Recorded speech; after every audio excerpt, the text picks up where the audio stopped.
morning, ladies and gentlemen. Rob Richards here again for the final 16 of the Embassy Billiard Club's Open Snooker Tournament. We have Jason Williams and Darren Taylor.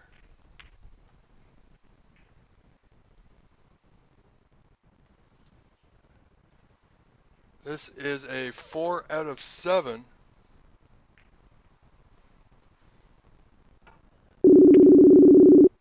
Bear with us, folks.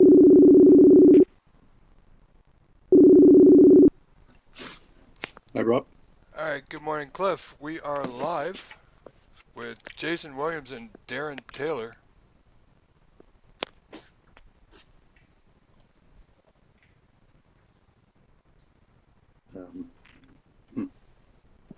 So, how are you doing today, Cliff? Yeah, I'm fine. I'm fine, Rob. But you can hear me okay? We certainly can. All the levels seem good. Great. Great. Yeah. Okay. All right. So We're on now, are we? We are. This is now the final 16, day 3 from the Embassy Billiards Club in San Gabriel, California. It's now a best of 7. And we have our former Canadian champion, Jason Williams, versus Darren Taylor.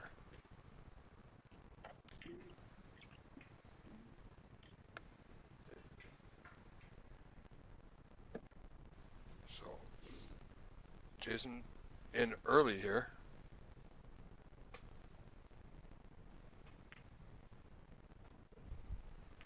So, Cliff, you may notice there might be a slight delay between the two of us. There always is, I think, isn't there? Generally. But from what you're seeing and I'm seeing, you might see it before me, I might see it before you. It just depends. But it's okay. Yeah, it's fine. Yeah, it's all good. It's it should be a very interesting match. I think that Darren's more of an attacking player than our Jason, and which always makes for an interesting match.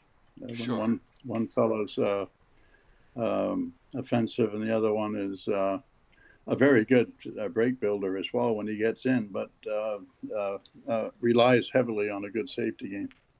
Oh, absolutely. Well, certainly Jason's in now.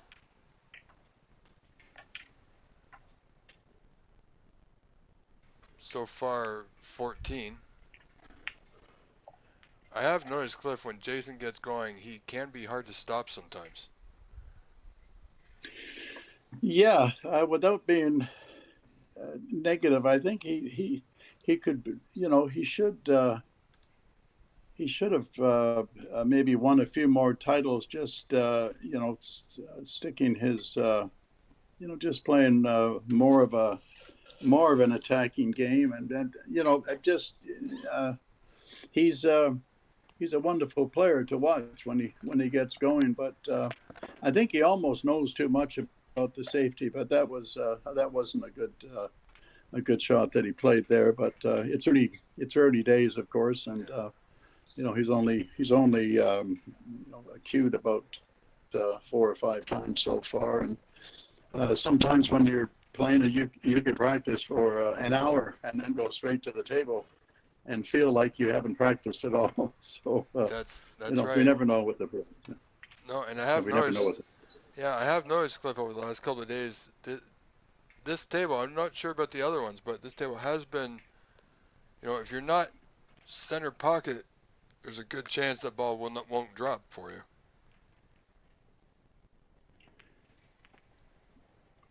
Yeah, there's always a table like that or two, especially when you're in a public room, so to speak, where anybody can play on the tables. But right. Yeah, there's always one that's a little bit tougher. But you probably don't want to do anything that's too fancy. But as you said before, the players have struggled a bit on this particular table here, and it showed on that last shot when Jason missed the black off the spot. It looked like it still might have gone in off the top jaw, but yeah, usually on some club tables the pockets may be a little bit wider just because it is a public table. Not much, but you know, on some public tables, that shot there, as you said, will drop off the top knuckle there. But yeah, this one is I mean, it's a beautiful table. The speed seems really good. So I think, you know, once players get used to it, I know Darren's played on this table before. I'm not so sure about Jason, but Jason, you know, he can adapt quickly. I've noticed.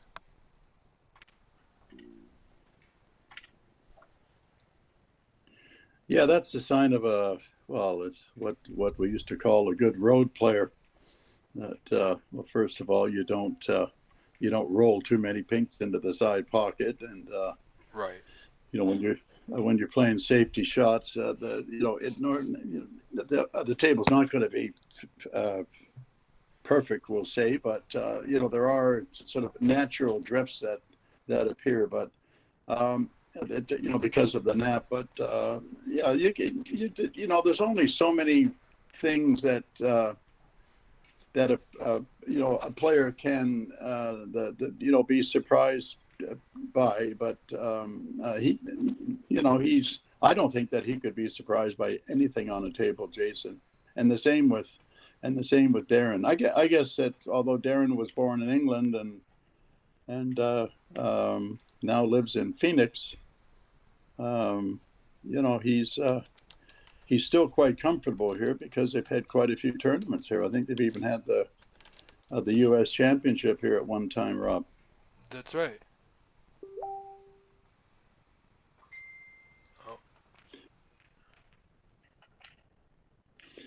You know, in all the, you know, they say that it's tight table, you know, that it's a tight table. In all the years I've played, I've never played on a table where the pockets were too big. So yeah, the club table should be a little bit bigger, you know, well, because of the fact that you know, the public, you want them to learn. You don't really want to have one snooker table and then 10 pool tables all the way around it, and everybody potting balls on the pool table, and the snooker table feels like a football field, and it looks like a football field. So you know, it's one of the things that is with the States, you know, they have these things called, or tables called trap tables, where the pockets, you can hardly roll a ball down the cushion, and that. Yeah, I've heard that expression quite a lot.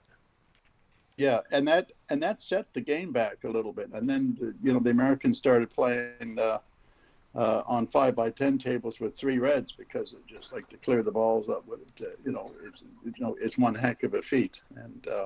But anyways, we've got a good match here, and you know, and this conversation has started here just because somebody missed the black off the spot. That's right. So, but as you see, both players, especially, you know, Jason very well, safety play is he's quite comfortable with it. He does like potting and break building, but he can certainly turn that switch over. If he's got to go defensive, then he can. It's not his favorite, but when he wants to win something, he will, like he did in the Canadian Championship the year he won it. You know, a lot of his matches he ended up having to play defensively. It's just the way the game went, and this is seemingly where we're sitting at right now. Yeah, you might see. Well, I don't know about Darren losing his patience. I mean, he was in the Army, and okay. you know, you don't lose your patience there, and or in the you know, the forces. You know, I'm pretty sure, and of course, oh, that's a very good shot there. I don't think he's. Well, he might have left the red just below the pink there, but. Yeah. Darren's father was David Taylor, Okay. The wonderful snooker player from England who won the World Amateur somewhere about 1969. I think he he won it in Australia and beat an Australian. I think the fellow's name was maybe Max Williams and David, Darren's father. He won. He won 10-9 and made a big comeback, and then he turned pro and was a wonderful player. Him and I played in the semifinals of the Worlds in 1980. But so there's a lot of snooker in the family. Yeah, I think he has left the top red here. Yeah, no, he's just playing second. I mean, Darren, from what I noticed, I did call one of his matches his group stage matches, and he played very well. It wasn't played the right shots, the right time. His patience was on point. Didn't push out the boat, even though he probably could have. But he played the right shots all the time, every time. So he's very consistent. And I expect, yes, we'll see a bit of that here. Yes, he is. He's very consistent, and he's a real, aficionado of the game. And he can. Well, he's an excellent potter as well. He's a real dangerous player. And one thing about playing a round robins is it's very difficult to just throw the cue at the ball when you're just playing best of threes. And right. and like the matches won, mean a lot. People tend to sort of sit back a little bit. And this is an opportunity here. Wow. Definitely for Jason.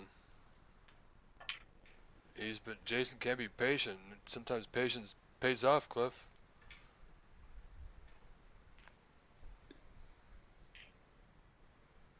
This could be a frame. It's definitely a frame winning opportunity at this moment. Well, just so that came off the cushion a little bit dead there. Now he's left with he's got a red by the pink, the pot in the side pocket. But or he's comfortable playing the red on top of the black. But yeah, I think he was, obviously we both know he would have preferred to be a little bit higher.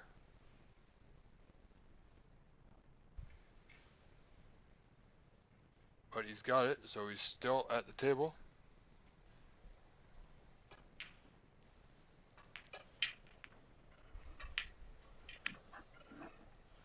I've noticed these blues off the spot from this small of an angle can be a little tricky for these past couple of days. And we've seen that same thing, Cliff, right off that lower knuckle there. Yeah, you can be fooled by that angle sometimes if you. Well, you're a good player, Rob. You know that when when you have a shot like that, after a straightforward shot with the red that was above the black, going down for the blue, that now he ends up going past the blue just a little bit, but the cue ball is close to the blue. It would be. I mean, one of the, well, not foolproof, but one of the great things that you can do, like to learn about the shot, is to sort of step back just a couple of feet, and to widen the angle like a little bit, so that the shot now becomes as easy as what it is. And right. But if you just saddle up to it and like without having your feet in the right position, because it's such an easy shot, so it seems it's missable, and that's what's happened. Yeah, like I said, we've seen that quite a bit on this table in the last couple of days. But Jason leading Darren early stages, 24-3.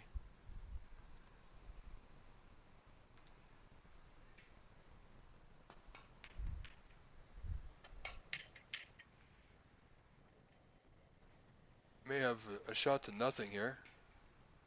It didn't quite go, but he's got the nothing part of it.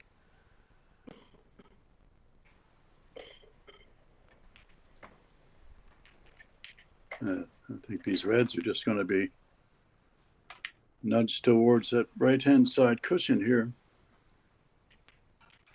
I don't think he's going to attempt this. No, and Jason's, he did well to cover the one just on the left side of the table.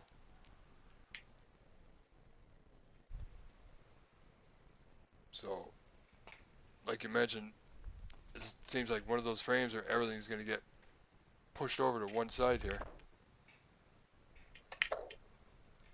It went.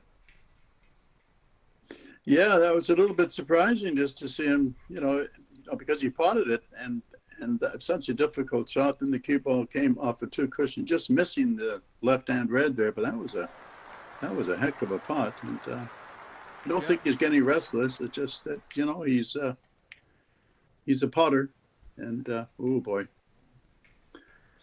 nobody. Those here's another example of just rolling up to the green to tucked in behind the brown with the cue ball, and boy, he missed that by at least 2 or 3 inches there.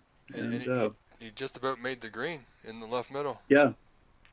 Yeah, and that can happen on a club table too, But you see well, I don't know what happened there, but anything that you see that's being done here, the worst shot that you've ever seen, I've done in the World Championship, so nothing surprises me. Jason's looking at this long red, bottom left corner. If he gets it, should be easily on the black or pink. He did get it.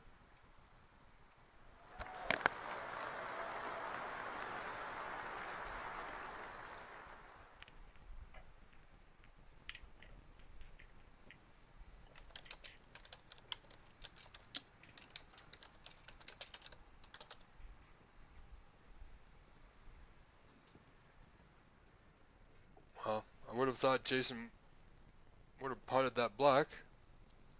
Unfortunately, he didn't. He's now left an opportunity for Darren.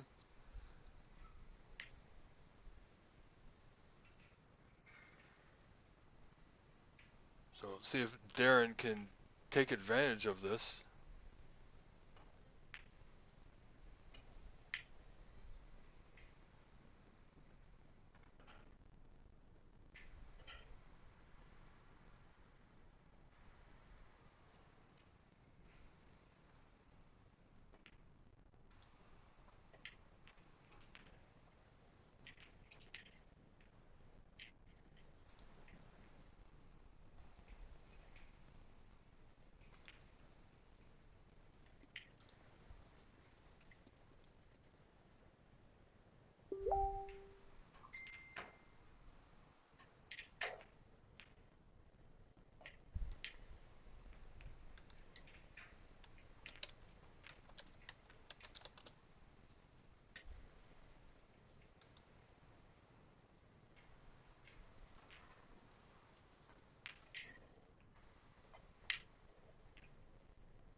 I don't know if this red goes by the black. Looks a little tight. Yeah, I don't think it does. If it does, it's going to be by the slimmest of margins. It's hard to tell from our viewing point. Yeah, no, it didn't go.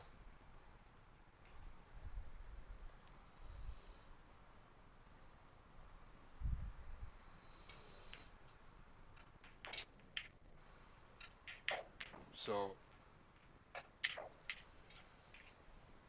not sure what Jason has from here.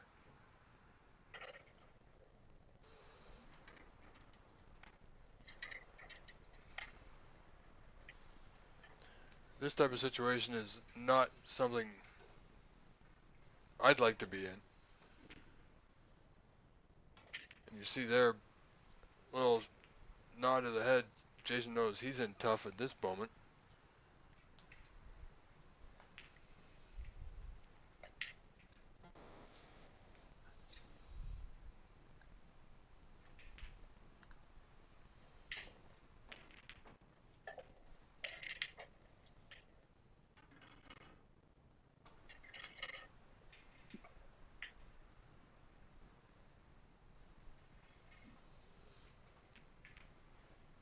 Well, that's pretty good.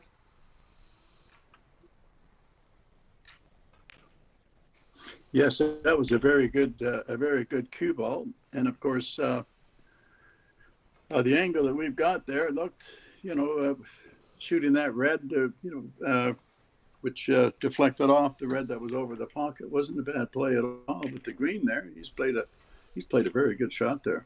Yeah.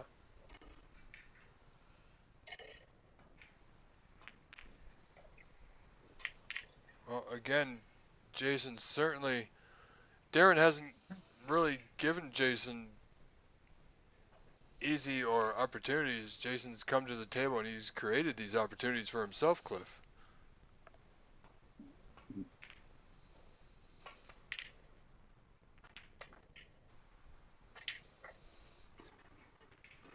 You know, Yeah. I certainly must admit, Jason is one of the most determined players I've ever met.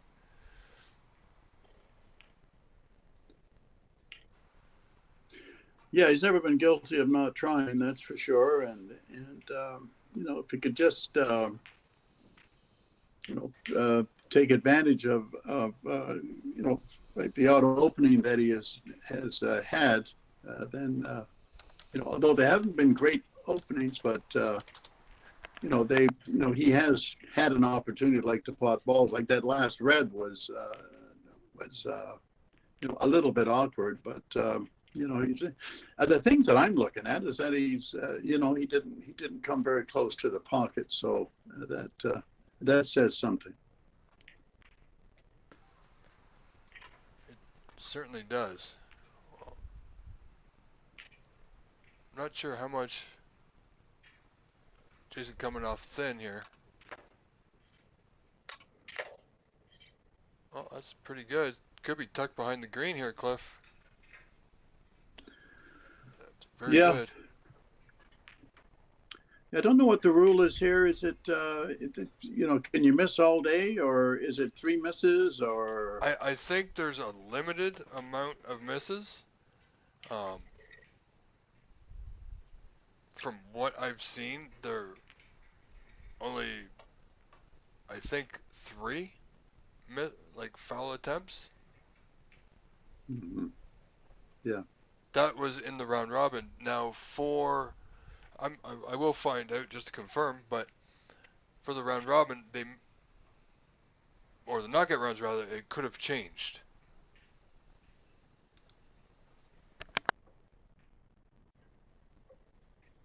We might find out pretty soon.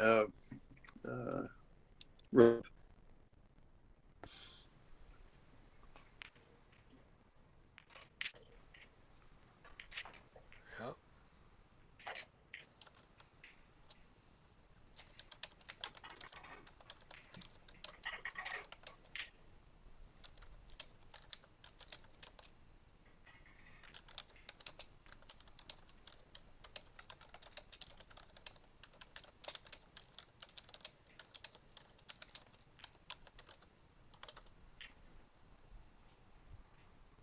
Well, looks like he's taking this red on. Well, that's unfortunate. Just leaving that red now over the left corner for Darren.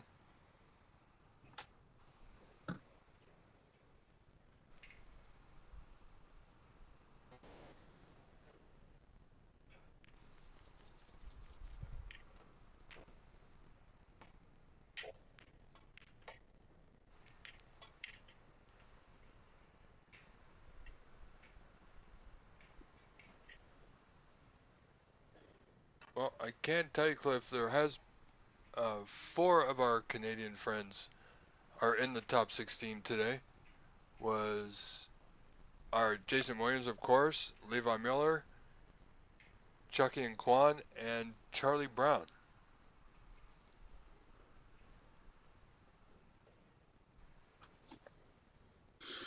Yes, we're well represented, and all of these players have all been placing well in tournaments as of late. The one fellow that didn't qualify is a Carter.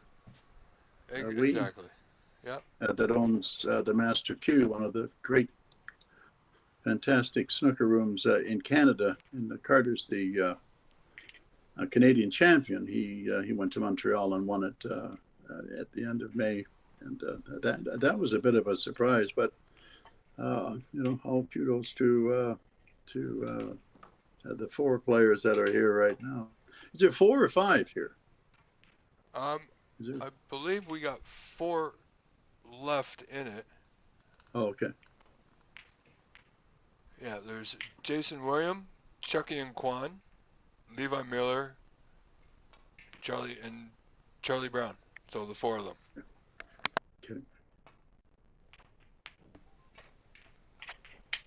And all of them, quite honestly, like you said, have done well to get this far in this event and can even go further.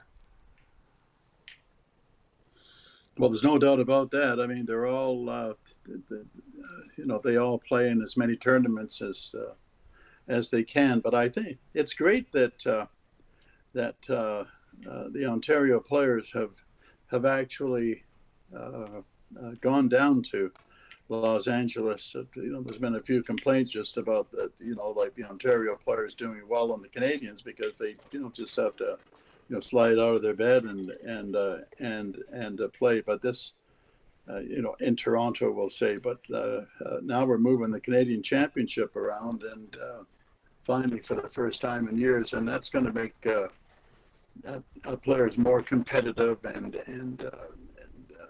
able to play on different tables, different styles of tables as well, and playing some different players as well.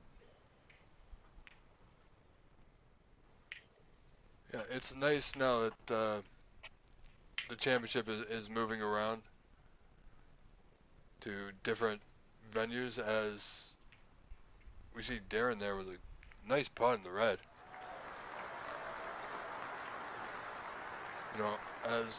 Same thing with the Ontario Championship. It was usually previously always held at Corner Bank, and this year at the end of the year, it's moved over to Carter's room, Master Q Billiards in Markham. So should be interesting.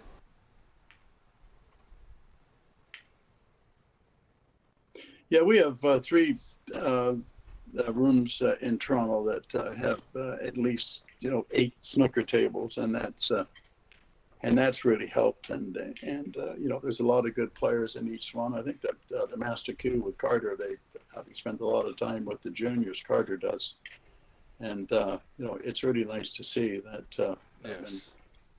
When we started out playing, nobody told us anything. It's like you had to sort of.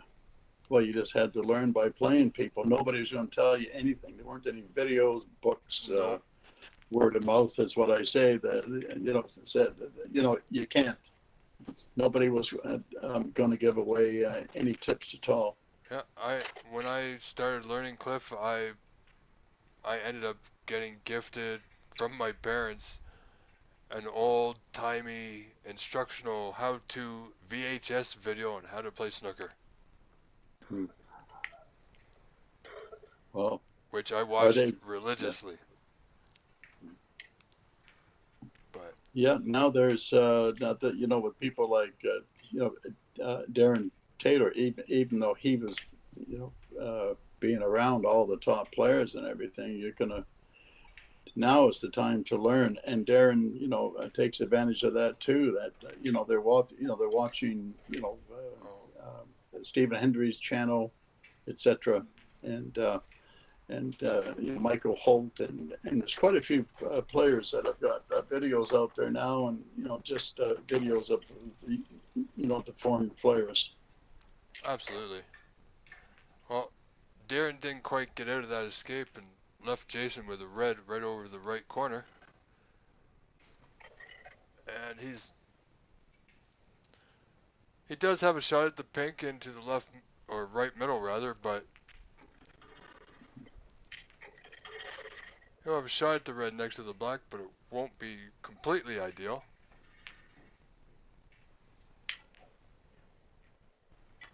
Again, these side pockets have been tricky over the last couple of days.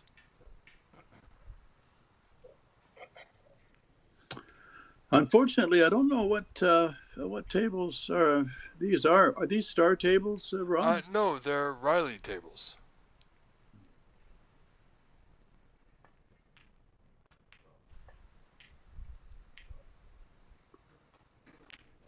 And from what I've been told by some of the players and Anita, Levi, that they're actually playing pretty good.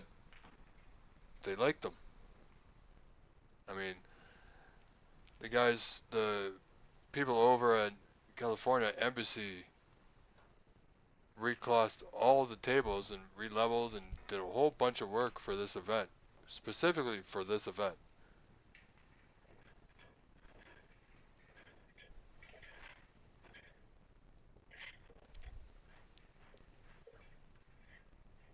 Yeah, this is at the moment, there really is a stop-start kind of a match. And, even if somebody is, they might think that somebody's a favorite because of, that might be their style. This does wear you out. That this is not the joy of potting balls and, like that, a thing. Well, there's a saying, that a fellow's got the potter's walk. And Right. that's just, you can see that a guy is flowing. And, that's the feel good playing snooker, looking back over, how many people have played and the first time that they played over their head, so to speak. Right. And the joy that came with that. And that's what you live for. It's the potting balls. And here we are, stop and start. And even Jason playing that, the shot to hook or try and snooker Darren there, and was a bit unfortunate. The green came back and hit the cue ball. And now Darren had a difficult shot to play to get safe. And now Jason's right back in it after like a little bit of hard luck, you could say, when he was trying to snooker Sure. Darren on the last red. But here we go. Oh, Jason's up with a 22-point lead. One red remaining, so red in high value color.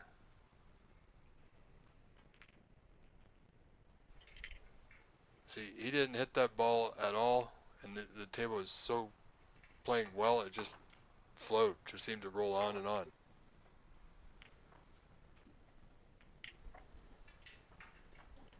Well, you see there, Cliff, Jason just securing the block. You know that was his frame ball.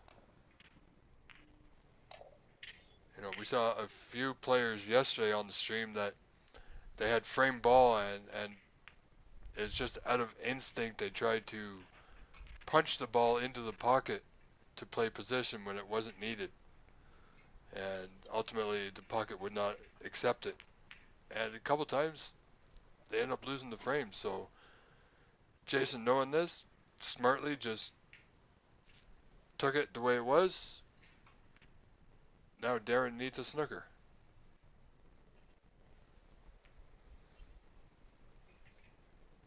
Yeah, Jason had a good chance there to duck the cue ball in behind the brown or the green. But anyways, things happen when you're playing on a different kind of a table. And the slower that you hit a shot, the more time that the cue ball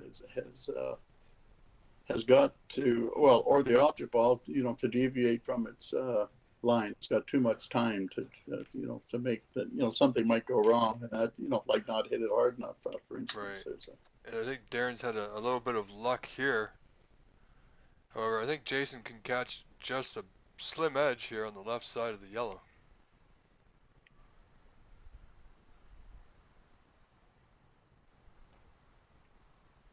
Yeah, I don't think that this frame is helping Darren at all, to be quite honest with you. Yeah, because he's a break builder. Yeah, but on the other hand, it suits Jason just fine.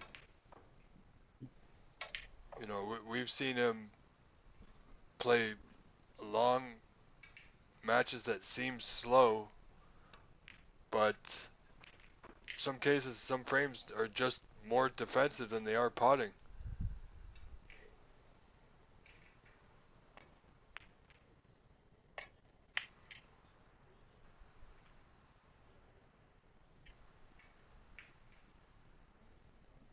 That white's going to be close. He should be all right.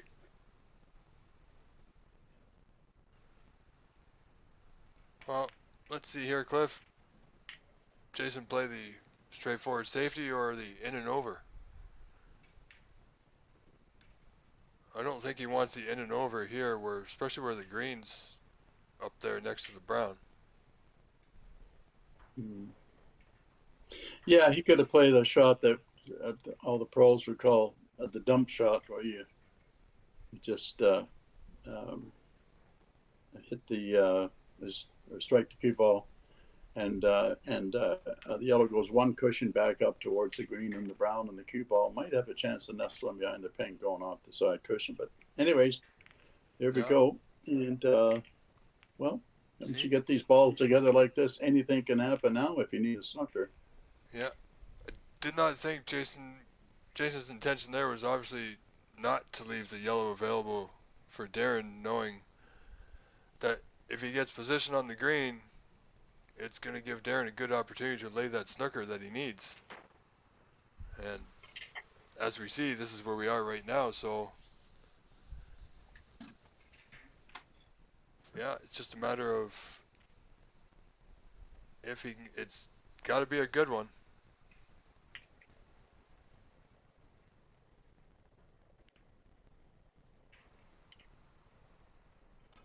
Wow.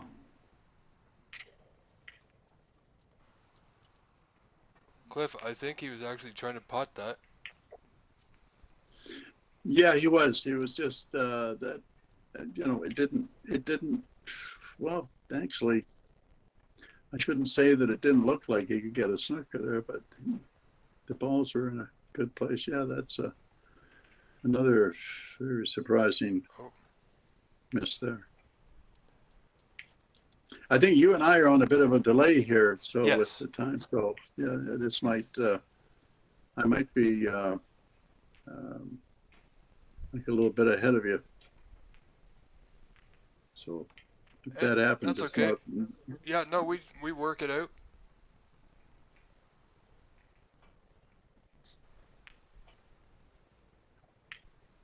Well, an opportunity here to send the green back down the table, and one cushion down towards the pink cue ball, just going off the right-hand side of the green, but just might be a little bit too much of an angle there. The cue ball's got to go too far right.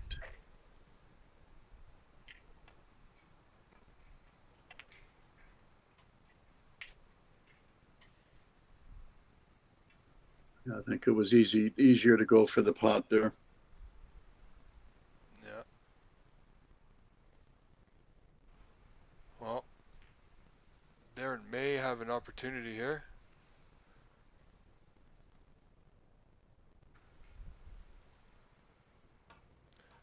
I would have thought when the green and brown were on the right side, instead of playing the green, the pot, played the snooker, but as it is, green's still on the table. Jason did not make it. Well, I don't think this is going to be hard enough.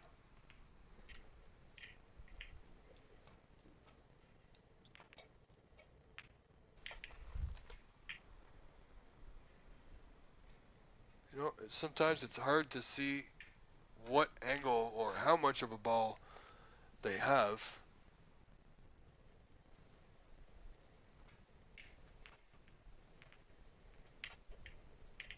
Yeah, the pink and the black, could make for a very interesting scenario once the green and the brown are gone off the table. Right. Yeah, and Darren will know if he does get a snooker, he's going to want to make it a good one.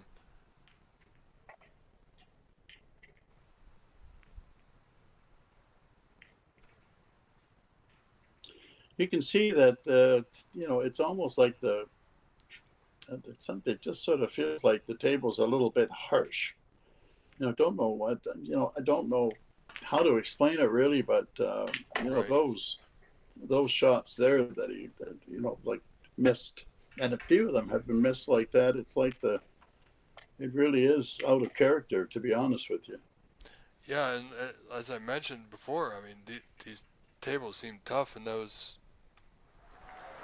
a few misses, as we see Jason with an excellent green there. So, however, Brown's still on the table, so unless Jason makes this, if Jason does pot it, now here we got the in or over. Yeah, and Darren will come back to the table. Yeah, he'll want to pot this if he can, and then he only needs 2 snookers. He needs I think it's 3 snookers at the moment. What is it? 30, Right. 31 down. So he'll be 31, yeah. Yeah. So So, he needs 3. but anyway, yeah. But there's an opportunity here to end this and get on with it, and I think that Darren will be quite pleased that this frame's going to be ending soon, as of right now. Yeah, it's it's the first frame in the best of 7, and as we see there, Darren has conceded the frame.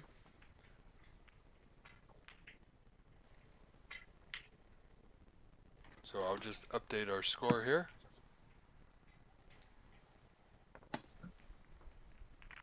And we will carry on.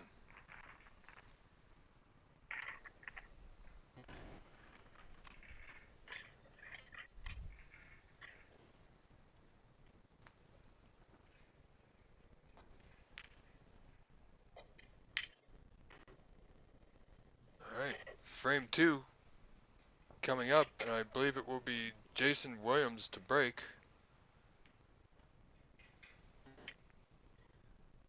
Yeah.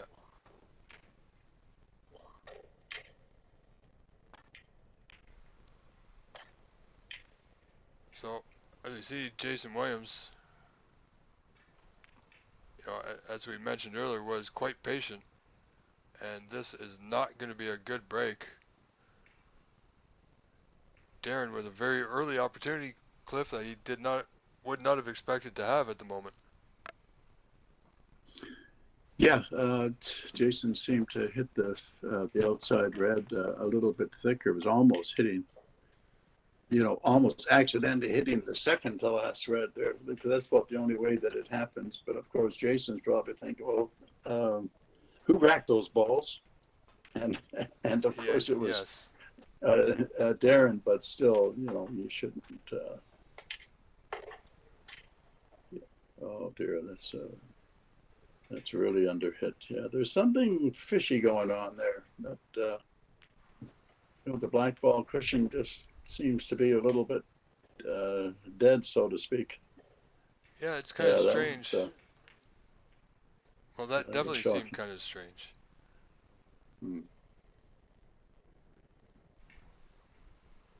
So, only 8 points, and unfortunately, it appears it's going to be end of break unless, and I don't think there's anything nice here. Okay. Alright, we might be having a connection issue with the club.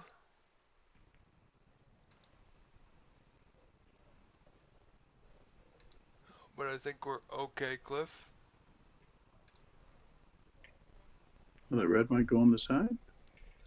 It's... Oh my.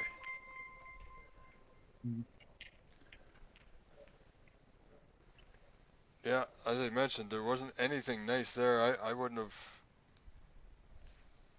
As much as that shot was available, or the pot available, it wasn't nice. Yeah, it's a bit of a sharp angle there, and that's why he just left the cue ball there. I thought maybe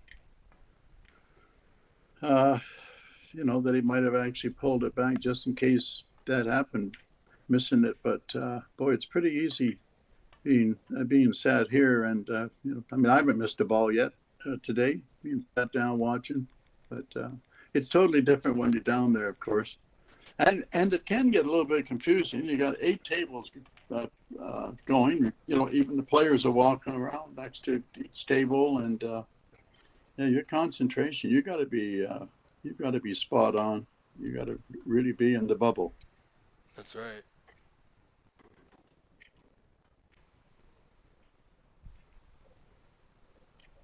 All right, Cliff, you have to help me out here for a moment. Was that a pink Jason had potted previous while I was looking at my other Yeah. screen? Yes, it was. Yeah. Okay. Yeah. Yes, it was. Yeah. My attention had to be turned away for the moment. Just keep our video as smooth as possible. Seems like the club in California may be having a bit of a Wi-Fi issue, but we will soldier on. Just means I need to keep an eye on it for the moment. So it seems to be we're doing okay.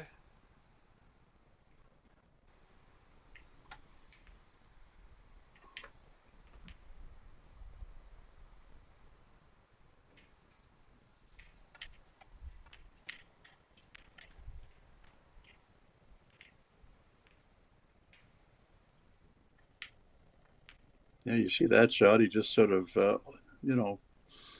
well, he overshot, by quite a bit there, to be honest with you. But you can see that the bed up there is okay. It's just, Yes. the odd cushion is a little bit slow. Yeah, and I hadn't really noticed that too much yesterday.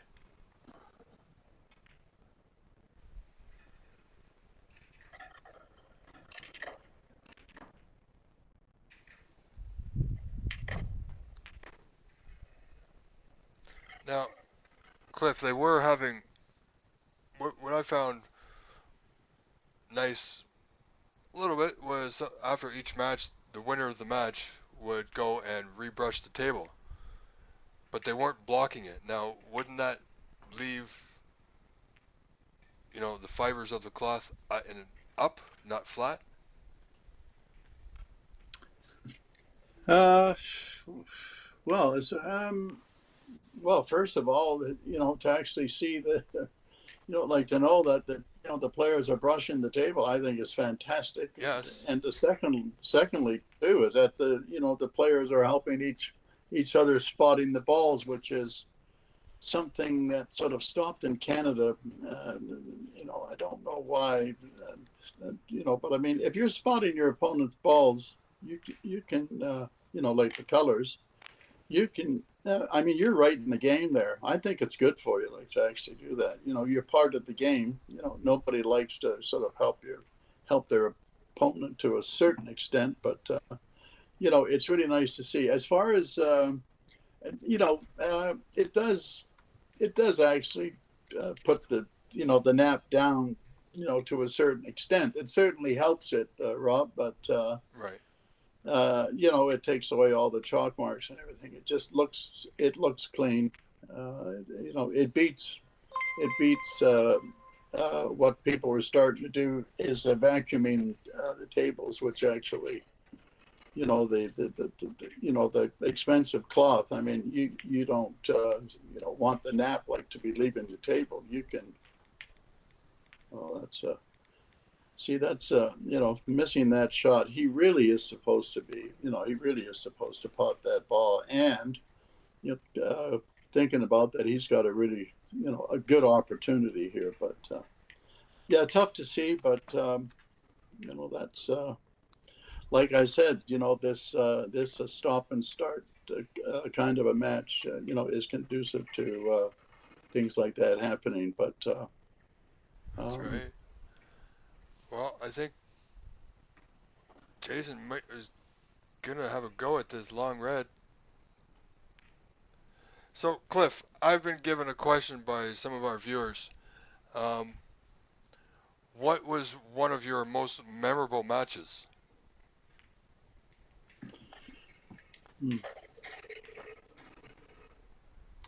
That's a good shot. Uh, Well, I'll come back to that if that's okay. Now here, Sure. Jason's got this shot. Jason's got this shot again here. Yeah, very similar to the one before. Yeah.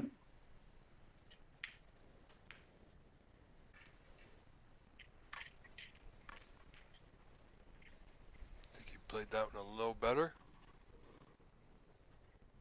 Yeah.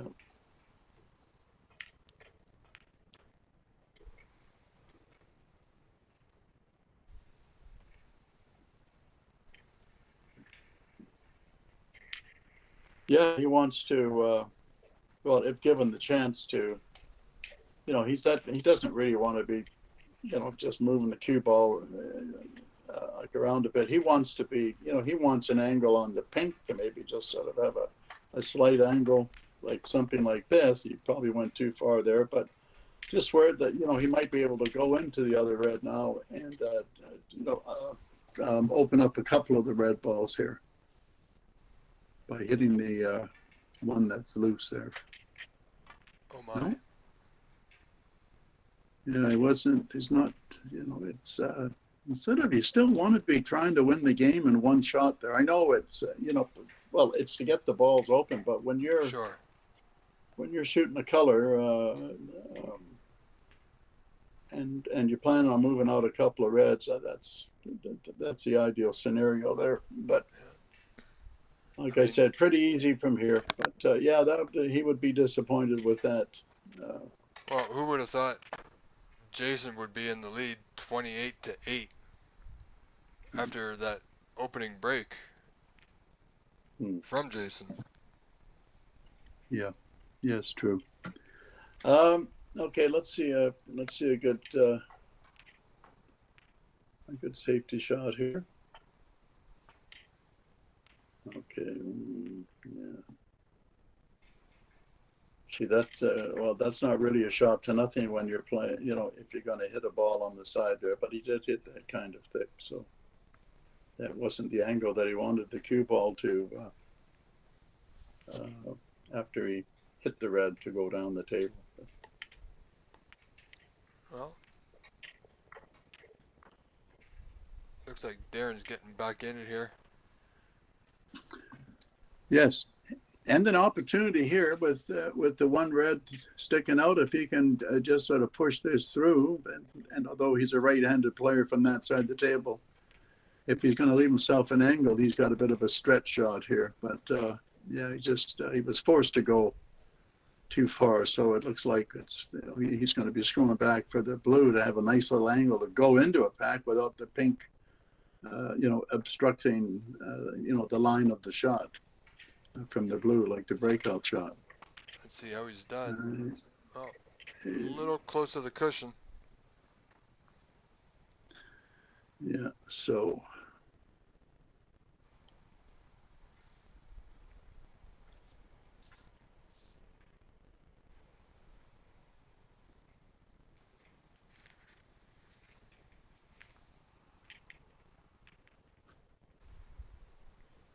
That one, as they used to say, that one wiped its feet before it went in. That looks like, well, a lot of the players now, the professionals, they're not thinking twice about playing. They're going for the double here because they don't care. Right. Yeah. See, that's it's like a John Higgins. Because he can out safety anybody. Well, nobody's better than him. So it's almost a free shot because the only ball that you can actually sell out, so to speak, would be the red that he was shooting there. But and now Jason's got he's got a long shot here that if he cuts, if he misses it, then he's going to go into the pack, and pretty hard to get a hold of the cue ball here to swing around in behind the black. So this is he's got to let it all. No, he's not going to. No, he's not even going to go for it. Okay. Well, didn't even I get that one. No, and rightly so to a certain extent, Rob. Yeah.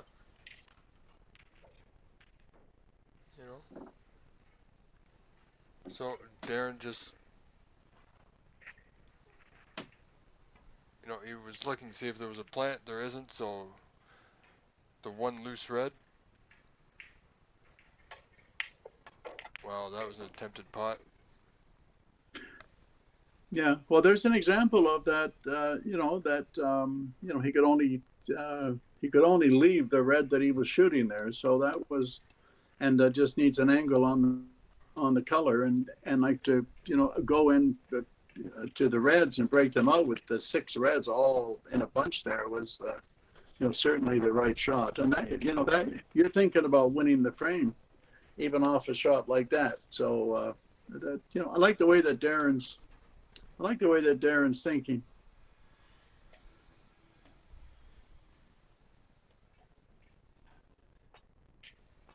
Look at this. This could be perfect.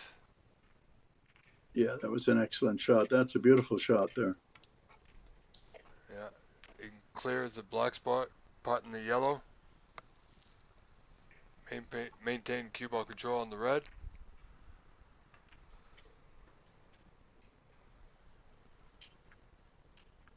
Certainly good opportunity here, Cliff, for Jason to add to his total. Yeah, You know, well, I certainly don't want to say capture the frame and have the commentator's curse come into play, but opportunities well, are there. Yeah, he's got to be careful here. Of course, he wants to make sure that he gets like a half decent angle on the black here, because there's only one red. Oh. Oh, he's okay. Surprising. Very.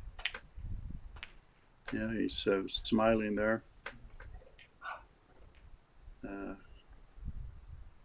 well, perhaps the angle on the red was a little bit different than our vantage point. But it appeared he could have gotten on the black. However, he's on the blue.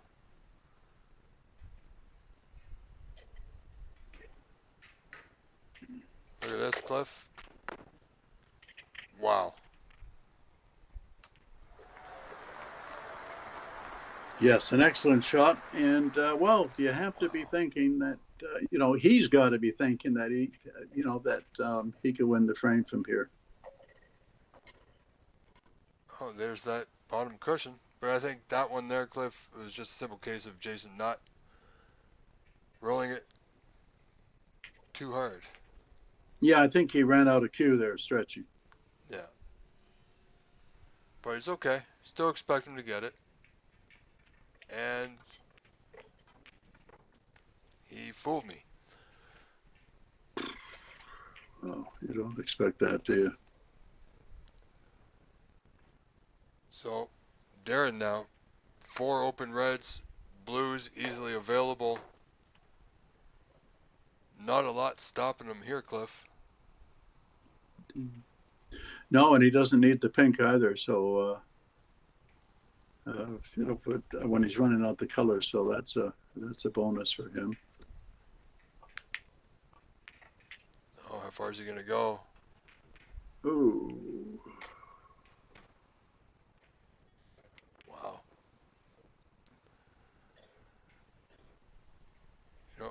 I think he just simply didn't account for the speed. I don't believe he was playing for the nudge on the red because they're open. But I think Jason will be thanking his lucky stars there that he only cost him 6 points.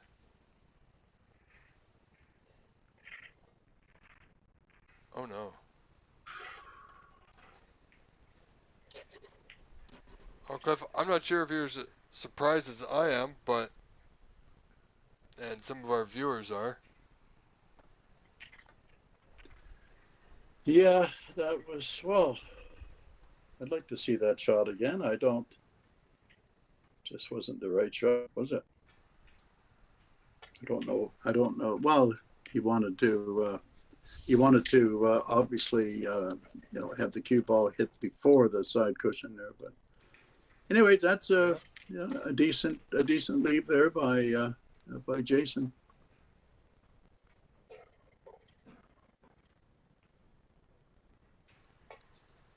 Well, I think we're back in the safety portion of this frame. Now, I think Jason can see the one at the bottom end of the table that's in the middle there, just above the black spot. Certainly can.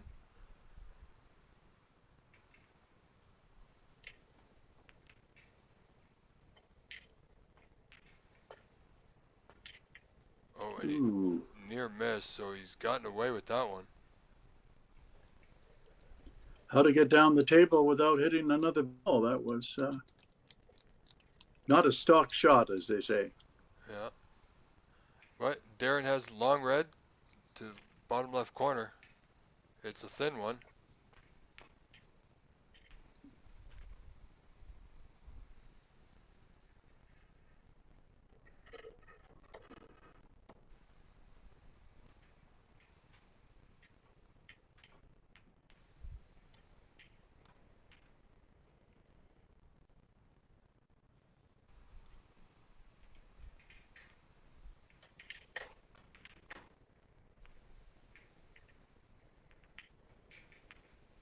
Oh, that's certainly underhit. So, we know what he was trying to do. Yeah, definitely trying to go behind the pink. Was not attempting any kind of a pot there, that's for sure. It didn't look like he was going to be close to that, you know, but it actually got closer to the pink than what I thought.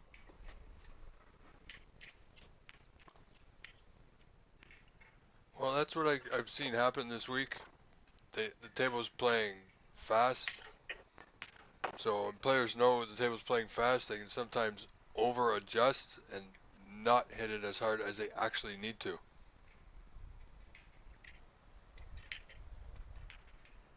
So they end up hitting it too slow.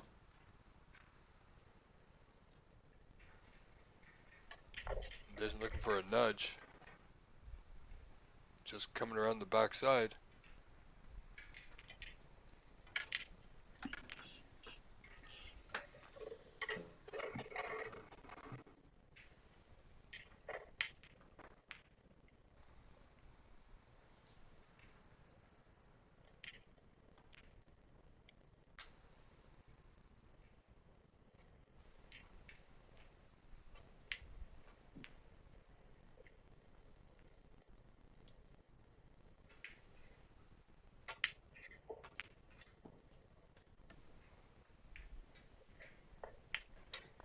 Jason simply here wants to get the white back into the bulk area.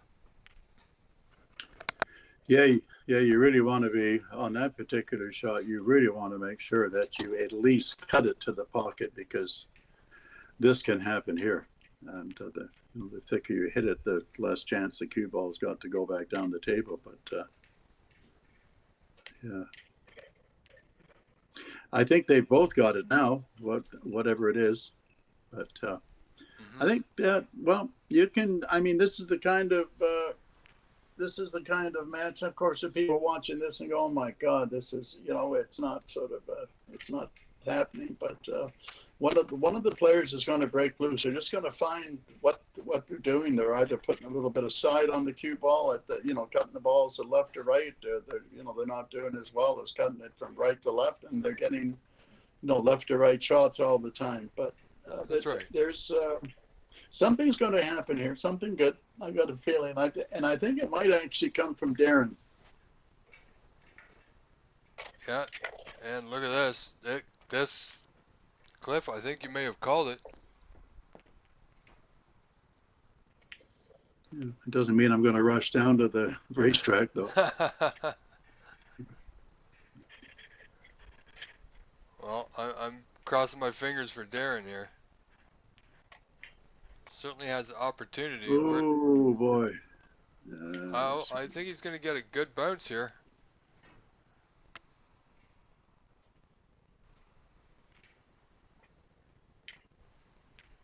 He's ended up pretty good, considering the way he's played that one.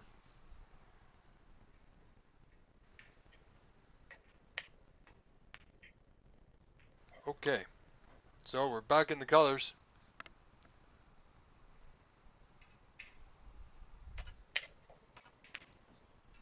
That's hard to believe, isn't it? Very much. So 27 on. Only colors remain. Jason leading 43-35. So only an 8-point lead here, Cliff. Yeah, this isn't over at all. But obviously, Darren needs the pink, and fortunately for Jason, he doesn't. So he's definitely the favorite here. Yeah, this is going to be a bit of a spot now for Darren. Yeah, one long cushion here. It shouldn't. You should be close to this one. How hard do you hit it though? Oh, look at this, Cliff.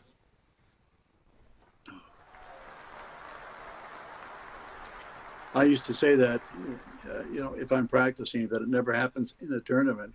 Well, there it did. Now. Wow.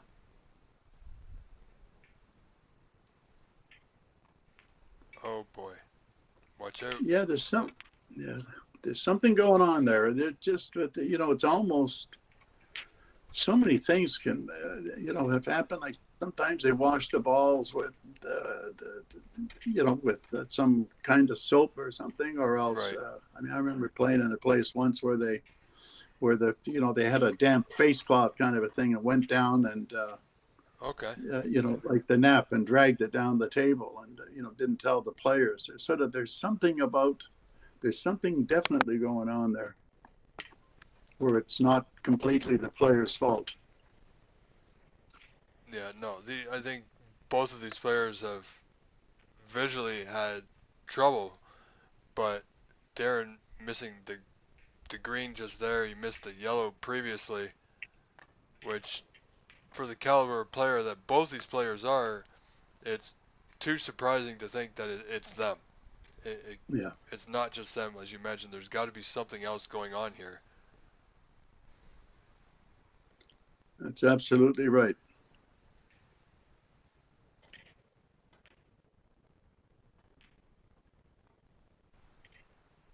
So Jason's got just a safety here on the brown. Certainly seems to be in the driver's seat, which wouldn't have crossed my mind if you were just tuning in and seeing this frame the way Jason broke to start this frame. Never would have thought this is where we'd be at. Oh boy. Oh boy. Oof. I'm not exactly sure what. Cliff, yesterday I was saying, in commentary they tell you, or I try to be impartial and not to show a favorite or anything like that, and to be honest and, to make it somewhat interesting for the viewers, but sometimes things happen in a match and you just have no words for. Yeah, you were saying that, weren't you? But oh, look at this here. Yeah, you were saying that, and you're absolutely right there. That's yeah, I don't know. Don't know what was going on there, but anyways, Jason needs 2 balls now. Yeah. Darren needs 3. So where's this blue gonna end up? Oh, that just kept on going too, didn't it? Holy smokes! No. That looked like it was going downhill. It did. It certainly did. This could be interesting from Jason. I think I might be going across the table there. Needs that white to stay high. Okay, well, Jason holding on to a 5-point lead here in frame 2.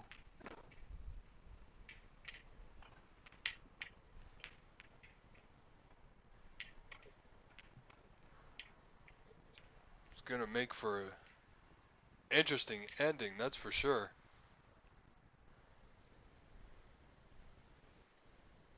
Now, if you were in Darren's shoes, Cliff, knowing you needed the pink and the black, would you simply try and play position on the pink from the blue if you get a shot, or one ball at a time?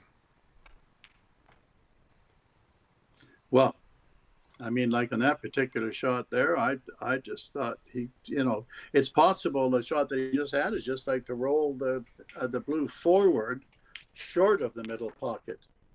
Right. And it like on a strange, like that's just an option, of course, but that's because the pink is safe. But the other player is still going to be dictating what you're going to be doing. But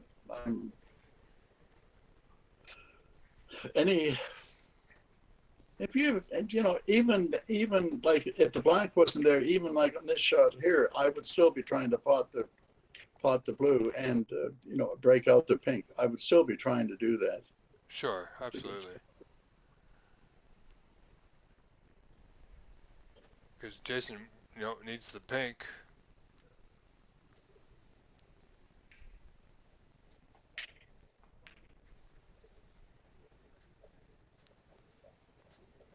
So Darren is going to want to get a good hit, not only get the blue safe, but also get a good white. And unfortunate. So that's a big turning point here in this frame.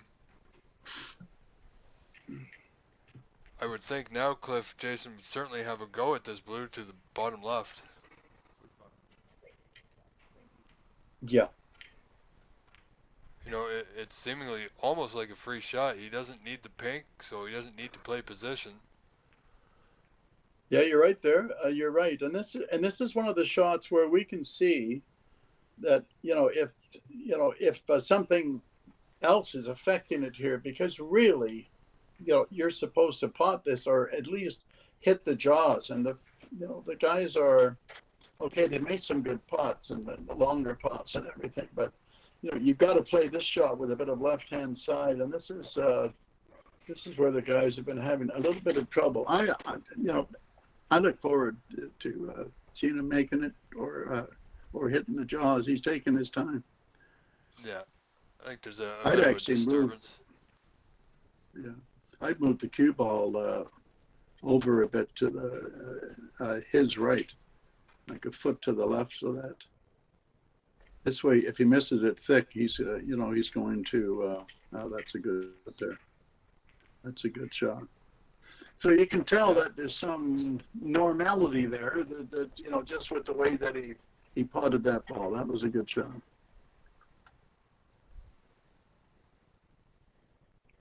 So I think this is simple in or over.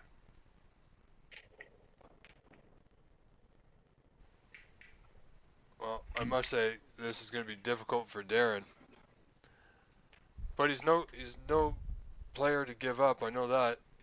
So the black's not in a good spot. Pink's definitely not in a good spot.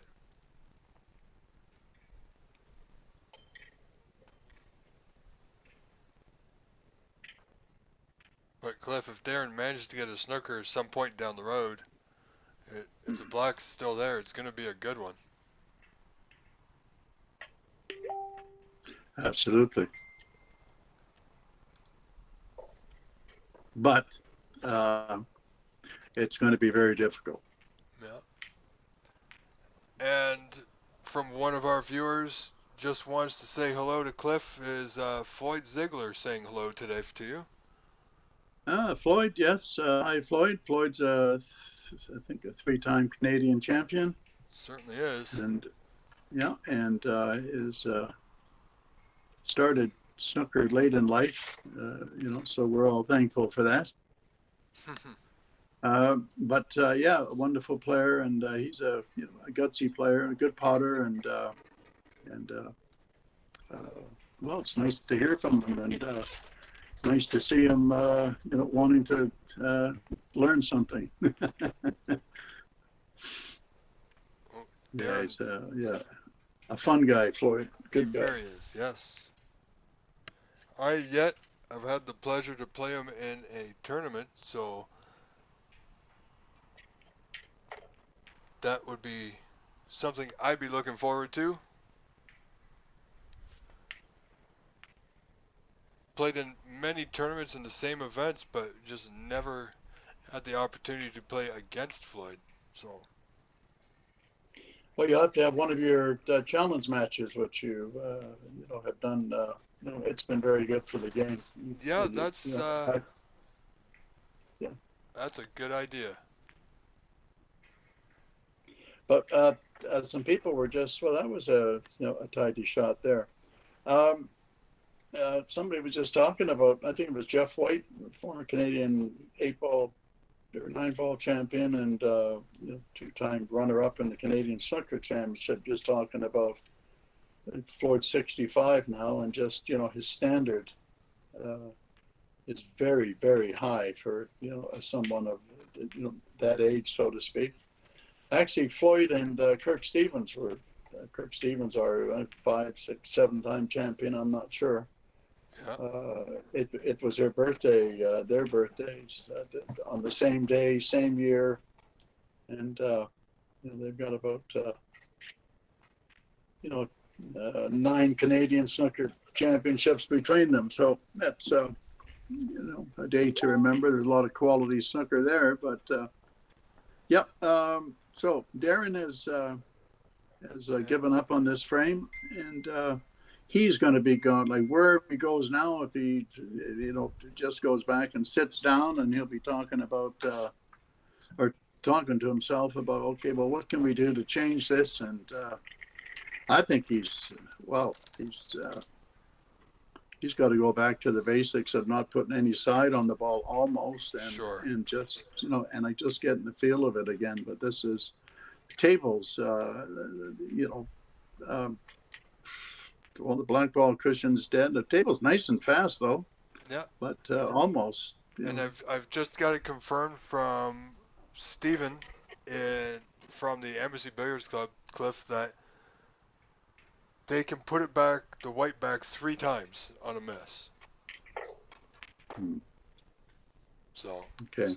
Yeah. So that's that's fair, I guess. But they have the world amateur, the world professional. You can stay there and I miss it all day if it's a shot that you should hit, especially when there's like 15 breads on the table. Yeah.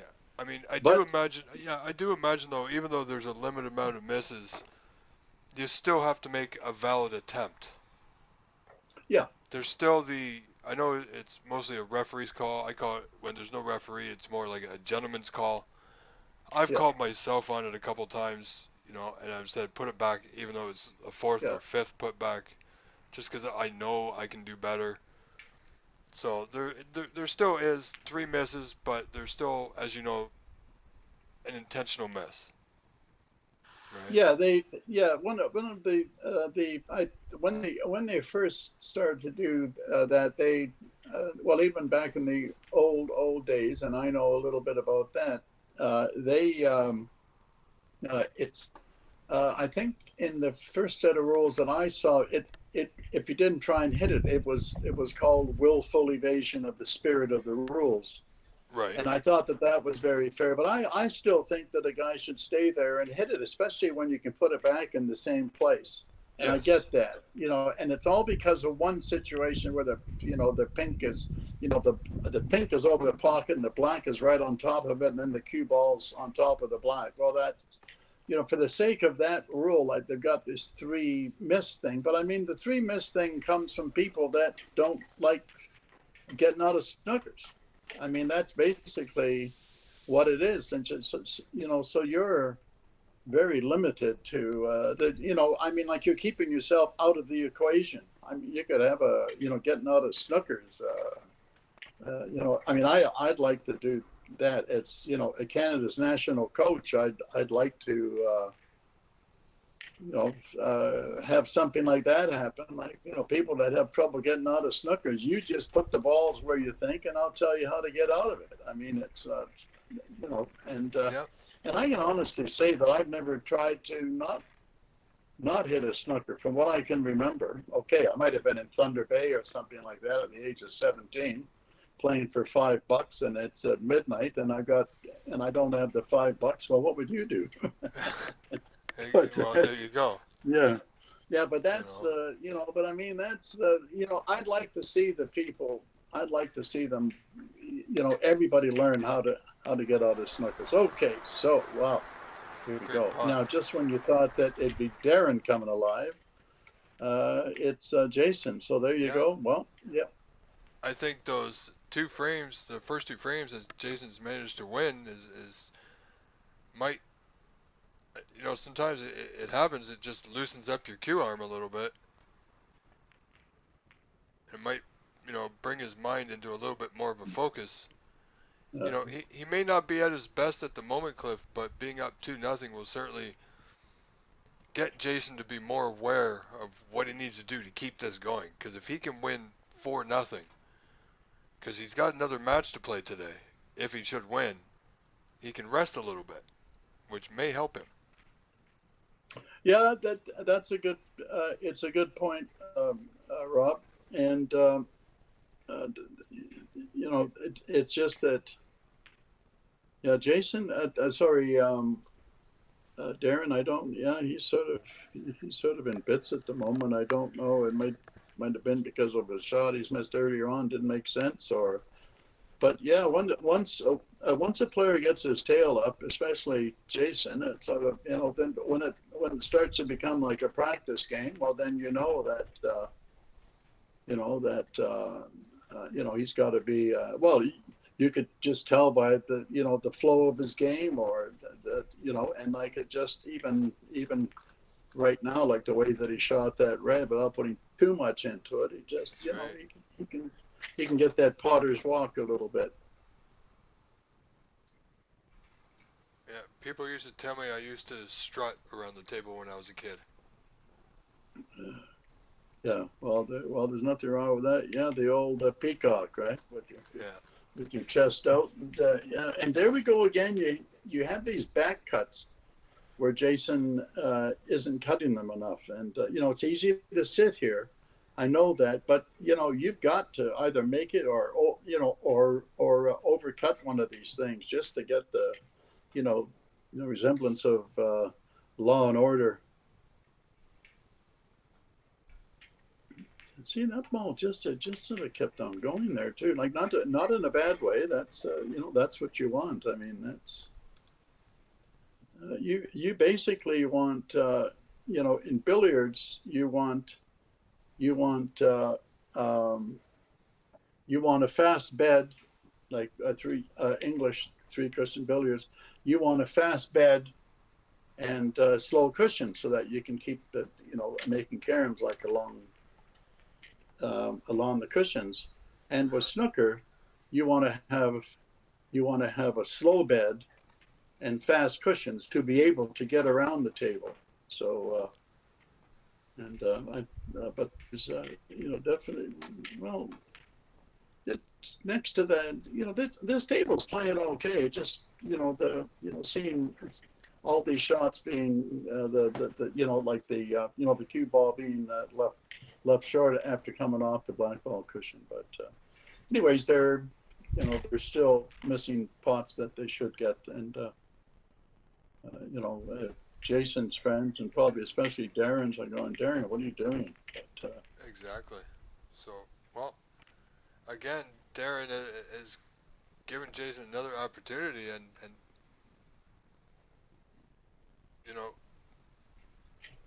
it's hard to assume what may or may not happen based on balls that we thought were easy pots not being potted. mm-hmm, yeah. Yes, of course. Now, even there, even now, you can see that, potting the pink in the side pocket, Jason has left himself probably 6 inches short there. Yeah. I mean, So it's almost as if this is a must-get pot.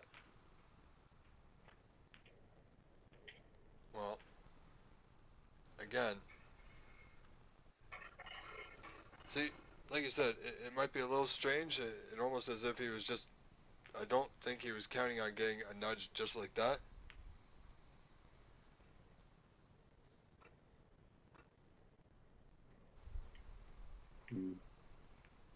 Well, Cliff, I think he might be able to see the red just in the bulk end nearest the green there.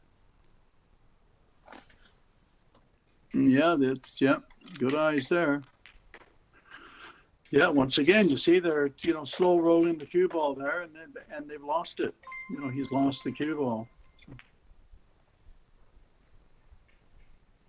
I thought, given the opportunity there, it's always nice to be able to spread the keeping the cue ball there. If he could have, now that I can't look back on that pink, it would be nice just to double the pink in the side cushion and break them out. But I don't think they were quite like that, and then put the cue ball in behind the black rather than, because that would have been even if he was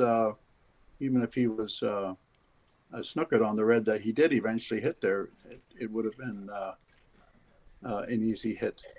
So nobody likes to have a situation where the players are just rolling into the pack. Oh, this could be trouble here. I think, I don't know, Cliff, but I think Jason, this could have been a lot worse for Jason. Mm-hmm.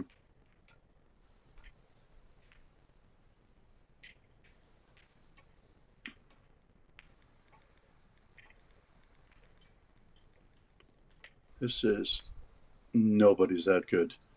That was a wonderful shot, wasn't it? Wow. But, on a wing and a prayer. But yes, an excellent shot. And wow, this looks interesting. Does the pink go back on its spot, or? I actually think it does. Yeah, it does clearly. So, and then there's a red right there, depending on how he plays this.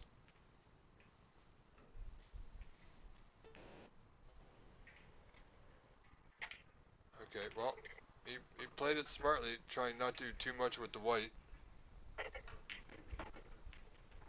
I have seen in this match and in previous matches when players try to work the cue ball too much, they end up missing the pot.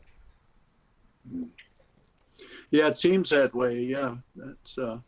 But this is an opportunity here. This is like this. This is where this is like good. Got to be good cueing on the cushion, and of course, if it's straight in, but the cue ball always tends to fall to the left with the nap, and people tend to overcut that. I see, just like oh, that.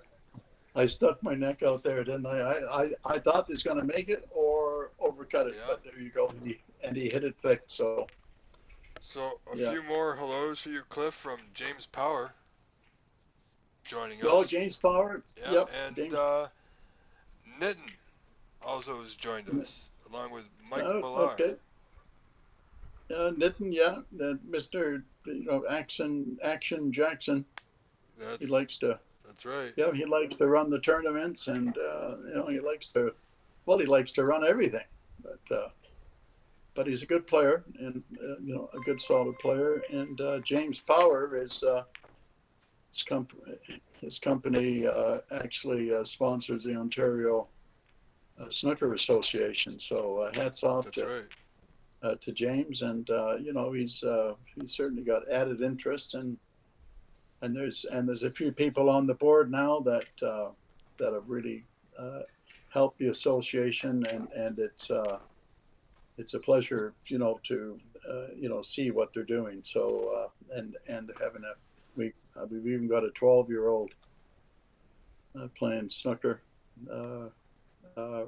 Raj, who I coach actually, but and his father Santaji, and a welcome addition. So we have a 12-year-old playing. I'm trying to get this other young lad playing, but it's just nice to see that Yeah. the guys are actually he's like like everybody's taking care of him. This young Raj, and yeah, it's nice to see. But maybe a future champion. Yeah, I've met Raj, and he's a nice young gentleman. And once again, okay, I keep on harping on this, but he missed that shot thick. I think if he overcuts one of these, he's gonna. Oh my gosh! See, he's definitely, he's well, he was trying to cheat the pocket there or something. That's I mean.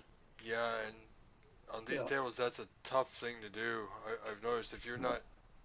This table now reminds me of one of the tables over at our club at Monte Carlo here at Mississauga. It plays really tough, and if you're not 100% accurate, it's not going to happen. Not a lot of room for error. Yeah, it's almost like well, we've had a couple of tables. Well, I played on a few tables like that all around the world, and there's nothing again. This has got nothing to do with the men, women, or whatever. But it's always, but the tables, the real bad ones, like are normally called a Big Bertha, and that's not a nice. I know, but that's a name that I've heard forever. And maybe I shouldn't have said it, but it's just so difficult to. Yeah, I shouldn't have said it. Okay. But anyways, that's just yeah. Some tables they don't have any heart. It's another shot hit thick. Wow. I'd like to see somebody overcut a shot. There's yeah, there's a lot of shots being hit thick. But this is what happened. This table's got its own personality, it seems like. Now, it's hard to tell what Jason's thinking here. This table is certainly not making it easy to judge putts for us on the commentary side. But look at this. Oh boy. Just about made the blue there. Yeah, and finished on the side cushion. Now he's got a tough shot. Well, I can't see him going for anything here, Cliff.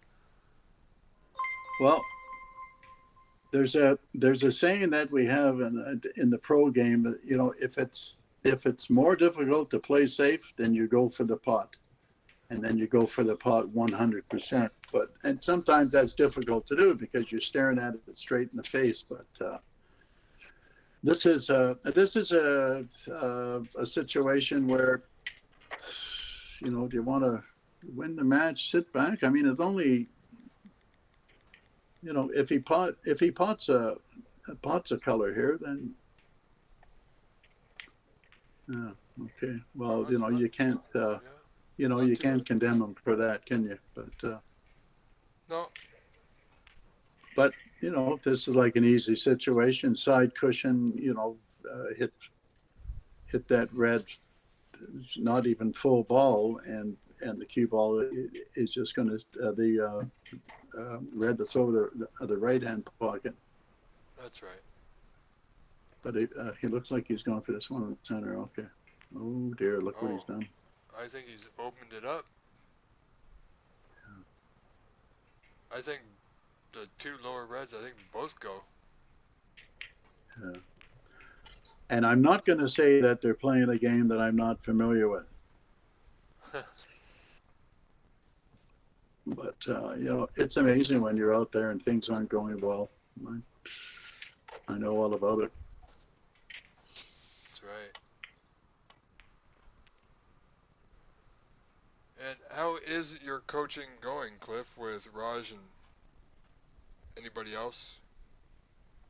Yeah, it's good. It's good. I like the Master Q. I like it up there because there's a lot of younger younger kids up there, and you can just see it's sort of like a bit of a school kind of a thing, and the music's not loud. It's not a, it's just a calm place. Okay. It's a calm place. Yeah, it's quiet. It really is a learning center, and wasn't even, it just sort of turned into a learning center. They've got pool tables there as well, and they got pool leagues. But yeah, coaching the young guys, I've definitely got time for. I coach Raj at the corner bank. I just wanted to say Okay. that as well. But yeah, it's a learning center, and it feels like it, and people are asking each other questions, and I think nothing else, just going by a table. If there's, if I have a friendship with somebody, or I've taught them before, like just sort of dropping them like a little bit of a hint, or Sure. and explain maybe something. But there's a lot to be learned. I mean, that saying, and like you hear it all the time, but it was like 15 years, 6 hours a day to be an overnight sensation. That was me, kind of a thing. Or 16 years, but that was, but now you've got all the stuff on YouTube, so much stuff that you can learn off the YouTube. And yeah, it's good. And as long as the person's curious, then I've got a big head start on it. So I love all that, and I've even coaching a concert pianist right now that's actually teaching Really? piano. And, yeah, so that's a wonderful shot there by Jason. Very nice. He's in good So position. yeah, so all that, if a person's keen, you have to be keen. You have to ask questions. You have to copy people. You have to, change your bridge, or there's so many things now. Uh, Jason is, he's a solid player. You can sort of see right now, who's winning the match. Like a 2-0. You didn't see that before. You didn't know who was winning or anything. But That's right. he's got it. He's his tail's up now, and let's hope that we see a break from either one of the players. But this is a good opportunity here. Nobody likes to float these shots in either, especially when you're having trouble with the pockets. I think if he hits it nice and confidently, he should be okay. Yeah, see, that's good. Yeah, that's a very good shot. So there you go. So all I'm going to say at this point, Cliff, is I wish him all the best at this visit.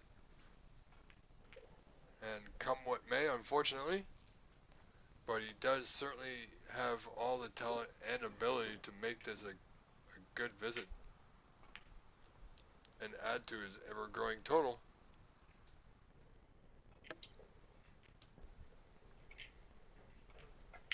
I'm not saying Jason's going to win 4-0, but he might be smelling that line if he can get over this frame here.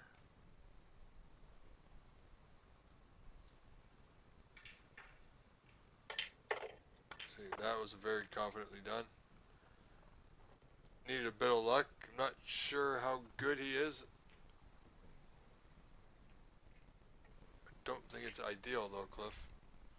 No, I don't think the red goes on the side, but there, he's got, okay, well, now he's got that double here, but the reds are opened up, so it's possible to, uh, leave the red if he goes past the pocket and hits that bump and comes back towards the pink with the red ball. But yeah, it looks like he might be playing the double.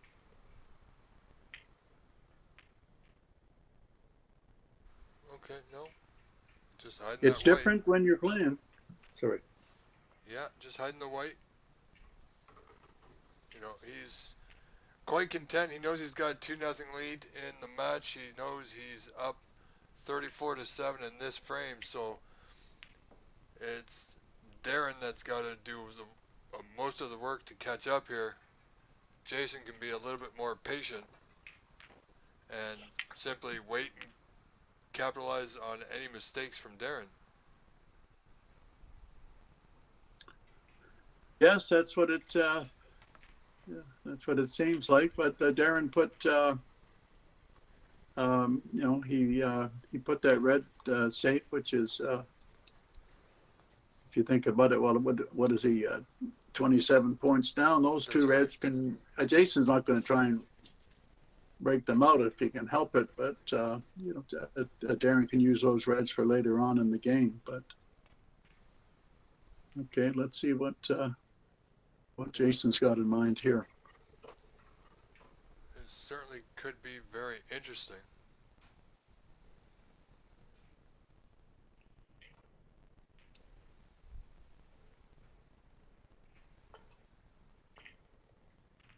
See, a little firm. It was either firm or he hit it a lot thinner than he had wanted. Yeah, that looked like a combination of both. Yeah. Well, as you said, I think Darren's going to be getting rid of one of these trouble reds here. Yeah. Yeah, that was a good shot going between the yellow and the blue. That's an excellent shot there. So. Yeah, I mean, Jason. Yeah. I think Jason can see the one closest to the right middle, but it's now forcing Jason to open up. Possibly bring one of those reds back into play, which Darren's going to need. And of course, yes, and the cue ball is going down towards the three reds. He's probably just going to try and, if he can, push the red past the middle here, if he can see the left-hand side of that red. Well, he caught it very thin. Well, he's done well to keep it tight. Yeah. Yeah. All systems go now for Darren. Why not?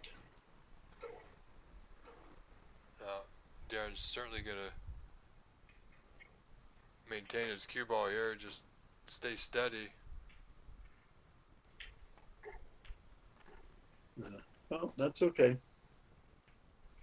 You'd like to have the pink straight in, of course, with that into a corner, but one good shot here.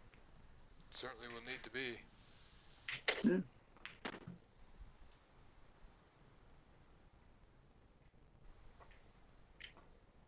Oh, that's high, Cliff. Yeah. That he had one of those earlier, same thing. Mm-hmm. Actually, it was that red in through the bunch of reds into the side. He just ended up hitting it dead straight.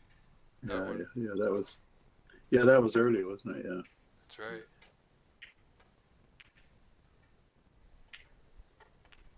So this is what I mentioned before, and Jason has the lead. Didn't have to do much, and he's simply going to pick off these points without really doing anything. If he has to play safe, he'll play safe again and wait for another mistake.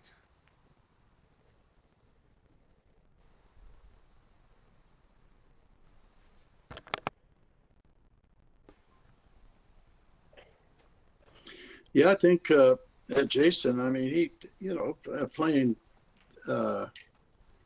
last year's American snooker champion must have thought that that he's going to have a real tough game, and probably in shock just seeing how Darren has played at the moment. I'm very surprised, but here, like you said, okay, he's rolled the pink in, and looks like he's nicely on this red, so he could win. He could win the frame at this visit. He could, and our friend Cliff, Mike Millar, in our chat is passing along a message from Anita and Levi, both confirming that black ball rail, that bottom cushion there, seems to be quite slow or quite dead. So players have noticed an issue with that cushion as well.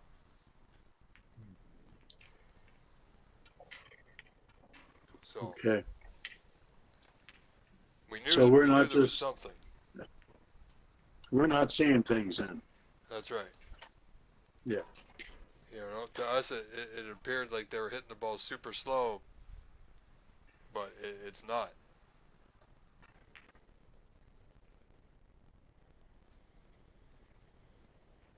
So, Jason has, well, oh, Cliff, I think Darren is in a spot of bother here, points-wise. Yeah. Well, hasn't made a whole lot. No, it's almost like he's got to. There's a friend of mine that used to come and watch the match at the out in Cambridge at the golf course out there. We had a yearly tournament every, I think, what was that? January, February, something like that, and he said, that there's a shot called the bonsai shot. If you don't know what to do, you just smash the balls up and see what happens. And I don't think, it's not going to be this frame, but there's, it's almost like he just has to, shake up the organization, but and just start hitting the balls firmer. I mean, both of these players have been playing the last 2 days, 12 hours. At least 12 hours each day. Now, do you think Darren could simply be tired? Oh, definitely, yeah, that's for sure. And like while playing Jason, best of threes. Yeah.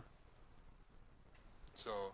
Playing best of threes. So basically, you're playing 7 matches. I mean, there's 8 players in the group. You're playing like 7 matches. That's a that's a bit of anxiety right there. Yeah. And on your feet, yeah. So. But what they were, sorry, go ahead. No, I was simply going to say, so barring any major mistakes, I believe Jason's going to capture this third frame and go and lead to 3-0. So Darren, next frame, really doesn't have all that much to lose, Cliff. He might tighten up, but we could very well see him say, okay, I'm down 3-0, and I got nothing to lose at this point. Yeah, you're totally right there, and not a bad way to, not a bad way to think. It gets you thinking positive. I mean, what other way do you want to feel? I mean, that you can make yourself positive. You can turn yourself into another player, a different player. Yeah, and then all of a sudden, if he wins that 4th frame, it's 3-1, and now he's won a frame, and I don't think nerves will come into play until maybe if he gets to a deciding frame. But so we'll see. Then if it goes down to a deciding frame, then all the pressure goes. Now the pressure, goes on to you now. The fellow that's made the comeback. It goes on to him. Now he's got a chance to win. It's a different, then it's a different deal altogether. Anyways, well, that's what's called, Cliff, you're thinking too much. But anything that, any bad thoughts, I've had them, but fortunately not too many of the same, not too many, once or twice, and then things that you don't do twice when you're a professional player. Like I was in Thunder Bay. I keep on talking about Thunder Bay, but one time, and I was really down to a money game, and it was late at night, and I had the black was on its spot, and the cue ball was right behind it, straight in the side, and this is things that you don't do twice. That's right. I wanted to be careful, and I didn't hit it hard enough, but it was going straight in. So, and I left the black over the side pocket, and that is things you don't do twice. So that's there's there's a lot of things that can happen during a game, and the mind is Well, can really sort of help well, you. The secret is not to right. think, but you try that sometime. Oh, it's not easy. I mean, No. well, while we have a bit of a moment here, Cliff, there's one question I've always wanted to ask you, which just came to my mind, um, which I find interesting. What I would like to know is what, if you can remember, what was going through your mind when you won the world championship? When you were still on the table, you knew you had the frame and match won. Well, I've done it. I was holy smokes! I was like coated in honey, kind of a thing. Okay. It, it felt it felt so nice. It was I was the center of attention, and I was the man, and I was every spectator in the place as well. I was just it was well, I thought about my dad, and the Right. first thing that he said like when the excitement of seeing snooker played for the first time when I was in Victoria, and my dad was bowling, and I rushed up I went, rushed back to the bowling alley, which was upstairs, and I told him about the snooker, and he said those, four memorable words, don't go down there. And, but, he was on my side from the first day that I was playing everything. He was Excellent. my baseball coach, my soccer coach, my lacrosse coach, and just a sports-minded individual. But I just thought how happy that he would be. I was raised by my father and my grandmother, so Okay. it was yeah, and uh, and my grandmother passed away before that, but it was. I just remember people saying that, well, not at the time, but just around that time, it was, like when I was in the snooker club, and like somebody would say, one guy said to me, he said, Thorben, you spend more time on the table than the cloth. You know? So, but I mean, I knew that I was on the right path, but I mean, I wanted to, it's just that it was a dream. It was,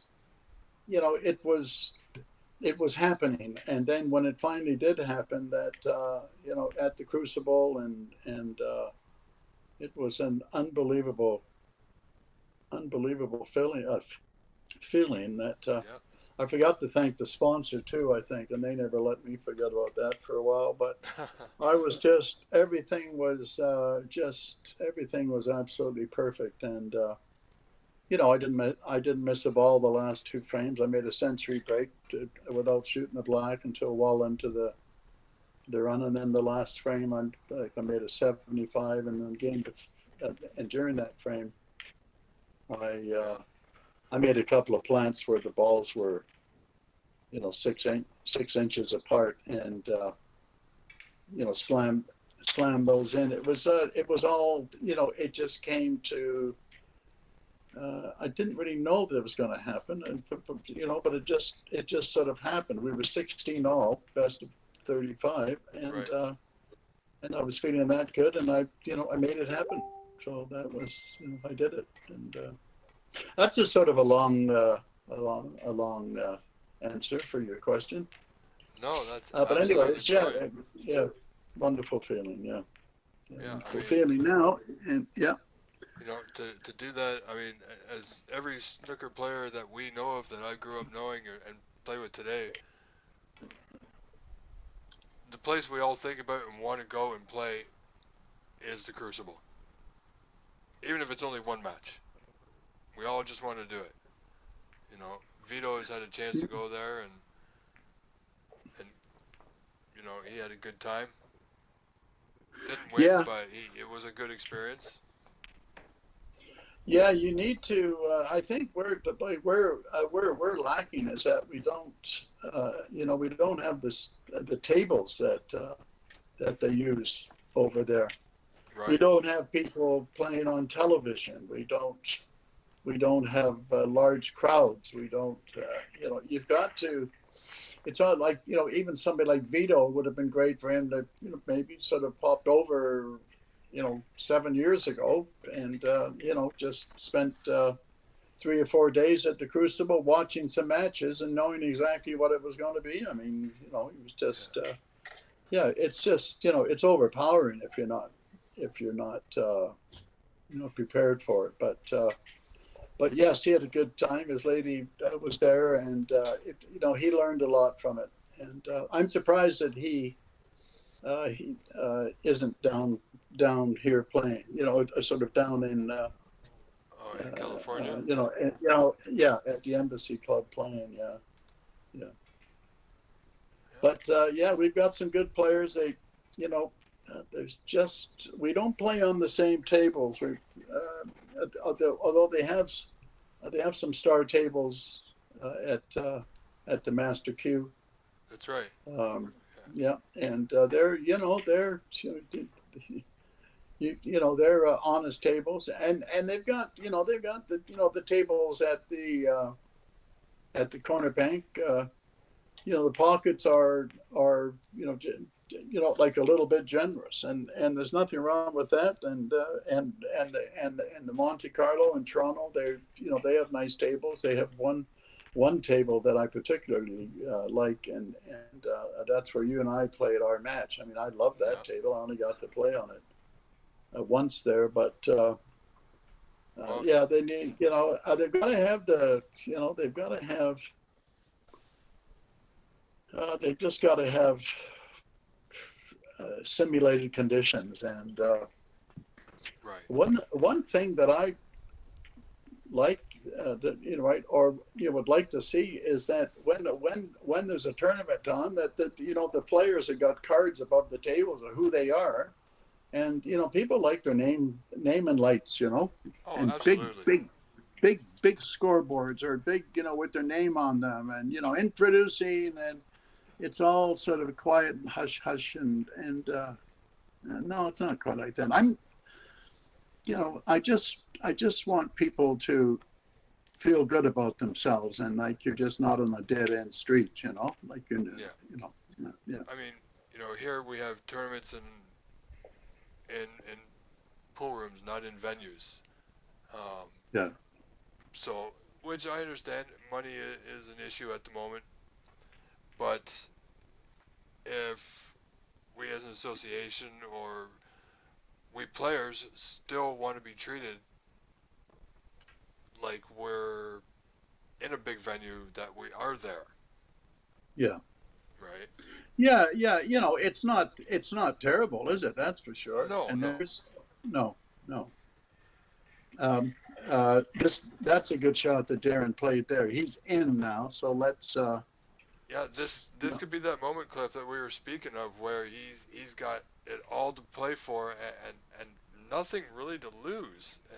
No, Except that's right. Yeah, loosen up and go for it. Yeah. It's only if it's this is sitting awkward. 1-1 or 2-2 that they tighten up a little bit. Yeah, this is awkward queuing here. Oh, dear, oh dear.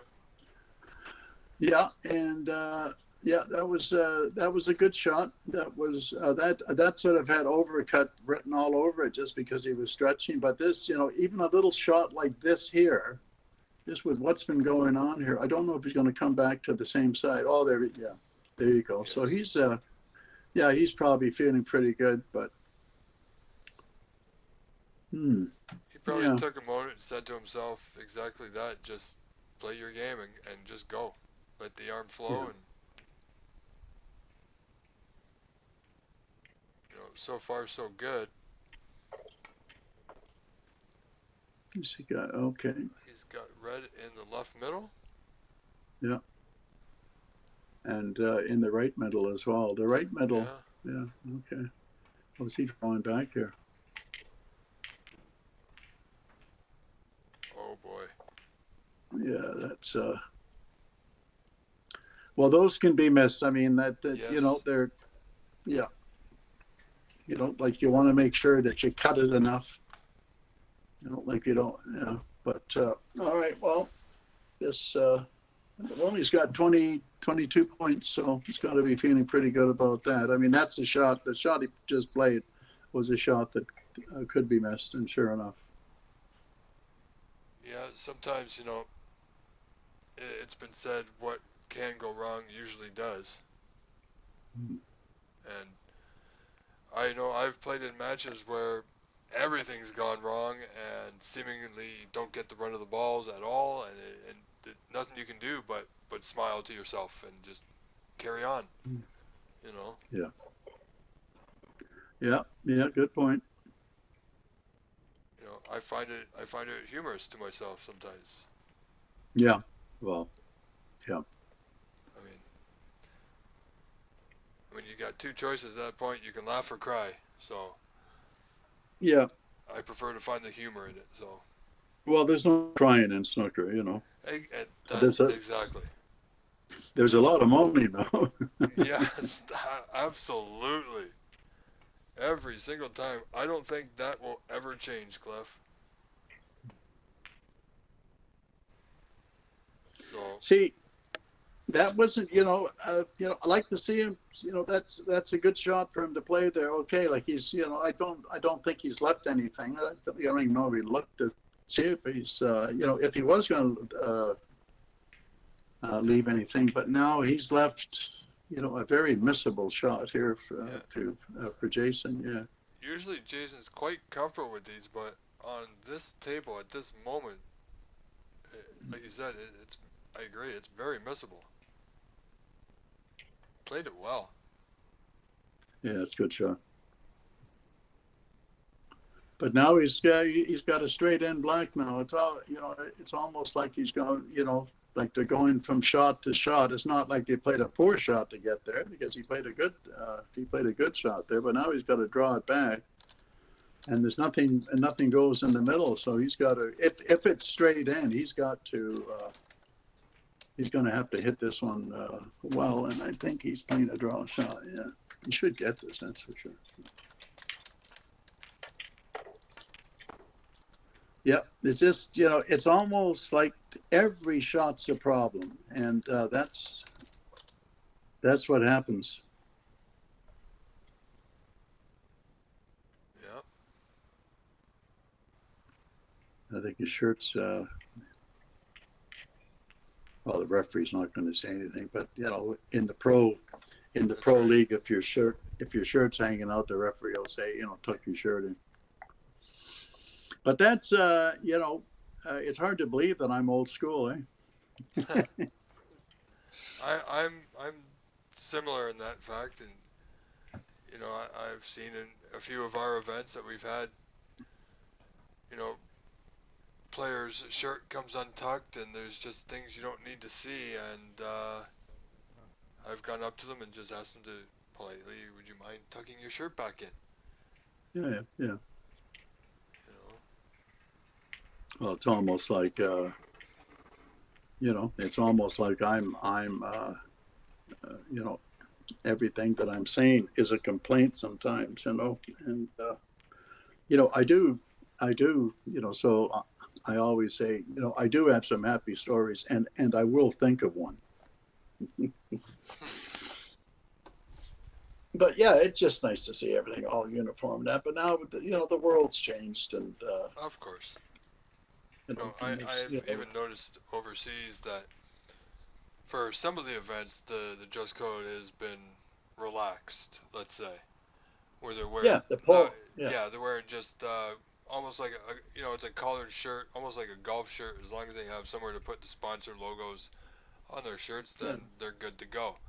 Certainly, for the four majors like the World Championship, the dress code is pretty much standard, and I don't think that will ever change, nor should it. But for a lot of the events that they play, they're pretty laxed on the dress code. Look at this, he might get lucky. Yeah, there's like there's a polo, the polo shirt like a golf shirt, and they, and the players, this doesn't happen very often, but the players all agree that they should be, in black so that it's uniform. So it's not like Joe's Steakhouse kind of a thing. But the sponsors always are allowed to. Well, you have to wear a sponsor's logo on your waistcoat every single. Right. Whether it's a polo shirt or or they have long sleeve, and they're all in black too, but no tie, and yeah, the tie thing is there's some tournaments that that the tie is look how far that came off the cushion there. So there's some tournaments where the the ties, like if it's sponsored by an insurance company or stuff like that, then they'll have but they want you to wear a tie. But in general, this day and age, it doesn't matter, especially when we have a tournament like this. Wow, good green. Okay, look at the chance he's giving himself now, Cliff. Yeah, back to reality here. Yeah, I'm not gonna say what I want to say, but balls are open. Doesn't need to break anything out or play any real caroms. Just needs to maintain his cue ball control and a general sense of Jason's game. He does have fairly decent control of his white. Yeah, he wants to keep the cue ball in the middle of the table. Not close to a cushion. Yeah, there's a few balls to play on here, but there is a bit of an angle there.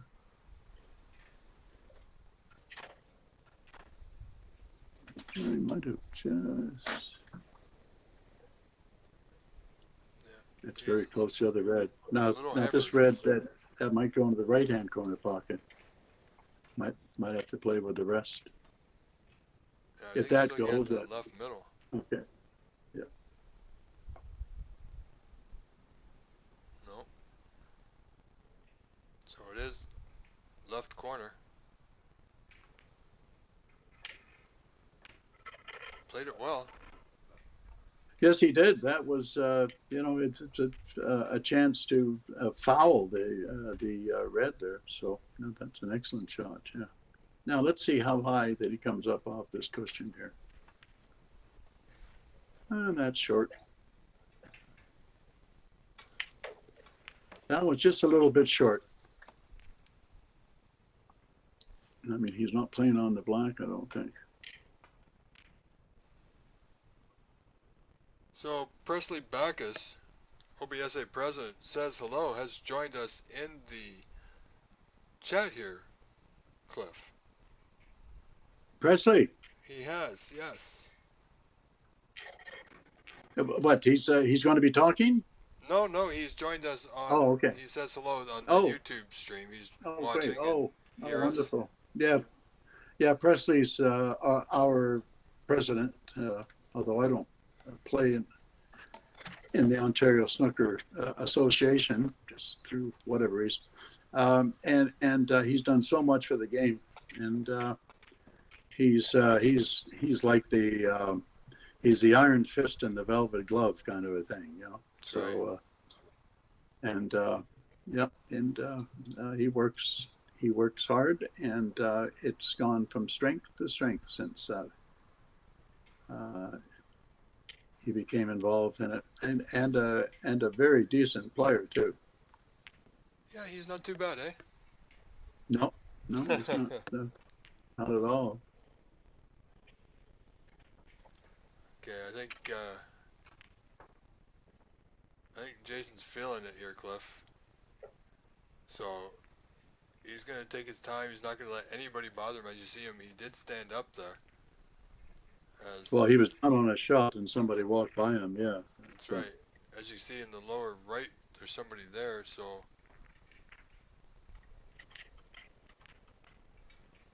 just wants to be sure of the pot here. Doesn't have to do too much with the white to get anything. Yeah, that was a good shot there. Just if he can cannon into the pink, then he's he's going to have a choice of shots, and that's definitely the correct way to play the game, is to have a couple of options.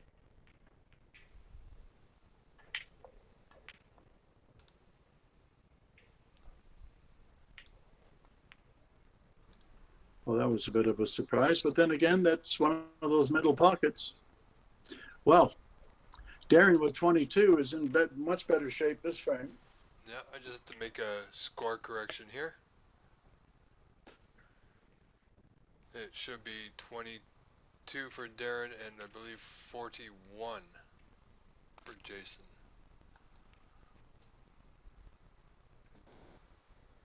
As soon as this updates for me.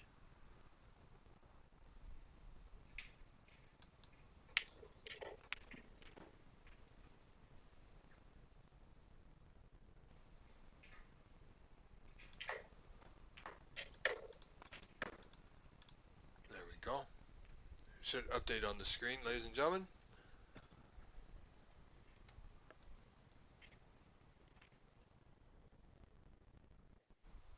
In just a moment.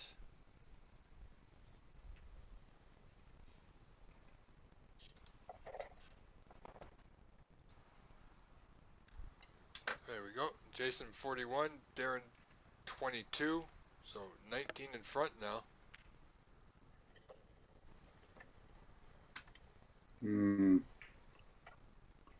Awkward shot here coming up. Yes. Now this is the moment. 20-point lead. Oh, yeah.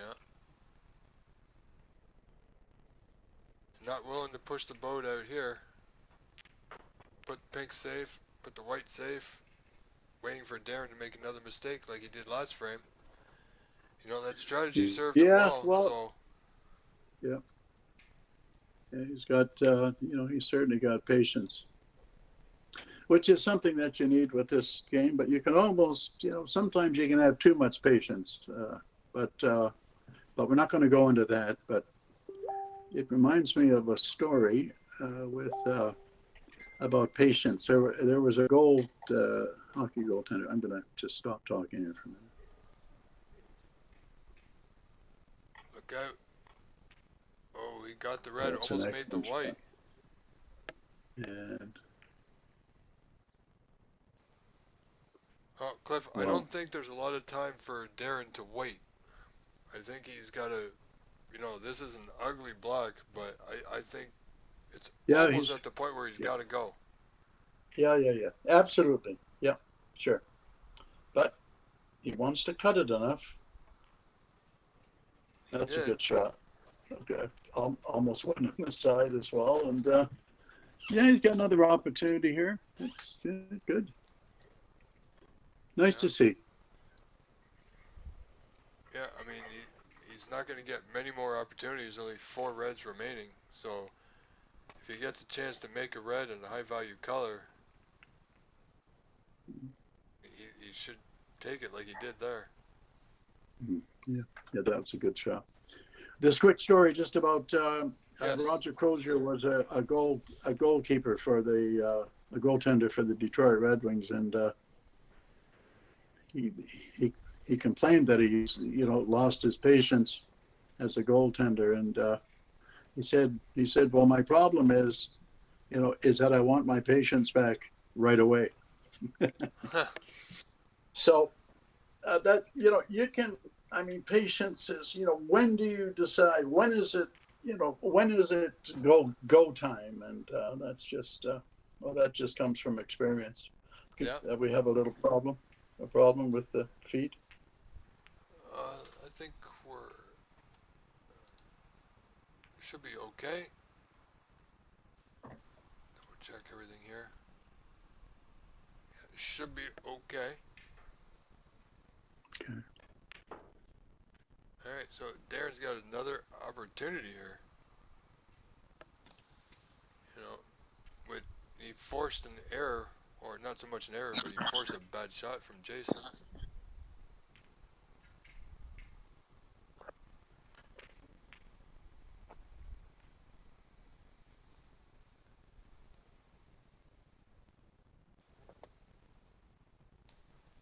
So Darren cutting into Jason's lead here.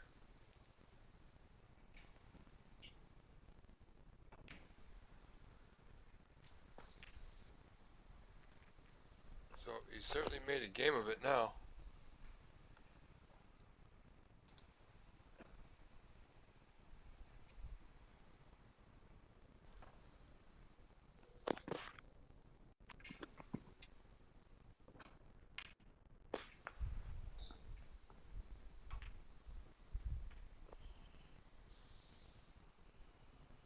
Well, Cliff, Darren's now within 7. 2 reds remaining. I've lost the feed actually, so I don't know. Okay. So yeah, but anyway, yeah. So you continue on, and I'll just work and see what I can do here. Okay. I will But simply okay. re-message it to you. Okay, great. Okay. Yeah. Thank you.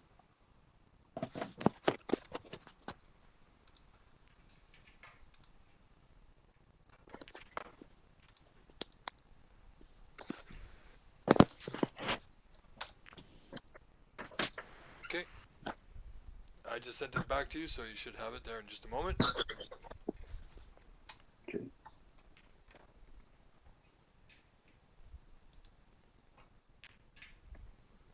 So Darren's now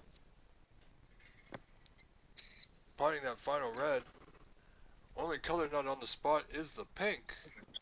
And he's within 3.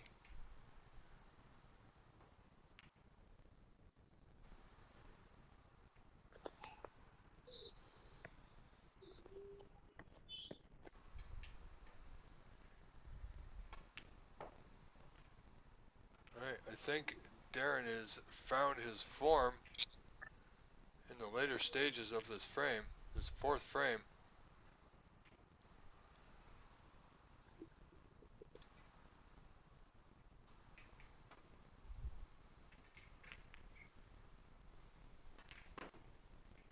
And again, got a little too much on that yellow, or did he? Okay, he's left the yellow right over the right middle. White is close to the lower right. Jason's looking at how close. I'm not sure, but I think Jason's looking if he can play the up and down to get that yellow, to knock that yellow into the right middle.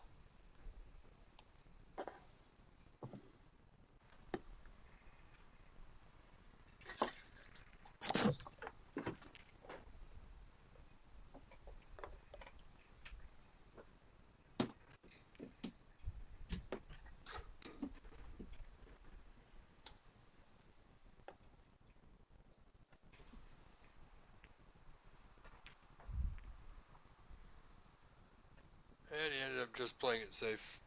Didn't take any chances, did Jason? So as you see, Darren Taylor now leading Jason Williams 44 to 42. So only 2 points in front.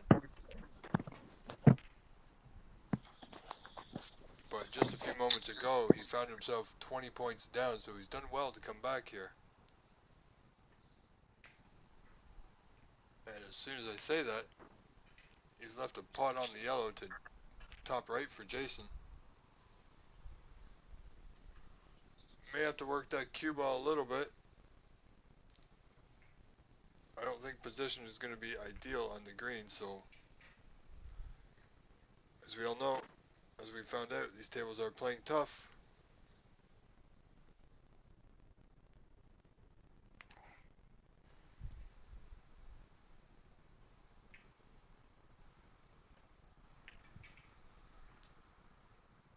Went for position, did pot the yellow, tried to swing the cue ball around the angles, didn't get there.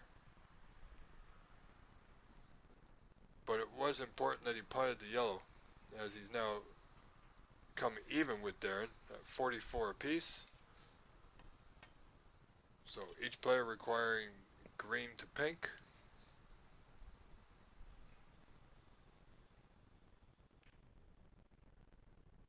Can you hear me, Rob? I sure can. Oh, good. Okay. How you doing? You got the feedback? Yeah, I'm good. Okay. I'm good. Thank you. Yeah. Excellent. You're doing just fine. Thank you.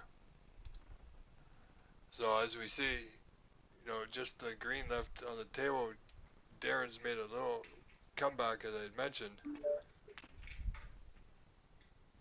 Just swinging the green around the angles there. Not too bad. As they always say, there's a gap. In this case, there's another rather large gap for Jason to return the favor of sorts.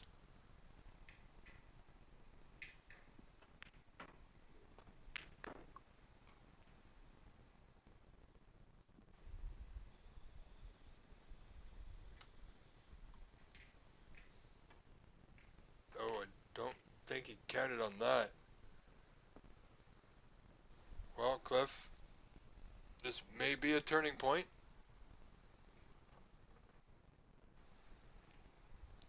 I think Darren's got to go all in here.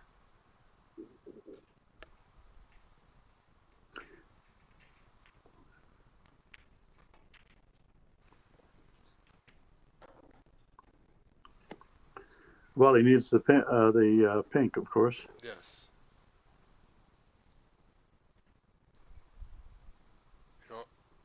As a player, Cliff, where this cue ball for me is landed, it's not ideal when bridging over that middle pocket like that.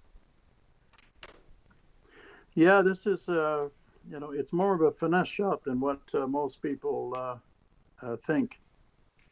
But yeah, the blue's in the open. He's going to, he can always work his way around getting close to the pink. Although it's a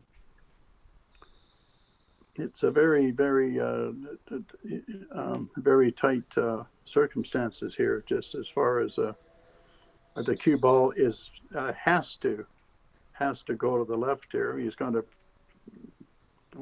leave himself a long shot, or he's going to pot the blue in the right hand corner pocket and go around the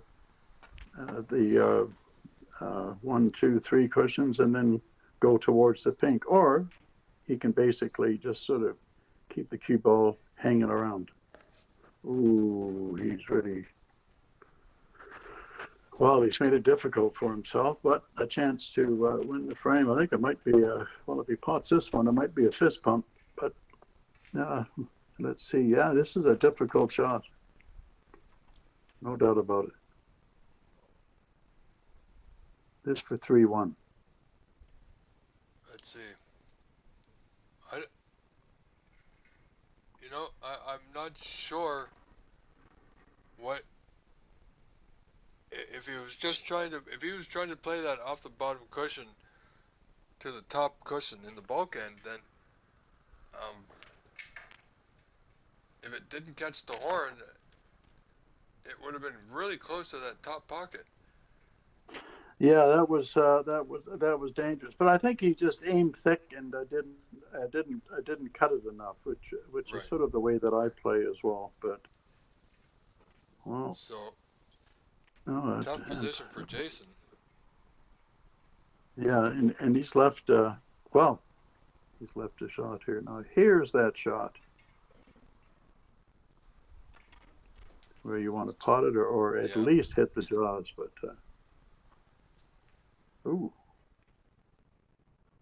I think, have we got the score wrong here? No. Let me double check here. Well, that was his game. That was his game ball. He's 12. Well, it looked like he's 12 in front. Yeah, almost like Darren Jason only used needs the snooker. Pink.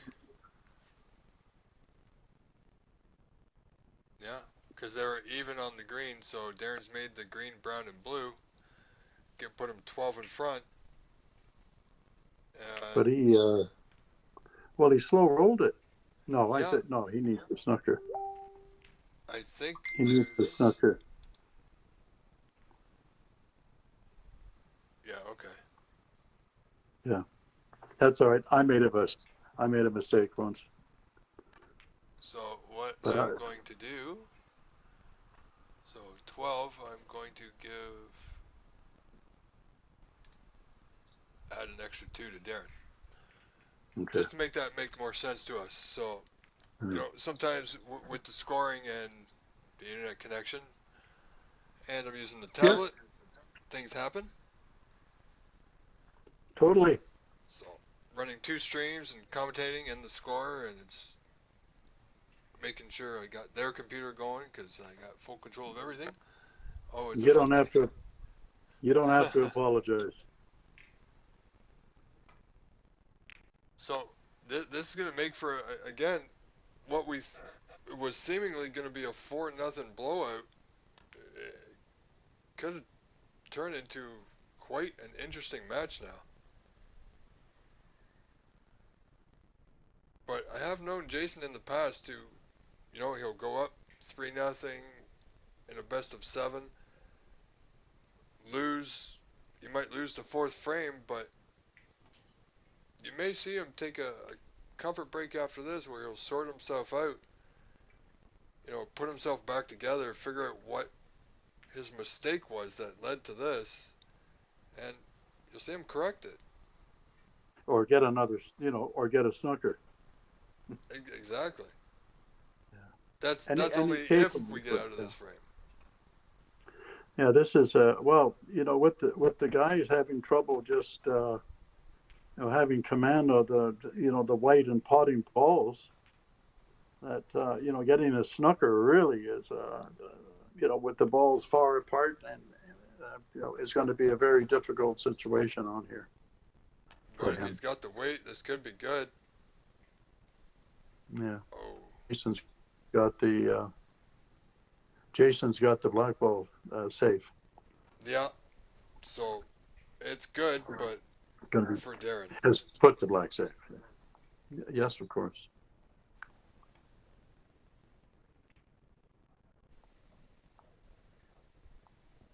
But that won't deter Jason. He'll simply try and play a carom onto the black or get that black out somehow.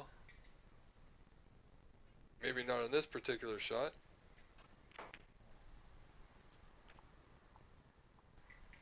But as you know, stranger things have happened.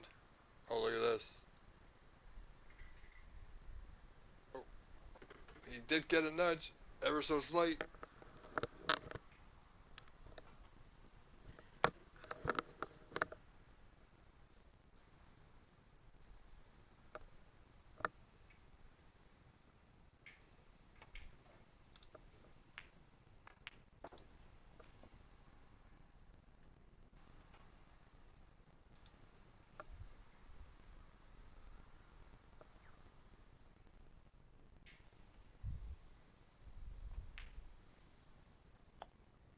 Wow, this is going to be interesting.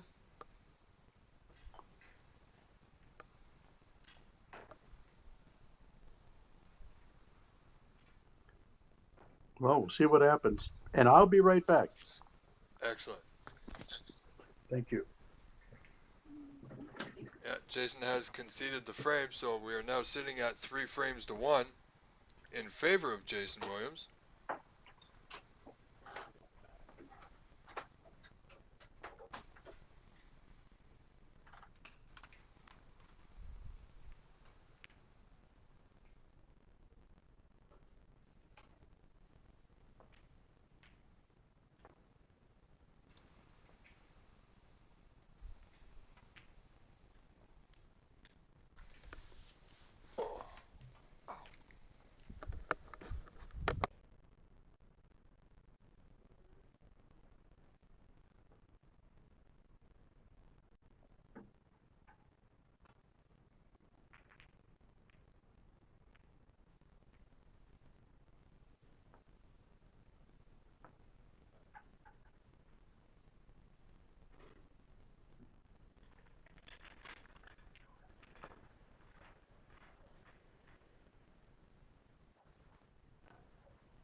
Okay, well, folks, it's 3-1 in favor of Jason Williams over Darren Taylor.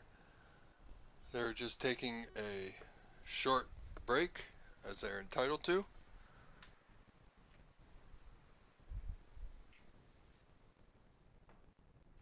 And I'm sure the action will commence in just a few moments, and thank you for being here. And again, if you're enjoying our stream and like to help us out to continue to bring you this live snooker, on our OBSA web YouTube page, there is a link which you can donate to, which would be greatly appreciated. That link is tiny.cc/livestreamupdate, and any amount would be greatly appreciated, so we thank you for that.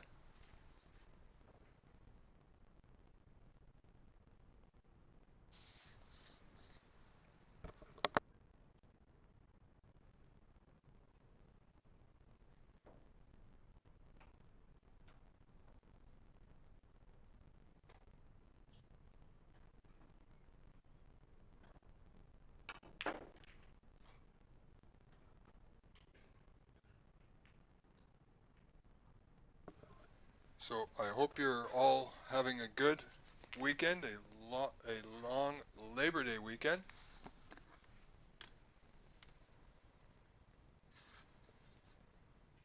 Thank you all for being here, spending your time with us today.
Well, ladies and gentlemen, I just received a little update on some of our Canadian players. We have Chucky and Kwan, who won his match 4-0. Levi Miller also won his match 4-0. Charlie Brown, unfortunately, was down 3-1. Albert was up 3-1. And some of the results of the other matches, Andy McCluskey, I believe, won 4-1. And Stephen Wong is sitting at 2-2. Oh, so far, we have 2 Canadians will be moving on to the final 8 in Chucky and Kwan and Levi Miller. So our Canadians are seemingly doing very well. As I see Darren coming back to the table now. So it appears we are set for frame 5, Darren to break.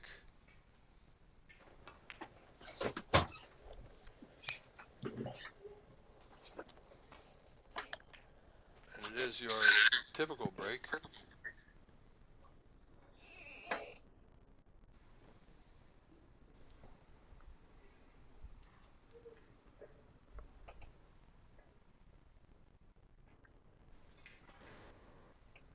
And Cliff, have you managed to rejoin us? I'm back now. Yes, thank you very much, Rob. Thank you. Welcome back. Let's see how Jason gets on and Darren gets on in this 5th frame. Oh, that was definitely not intended. As soon as I said that.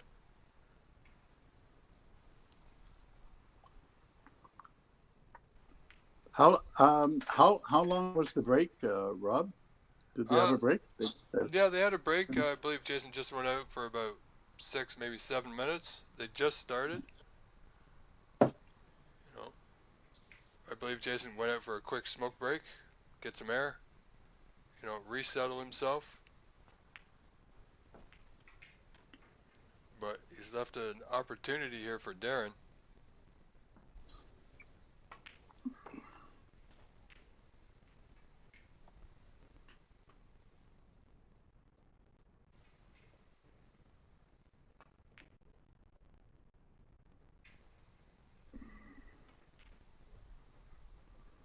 So he's, well, a little close to the yellow, but I think he's still okay on that red to the top right.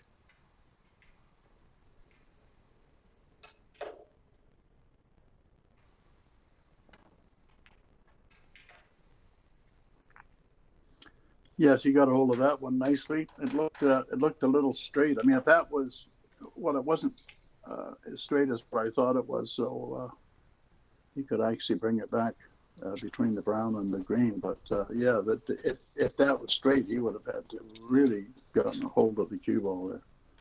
But nicely on the yellow. Yeah, if he can get on one of those 2 reds down by the black spot. Oh, I think the cue ball is going to die here, Cliff.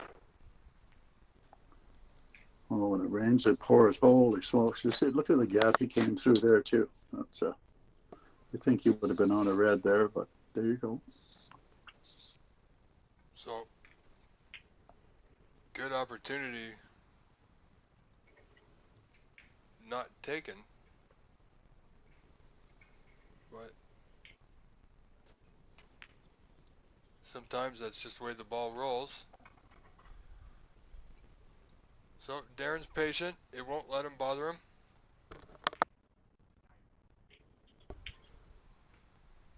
Jason looking to bring that white back into the bulk area. It should travel nicely. Look to get close to that top cushion. See there, I'm not sure if you saw that, Cliff, but that white one just before it slowed down looked like it took a little bit of a turn to the left. Yeah, I noticed that, but I didn't want to say anything because, well, I thought I saw a bit of it yesterday, and I wasn't quite sure, but now that I know I have another set of eyes, Just wanted to make sure it wasn't just me. Yeah, no, you were right there. Yeah, that looked like a wow. Yeah, it looked like it went an inch at least. Because I know one of the players yesterday played to roll up, and he was 3 inches away from the yellow he was trying to roll to, and completely missed the whole ball.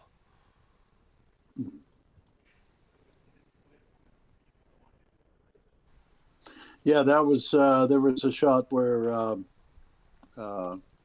Darren had played a little bit of a roll up, and it just kept on going. He hit the ball that he was trying to get behind, but it shot out another 2 inches. So, anyways, let's just hope the cue ball, or there's no balls in that area anymore. But ooh, Oh, this is going to be close. Nope. Okay, well, there you have it. Easy starter for Mr. Williams.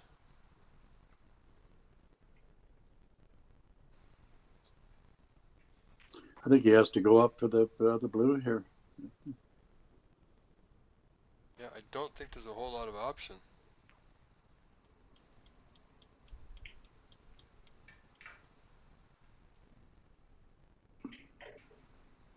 Okay. Not as intended, that's for sure. But here we go with that roll up to the yellow. Ooh, I think that might have turned to the right there. Yeah, see, we I were don't think mentioning he that hit it. before. I don't think he hit it. No, that was a definite foul. Yeah, so I'm going to mark that as a foul there, Cliff. Giving 4 points to Darren. It's a definite free ball, and look at this. He's got the brown, which is potable. Into that top right corner, too. Or, so what, did he make it? No. I mean, he put his hand up, disgusted, Yeah. and he came back to the table. So Darren is there and doesn't look like he's going to be shooting. Yeah, I think he's Or is put. he? Oh, he might be. Yeah, well, let's put him back in. Yeah, for sure. Yeah, so definite foul, so we marked that one correctly.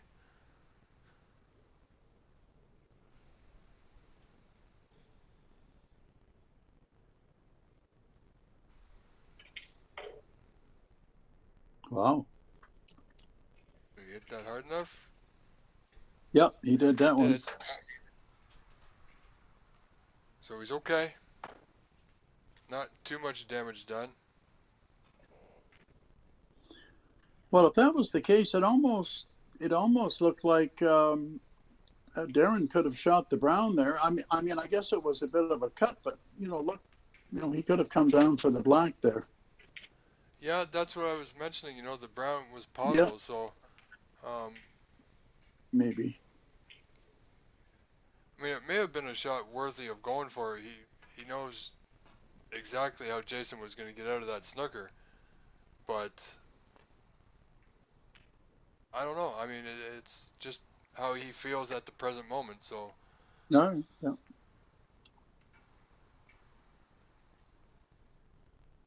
because he could only imagine that Jason was going to roll into the pack and not leave him anything.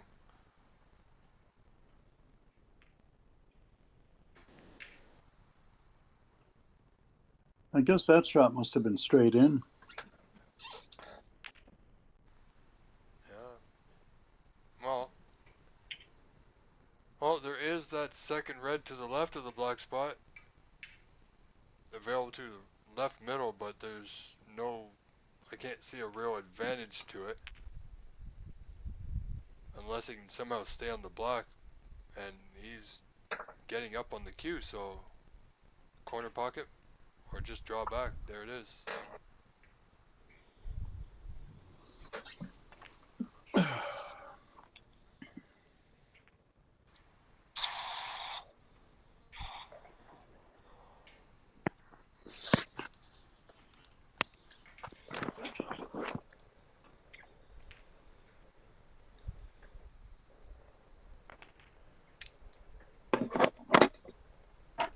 have a feeling, Cliff, this could be a very defensive game. But Jason may have a go at this red nearest the yellow pocket. Yeah, what the heck? What else is he going to do? There's not much. I mean, the red closest to the left middle is a little thin from where he's at.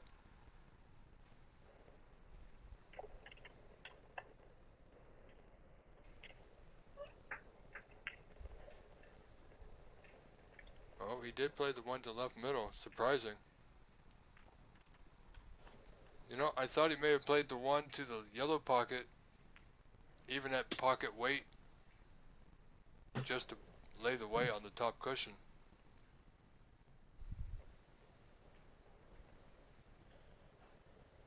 He doesn't want to hit this red. No, looking to get past. You name it, he's done it. Well. Like I said, this could be just one of those frames.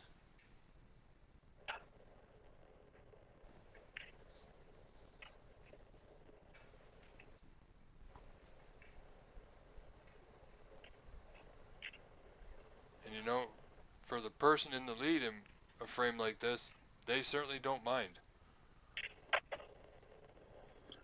No.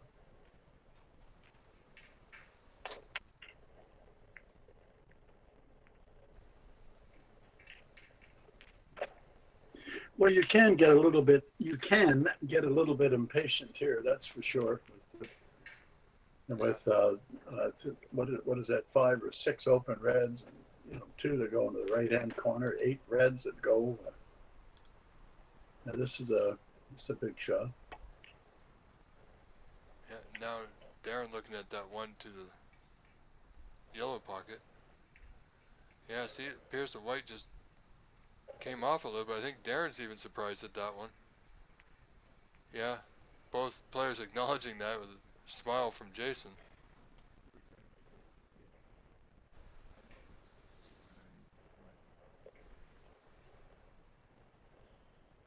See, that's the problem. If both players, if Darren is thinking about the roll and they may try to adjust, and it may be too much or too little, or depending upon the speed, if there is a roll off, how do they play it?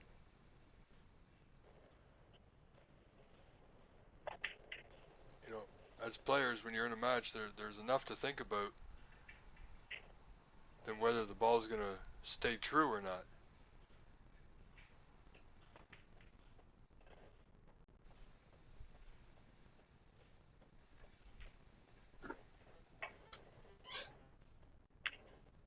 So, Cliff, I don't know if you were here when I was mentioning, but Presley sent me some of the results, and Chucky Kwan and Levi Miller will be advancing, both winning their matches 4 frames to 0. Yeah, I heard that. That's very good. Very good. So, I think Levi's only lost 1 frame. Yeah.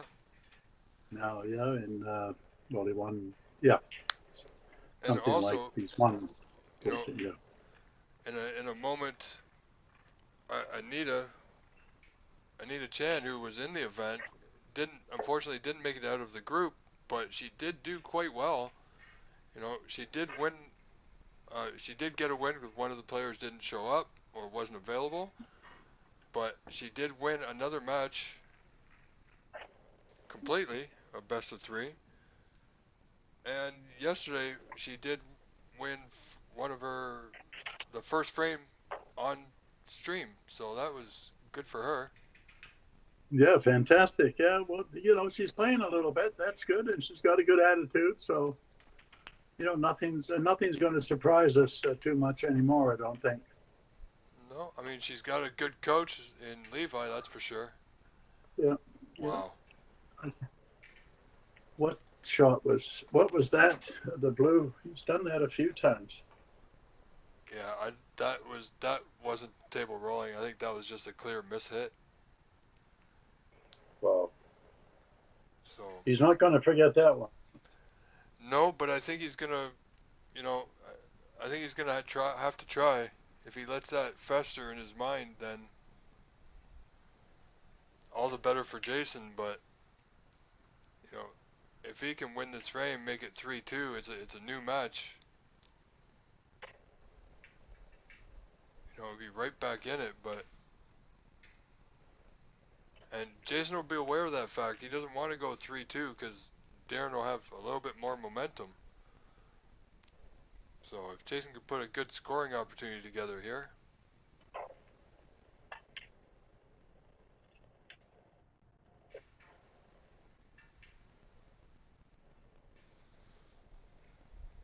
Now that shot Jason just played, we saw a lot of players over the last couple of days just catch the jaws and miss.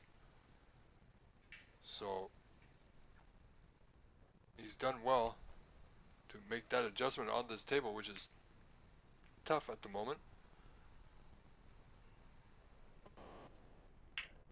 And you know, when Jason practices, he practices, you know, being able to move the white ball around the table.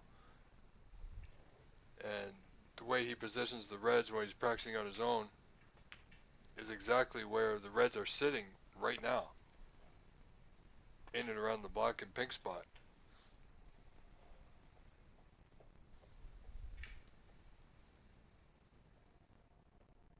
And it's always nice to have a color over a pocket too, Cliff, if he unintentionally goes out of position. Yeah, he's well. I don't. It looks like he wants to run through and push through the reds and get the black and the black and left hand pocket. Always come up that way. Yeah, then that's worked out pretty good for him. Yeah, he wants to get the cue ball certainly past the balk line now.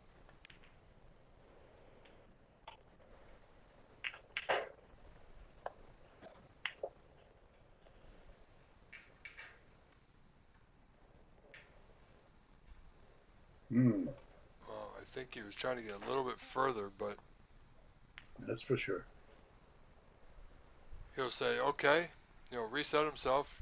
As you saw there, a little shake of the head. You know, I do favor him for this red. I would think he's playing the red to the yellow pocket. You know, even using the rest. Shouldn't be too difficult for him to get position on a color. I mean, if he hits it just right, he should be nicely on the brown. If he overhits it, he'll clearly be on the blue.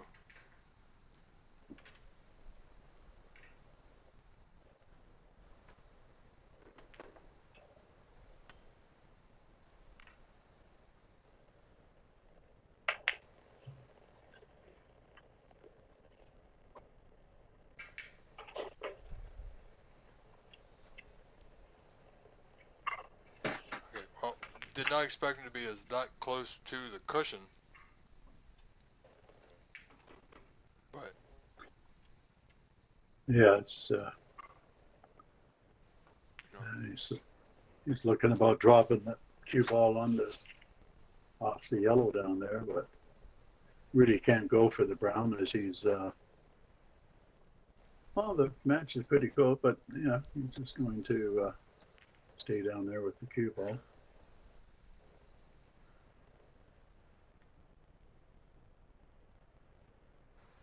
Life and death here. Yeah, I mean, I think he may have even, I mean, I would have been thinking about possibly coming off the back cushion behind the yellow, but with that roll off that we saw before, maybe Jason was thinking the same thing. Couldn't trust it to actually stay on line. Yeah. So direct hit to the yellow. You know, sometimes it's better to leave your opponent to be able to see a red or a portion of a red to try and force an error. Yeah, a little teaser, eh? But yep. So now Jason has that same red to the green pocket, and he can play it in a way where he may only leave that particular red.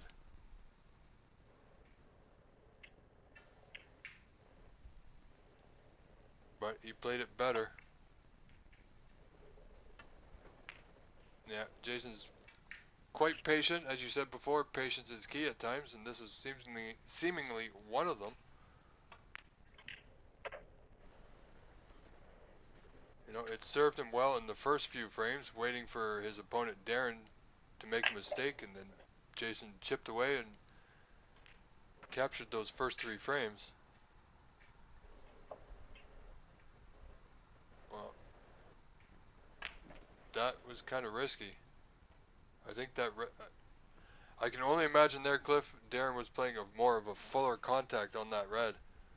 Yeah, yeah, and everything seems to be going to the, well, when you're at the other end there, the cue ball was always sort of going to the left. That's right. Up around the yellow, and of course, you know, now it's shooting down here. It's going to the right, which is, yeah,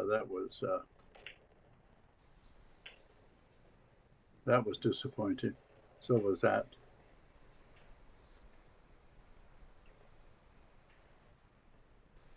Oh boy.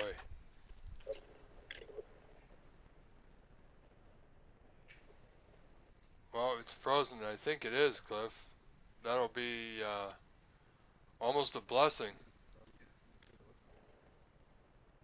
So he can simply nominate the green and shoot away here. Now, if he can tuck this white between or behind the yellow or brown.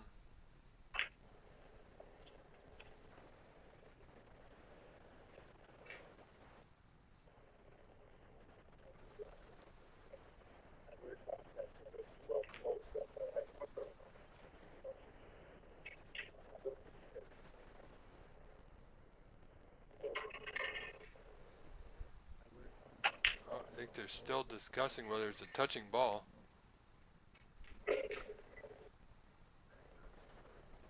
All right, so Darren's, look at this. You don't see this often, Cliff. Taking a picture of the ball. Good idea. Never thought of that. Yeah, and then you can zoom in.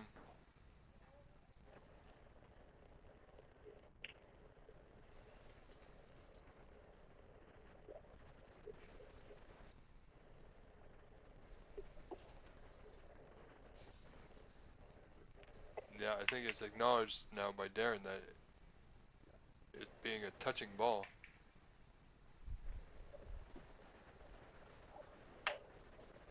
So that's something I haven't seen before. No, not with the camera. It's you know, it's a good move. You should be able to see it though with glasses.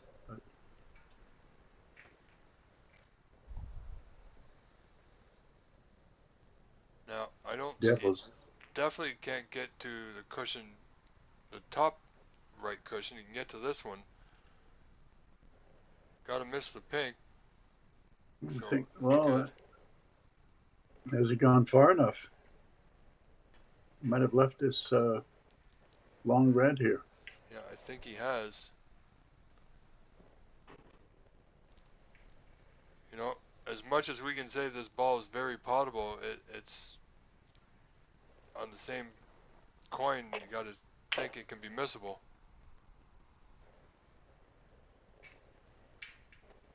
And there it is. Oh, wow. Well, you could say, well, that could have been worse. Not really. No.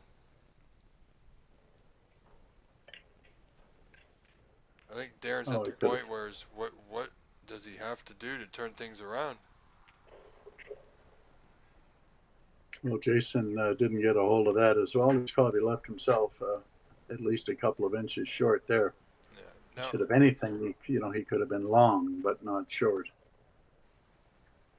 Yeah, if he was playing for the black and went above the black by even 3 feet, which is a fair distance to be out of position, he'd have pink or blue. Yeah.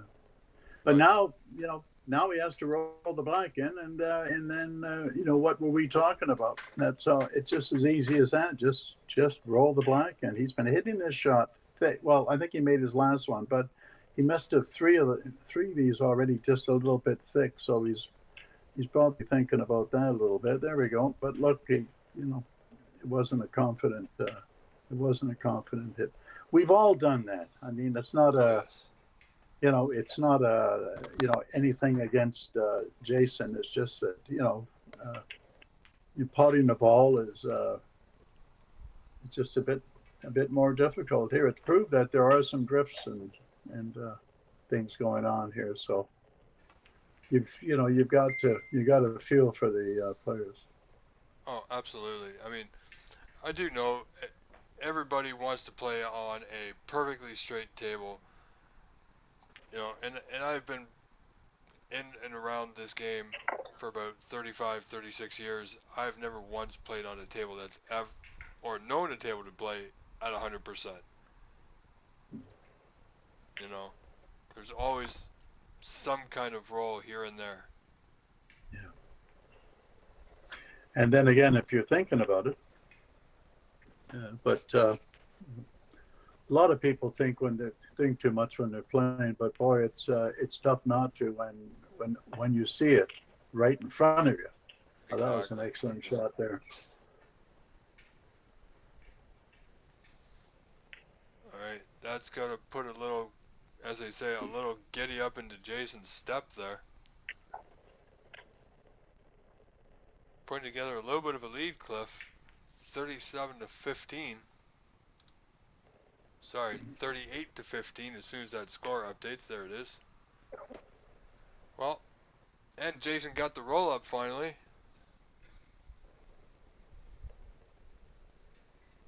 He definitely made sure of it that time, Cliff. Yeah. Yeah, it wasn't going. Yeah. Sorry, what did you mean? The roll up or the? Yeah, is that what you meant? The roll up? Yeah, the roll up. Because the one previously in the beginning of the frame he missed. So I think this time he was aiming just a little bit thicker.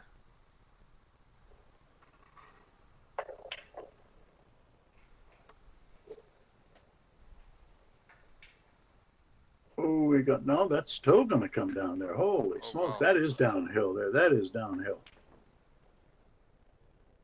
Look at it just go. Okay, now, if I was a player in Darren's position, looking at where the balls are, a player, as they say, his expression is licking your chops. Yeah, or it's over. Should be. But nothing, as we've seen, nothing is for sure here. Yeah, well, that shot certainly helps.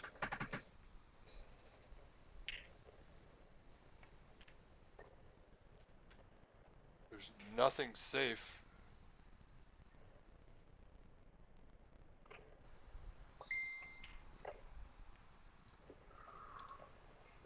Okay. Yeah, I just. Well, at least he's on one of the, the pink or the green. But yeah, to get on the green would have been great. But it was difficult to get on the green there to actually go down for the yellow, to be honest with you. Yeah. Oh, he's going to have to work the cue ball here a little bit. Oh, no. I think that is about the worst outcome possible.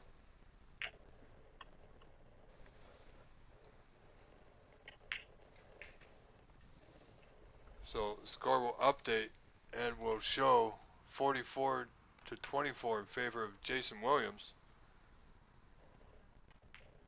So Jason only requires the green here, Cliff.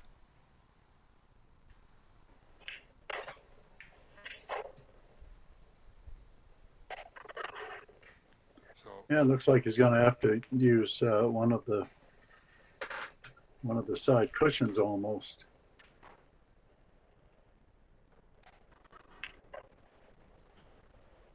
Draw it back to where he is, kind of thing. But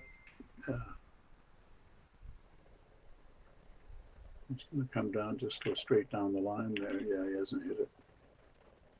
But mind you, well,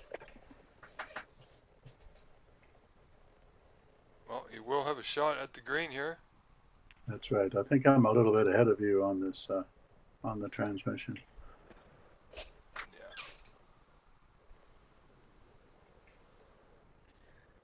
So I don't think anything fancy here. gets us. Could be third Canadian through.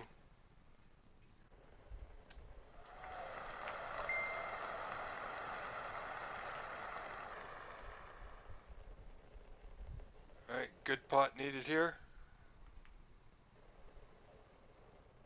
I think it's just about over.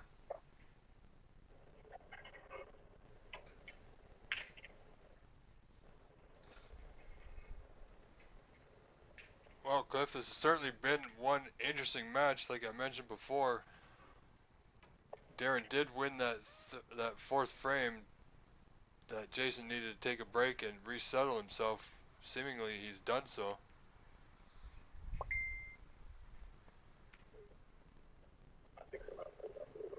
And there we have a concession. So it is final. Our winner is Jason Williams, 4 frames to 1 over Darren Taylor.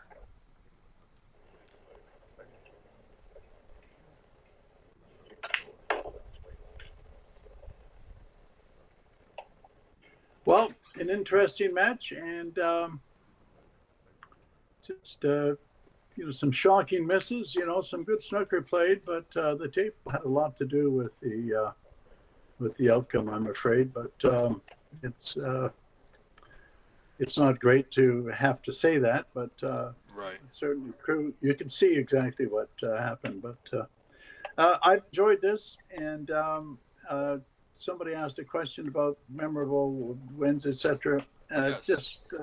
I played Dennis Taylor, who's my best pal on the tour, and we in the first for the World Championship in '73 when we turned pro, and it was first one to win 9, I think, and Dennis needed a snooker on the pink at 8-all, and anyways, he got the snooker, won the frame, and then we played the, and then we, he got the snooker, and I won it on the pink, I guess, or something. That was one of the, that was my first professional match, and then playing Dennis here at the CNE in 1974 at the at the Canadian Open was the same kind of thing. I was 5-3 down and won a 9-7 or something, but I was so nervous playing in front of the Canadian crowd, but I really played well, and that was just a moment in '74. I was that nervous, and I was going to put my, and it was my break, and I put my hand on the table like to break the balls, thinking I'd be flopping around, but it wasn't. It was still. It was perfectly still, and I wasn't nervous anymore. And then I said to myself, I'm good enough to win the World Championship. And that was 6 years before I won it, but that was, yeah, it just came to me like that. Thank you, God. I'm not, really religious, but, I had to thank somebody for that one. And but then and so the next 6 years, I knew I was going to win the World Championship, but I didn't know when. But that was just unbelievable how nervous I was. And I put my hand on the table, and everything was still. Everything was still, and I was in charge. It was beautiful. Okay, yeah. Thanks very much, Rob. I've been watching your, listening to you, and thank you very much for, doing a great job. And thanks for, letting me do something like this. And I maybe if I can do something tomorrow, that would be great too. So fantastic. All right, Cliff, It has been an absolute pleasure and an honor. Our viewers, thank you. I certainly thank you. Thank you. And we'll be in touch. Okay. Great, Rob. Thank you very much. Thank you very much, Cliff. Thanks, mate.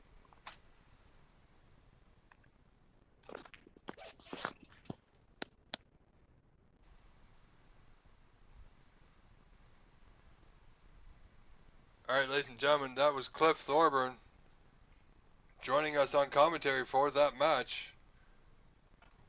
We are in a bit of an intermission, so we will be back with another coming up shortly. I'm not exactly sure when. If I do have any information, I will let you know. So please do stay tuned.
Alright, ladies and gentlemen, I'm just popping back in for a few moments just to give you a quick update.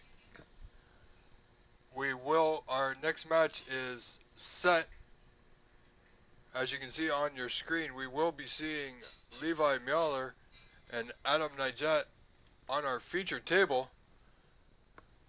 We are, however, waiting for the conclusion of a few other matches, and then they will be, from what I understand, a break for those players, and then we'll get underway. So let's see what happens. Give me a few moments, and as soon as I have more info, I will relay that to you. So thank you very much. Please do stay with us.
Alright, ladies and gentlemen, welcome back.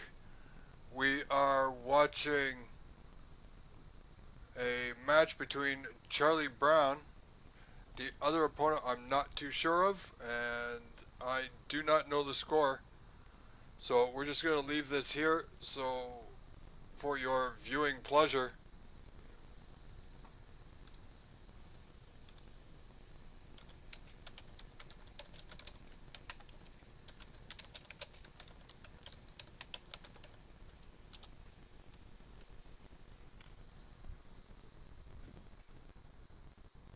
So there is, as you can see, on the right side of your screen, I've done the best I can with the camera, but there's a partition wall there.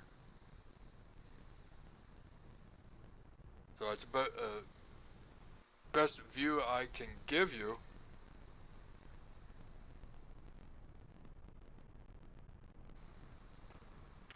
I'm not sure of the score in this match. I know Charlie was down in frames.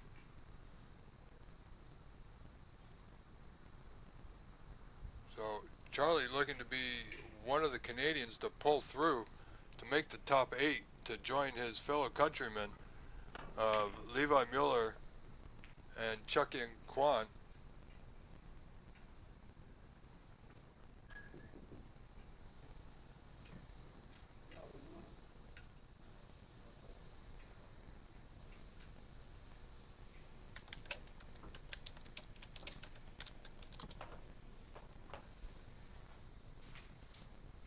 So let me see if I can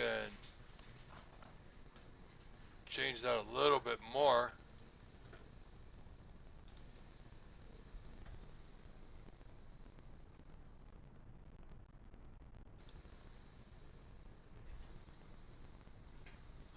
perhaps now we can see the scoreboard. Not quite sure.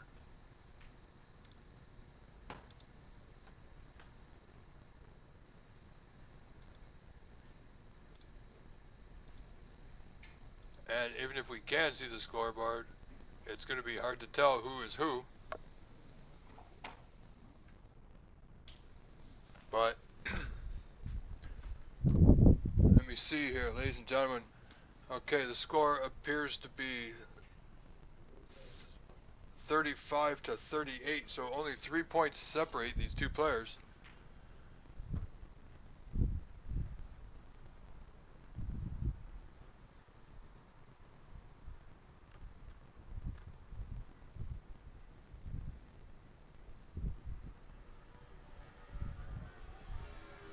Again, I'm unaware of the name of the opponent for Charlie Brown here today.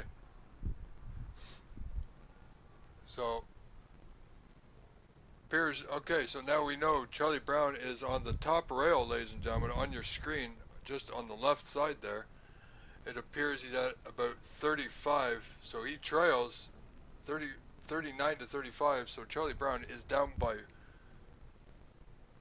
believe it looks to be about 4 points, so not a big deficit. But with that foul, that will add to it.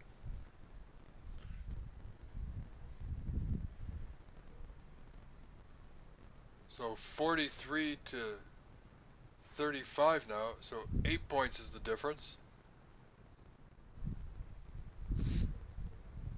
So Charlie finds himself in a bit of a sticky wicket, as it were.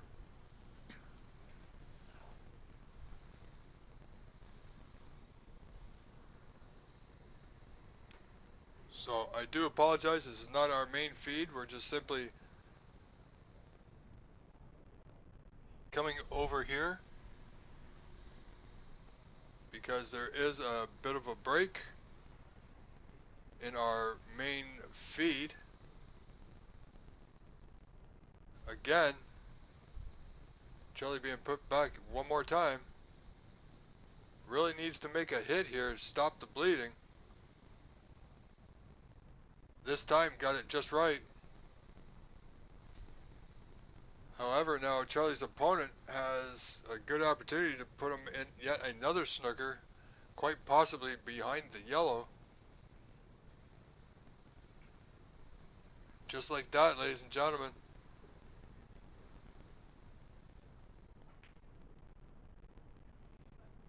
Again, however, it looks like Charlie has a one rail escape.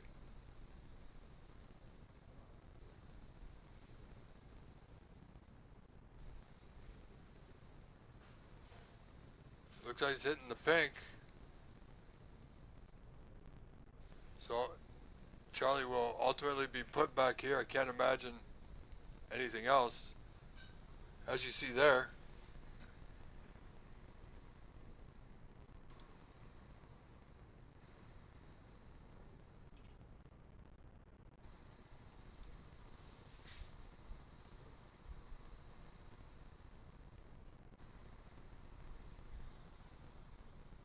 Charlie narrowly missing the pink again. Looks like he's going to have yet another go at it.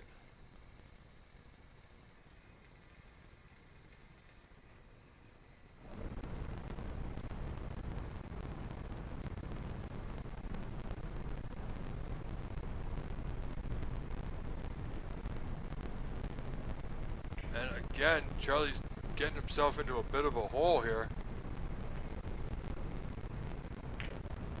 So if you're watching Charlie Brown, if you're looking at the scoreboard, that the players, where the players keep the score, Charlie Brown is on the top. Pardon me, ladies and gentlemen. Be right back.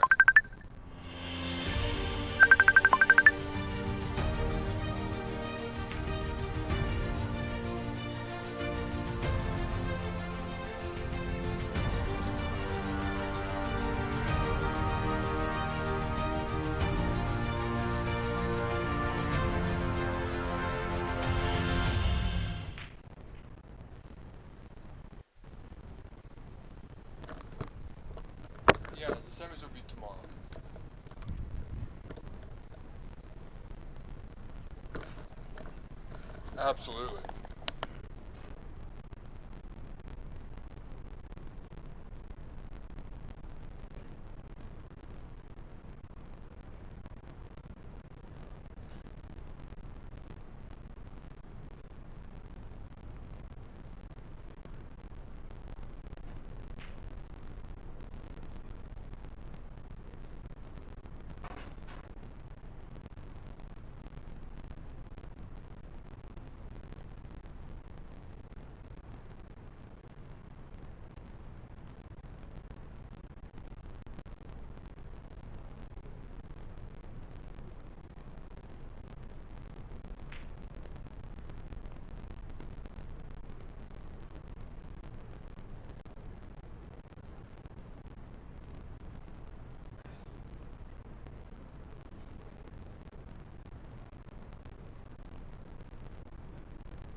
Okay, ladies and gentlemen, I am back for a few moments. Pardon me. Had to take a quick phone call there from the one and only Cliff Thorburn. So we are watching a match between Charlie Brown and, I'm sorry to his opponent, I'm unaware of his name. I believe Charlie requires snookers at this point in the frame.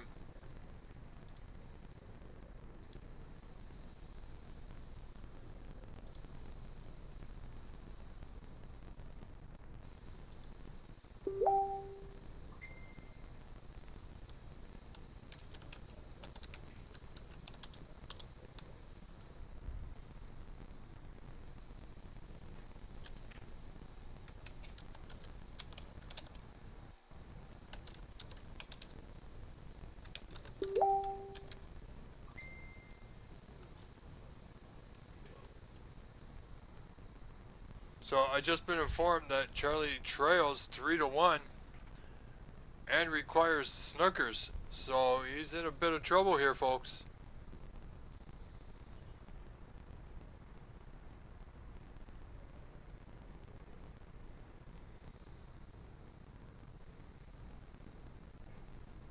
So we will stay with this until conclusion. And then I've just been informed by the fine people over at Embassy Billiards that after this match there will be a 1-hour break.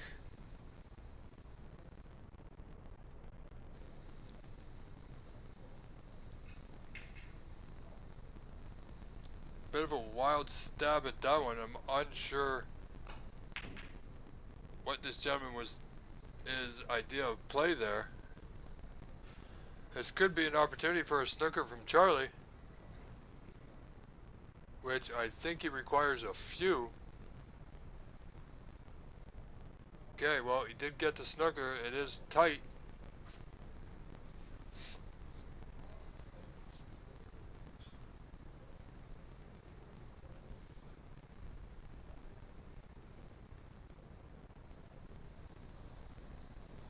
And once again, ladies and gentlemen, we do want to give thanks to Cliff Thorburn, who was kind enough to join us on commentary for that Jason Williams match earlier today. Jason Williams and Darren Taylor. Jason Williams coming out the victor by a score of 4 frames to 1.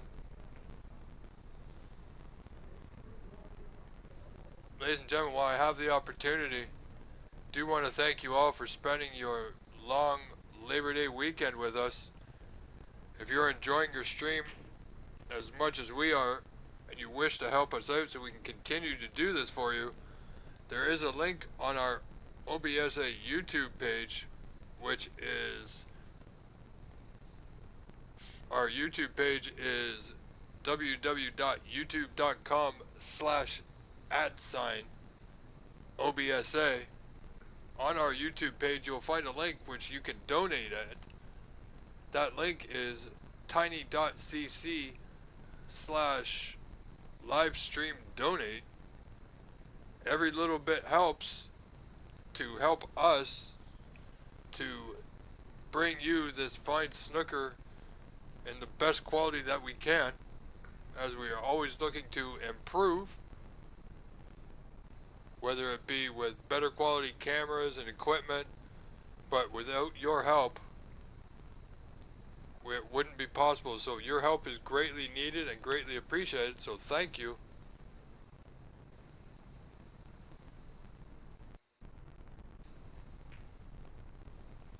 I'm not too sure if this match is out of hand or too far away for Charlie to come back. Now, let's see, 22 points on.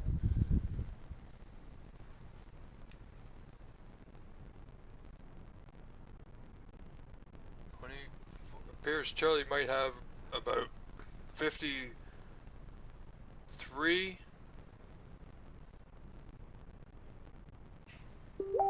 to 70 odds, so he may need 1 or 2 snookers.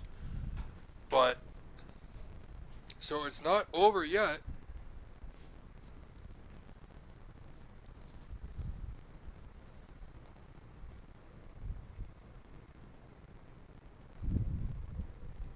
But it is good to see Charlie in action. But so Charlie Brown facing a 3-1 frame deficit and requiring a snooker, I believe, in this 5th frame. I could be wrong. He may be able to win with these last 4 balls. I'm unsure. We shall see.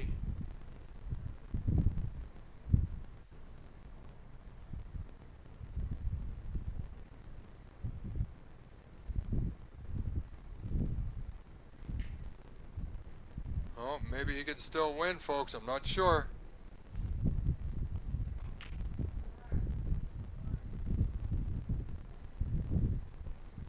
So we're going to leave this up until finish for your viewing pleasure, of course. All you snooker fans out there, or Charlie Brown and Snoopy fans. I'm not sure Snoopy made the trip this time, but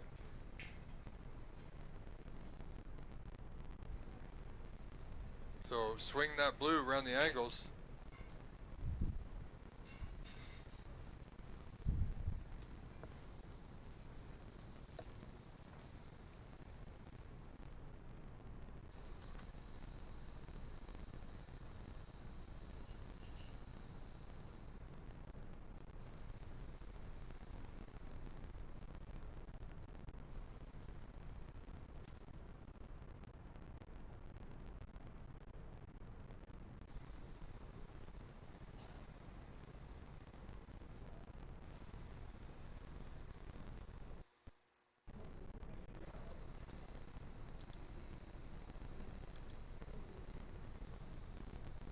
Charlie Brown, I believe, it's hard to tell from this viewing angle, folks, so bear with us.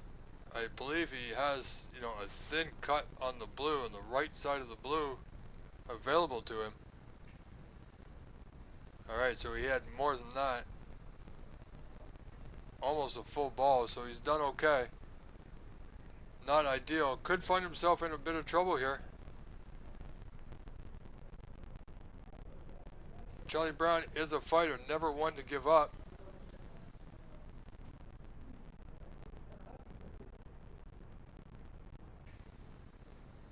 Played a little firm. Where's that white going? No, he's okay.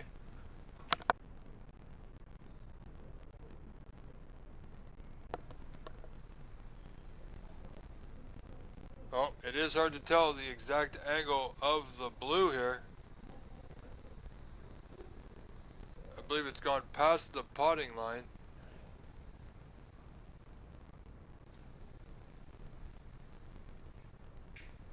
So just around the angles for the blue on this attempt from Charlie, so it's looking good.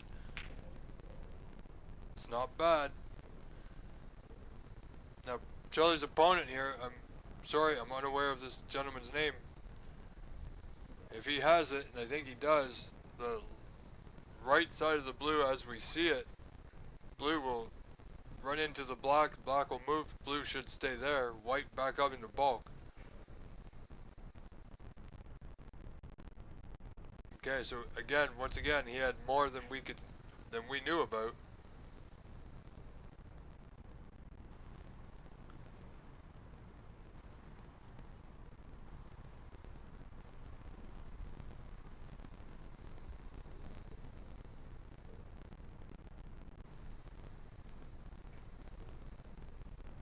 Charlie needs that white to go. Is it going to go high behind the pink? I don't think it will. There might be a shot on here.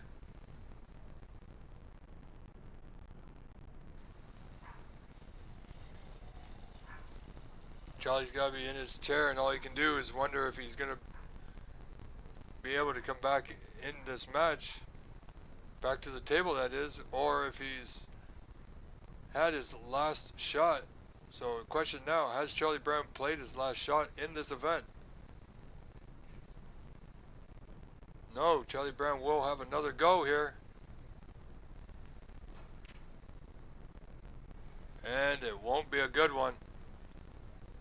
The run of the ball not going Charlie's way at the moment. This is the Embassy Billiards Club in San Gabriel, California. for their Embassy Billiards Open Snooker Tournament. If I'm correct, we have quite a few Canadians who have moved on to the round of 8, being Levi Miller, Chucky and Kwan, Jason Williams, and we're waiting now if we get fellow Canadian Charlie Brown as well. However, Charlie Brown, fighting hard as he will, in a bit of trouble, and he's got a lot to do if he's going to come back.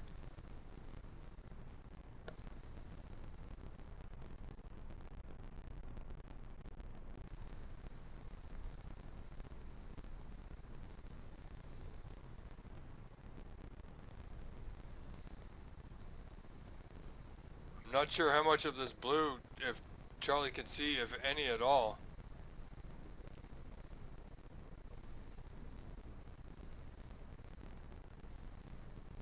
If he can see anything, it's going to be ever so thin.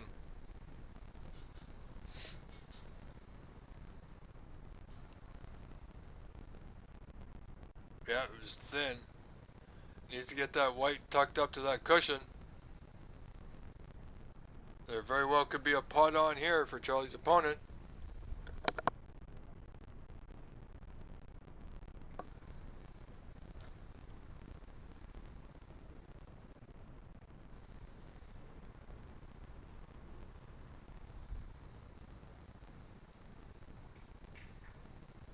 Good blue.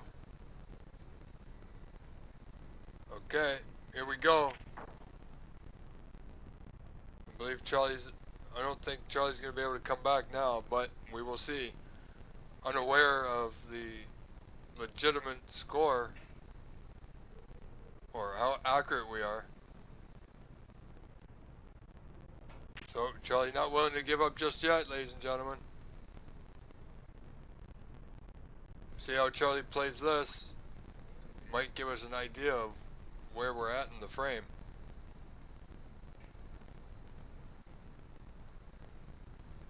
Gotta watch that white, Charlie. It's gonna hold up, and it does, just in time.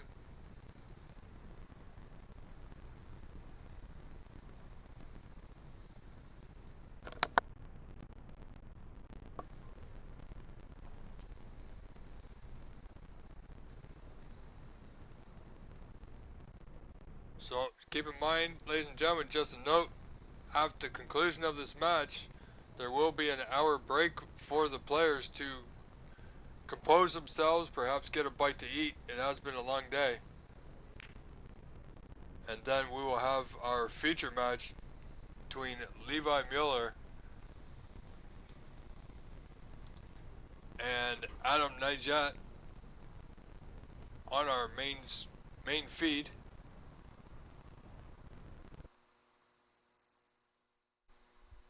And at the present moment, I do apologize, we may be having some technical issues at the club again. So we will do our best to stay with us as best we can, as long as we can.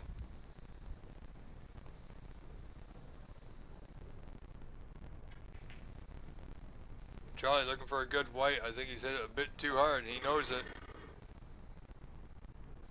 He knows that was his opportunity there.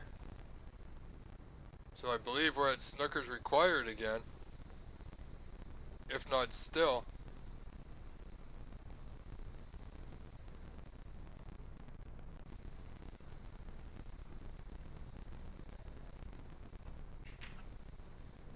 And the pink drops, ladies and gentlemen. I think that's it. Charlie Brown has been defeated, I believe, by a frame score of 4-1. Ladies and gentlemen, do stay tuned. We will be back. I will be returning in just a few moments.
Ladies and gentlemen, thank you for being patient.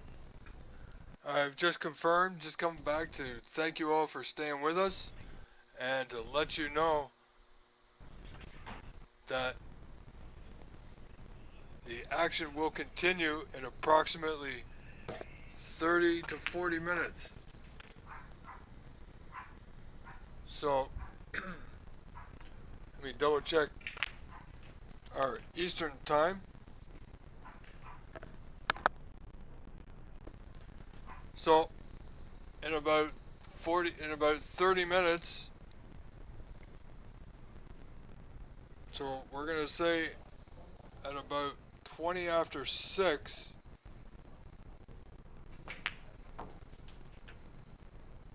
that you shall return. Now, there will be a match, as you see here. We have the score set for Levi Mueller and Adam Nijat. So please do stay with us. Thank you very much. And once again, if you'd like to help us out and make a donation to our streaming capabilities to help us do what we do for you, as we are doing this all on a voluntary basis, not getting paid for this, ladies and gentlemen. So anything you can do to donate, even $1 would help.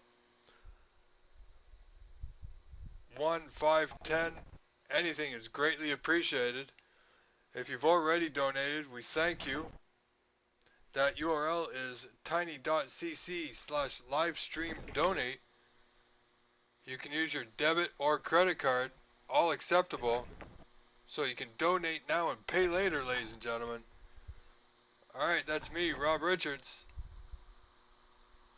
Signing out just for a few moments. We shall return.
folks, welcome back. You see here, if you're still with us, the table is just being set for our match, our featured match this evening. Just had a pretty heavy lunch. We will see Adam Najat versus Levi Miller.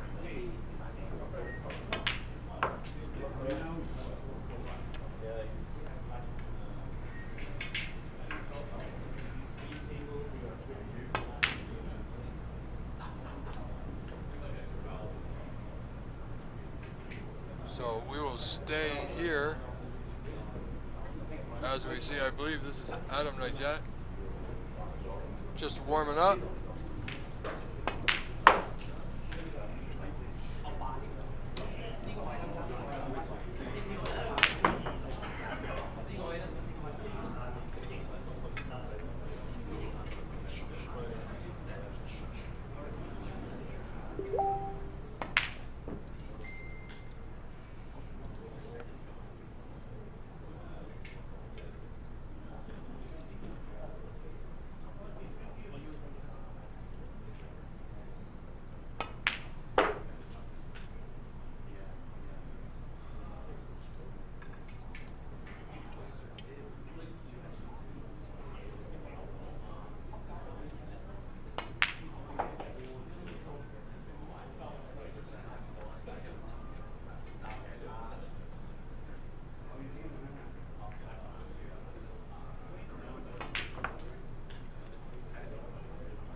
So thank you all for being with us. This match is just mere moments away, ladies and gentlemen. I'm sure Levi will represent us well here in this match. I don't know too much about his opponent, Adam. But this is a match, you know, that we have been waiting for.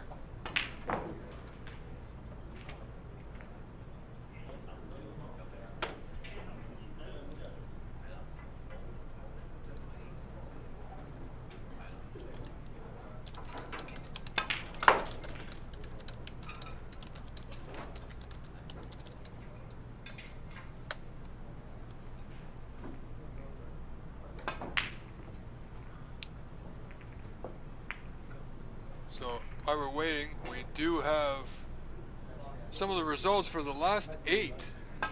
Ladies and gentlemen, we have in competition today to see who gets to championship final Sunday is our very own former Canadian champion Jason Williams versus Albert Kenny.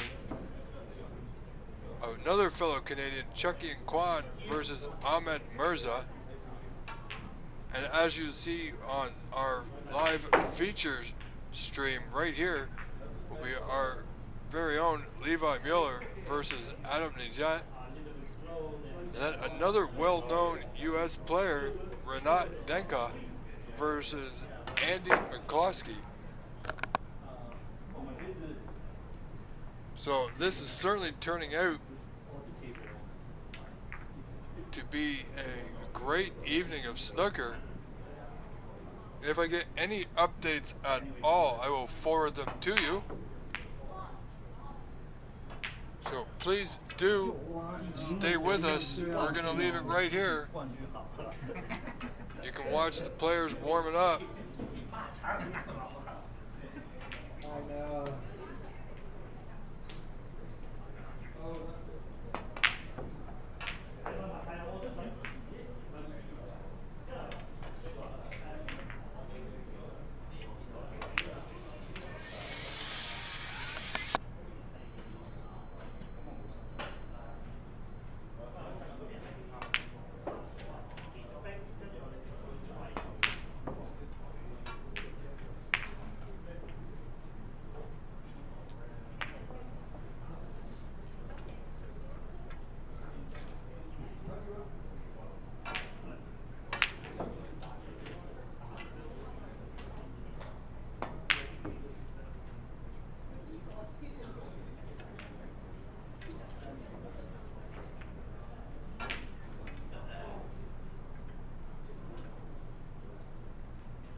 I'm ready.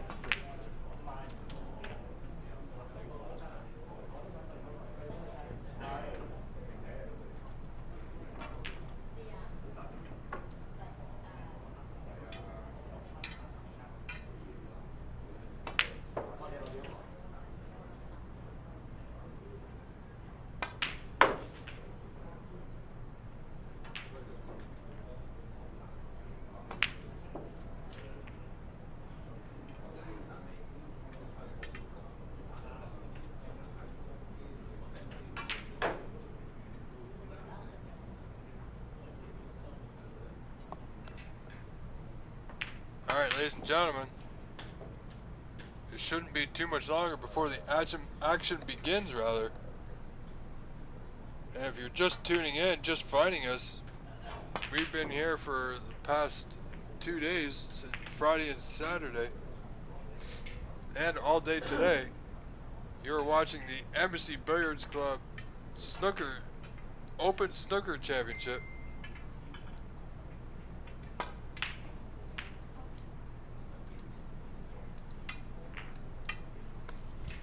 So you see Levi getting ready, should be shortly, so I'm going to step away just for a brief moment, and I shall return. I will leave it here for you. Stay with us.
says hello. Oh, you're talking. He's actually in the tournament today. Oh yeah.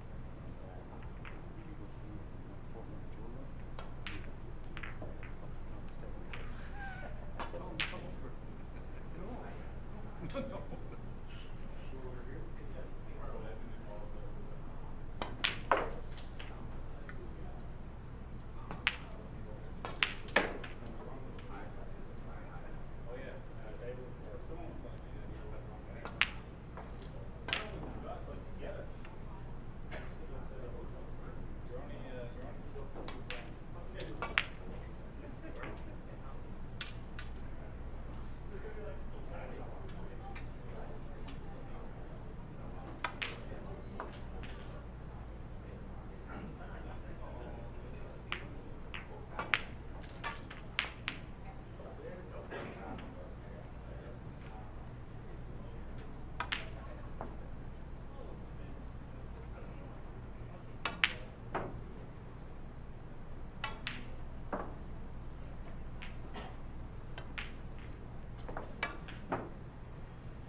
You're player one? Pardon me? I think you're player one. No idea. Yeah. So I'm player two, right? I'm player two.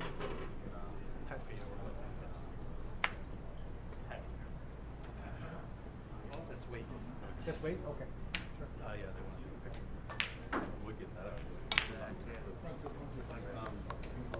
right, ladies and gentlemen, I am back. I hope you are too. As you can see, this match is just about set. We're almost ready to go here. This is your quarterfinal match between Levi Miller and Adam Najat.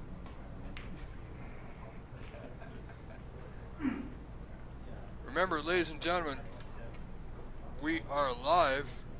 We will also be live next Sunday for the OBSA ranking event #1 to start our season, live here on YouTube, so do mark that in your calendars.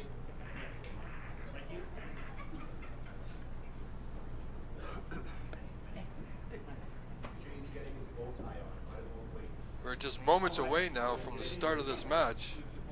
See, they're just doing a few pictures. 4 frames, 5 minutes break during the tournament. And then we'll be underway, so let's listen in. Okay, thank you. Yeah. Same thing, just 3 times put it back, 5 minutes. Okay. Wait for Jason.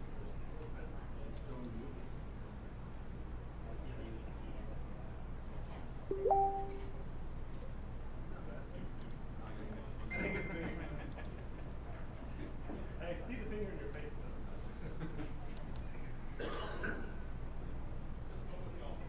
Yeah, I know it. You got David's hair on my head. Is it here? Is it here?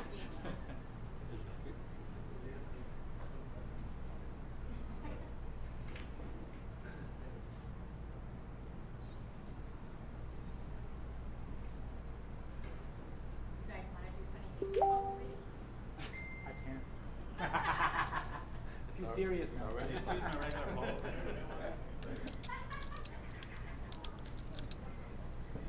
I can try.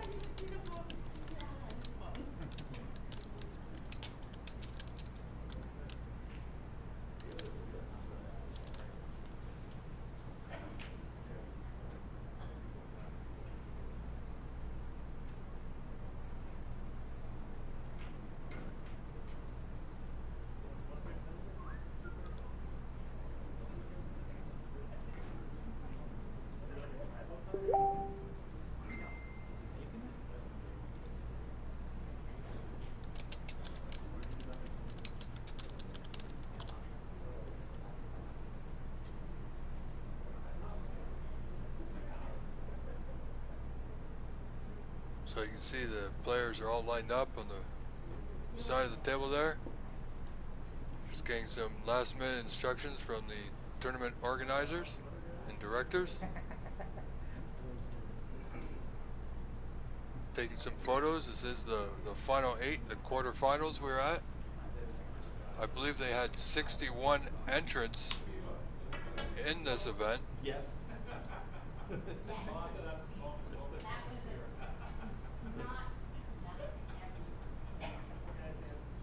Where did Chucky go?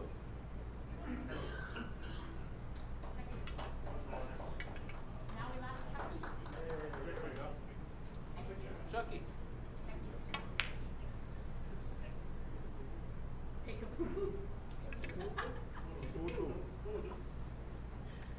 This should be a really good match.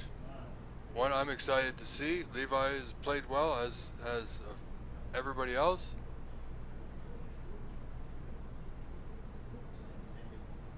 So congratulations to the final 8. All right, ladies and gentlemen, here we go.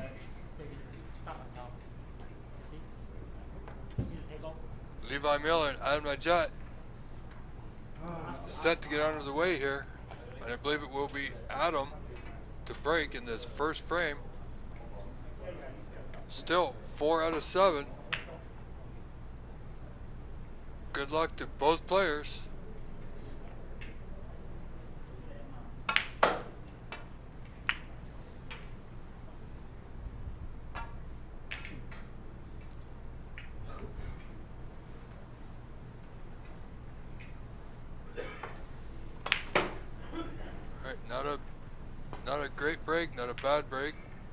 a red towards the bulk end. He's covered it. Levi also looking for cover. He won't get it, so that red will be available to pot or play safe. If he chooses, he could try this red in the bulk end to the right middle. Kibble will be going down towards the black. Just needs to control his white. That's exactly what he's doing. And missed it high.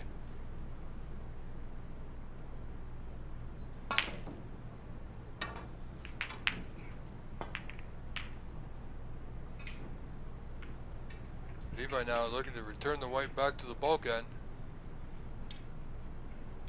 Has some colors to cover behind, but he unfortunately came in contact with the yellow, so easy out here for Adam. It's hard to pick a favorite in this one, that's for sure.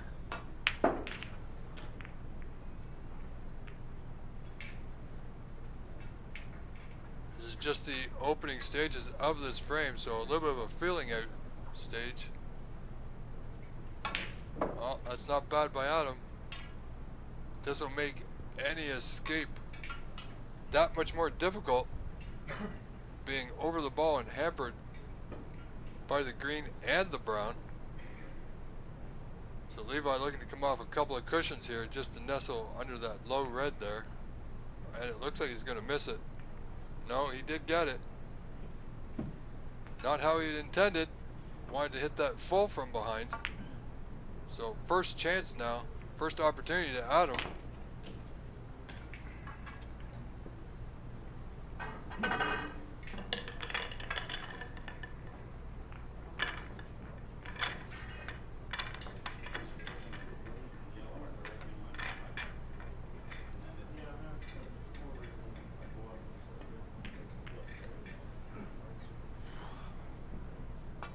Not too bad here. Overcut that by quite a bit. That's surprising, ladies and gentlemen. Good 4 inches at least. Leaving Levi a great opportunity here. Screw the white off the side cushion to the blue. Whoever fails to pot the red. A little quick on the draw there, I think.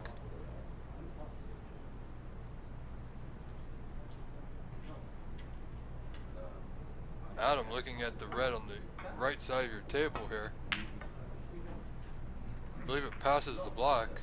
Should he get this, he will be on the black without leaving too much, so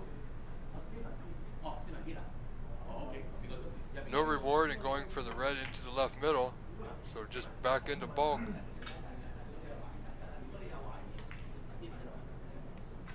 Looking for cover behind the bulk line here.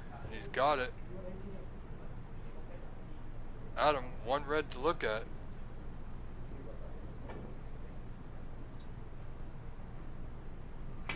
Doesn't really have a good escape here. Also, tough queuing is going to make this that much more difficult. Might be able to swing it off the back cushion here. Instead, he decided to pot it. That's a great pot by Adam Nijat, sorry.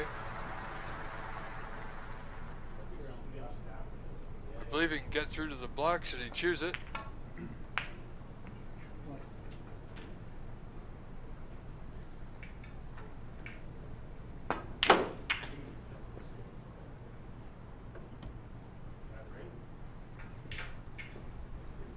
Now how's his luck? Not bad at all. Good opportunity now for Adam.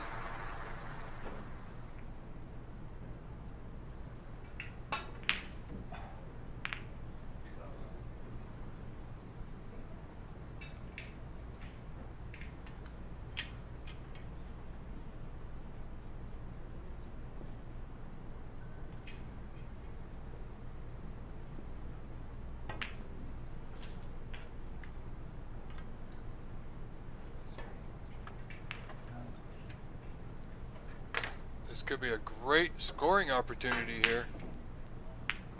All of Adam's making with that breakout after potting the block.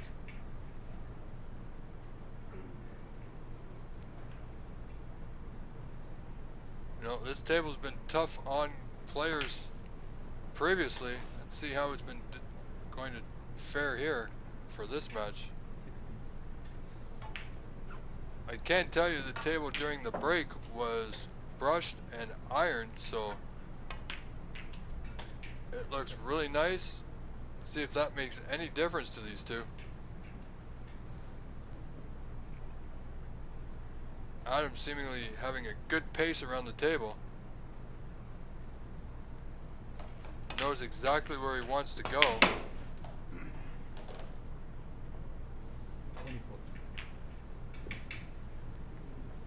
Okay, still has a pot option of 2 pots.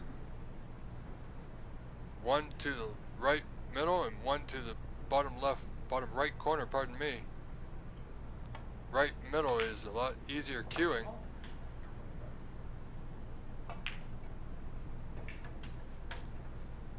Played nicely. Break continues now for Adam Najat.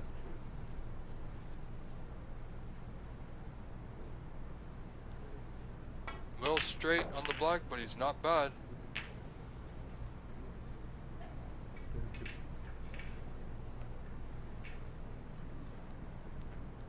A lot of open reds here. Even if he doesn't get on the red that he intends on, he'll have quite a few options if he plays to a certain area. Adam continuing to maintain position on the block here.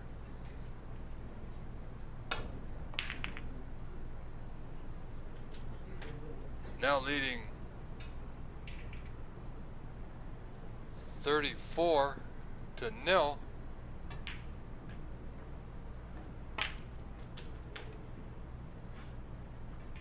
Slight delay in our scoring, but that's okay. It's still there. Adam doing well here to keep the cue ball off the cushion. He will be bridging on the cushion here, but with the red to left center, but he's okay, has a slight angle. Should still be able to get down for the position on the block. He has a number of reds that will pot into the bottom right corner.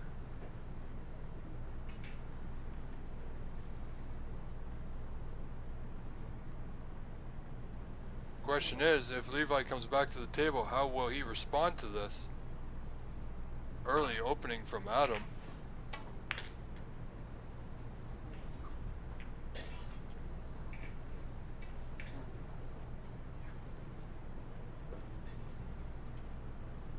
He's got a great angle here, folks. It's always best when you leave yourself options.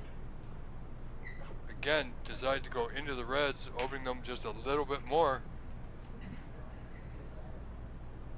I believe we're on a 49 point break.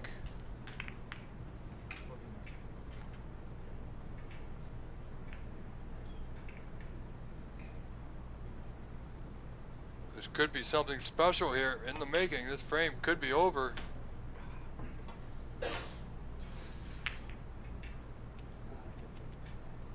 Okay, didn't want that rub, wanted to go past it, so first little misstep, but he's not bad, still has a red available to left corner. Just needs to pot this red and he should be on a color, blue or pink.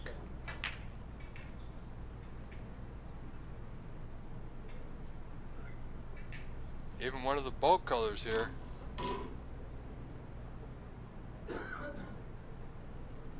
Great opening break here by Adam, ladies and gentlemen. Certainly one of the best that we've seen on our feed.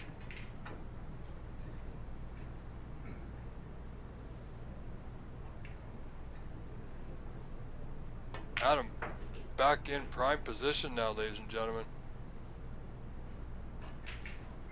You gotta think this is certainly sending a message to his opponent, Levi Miller.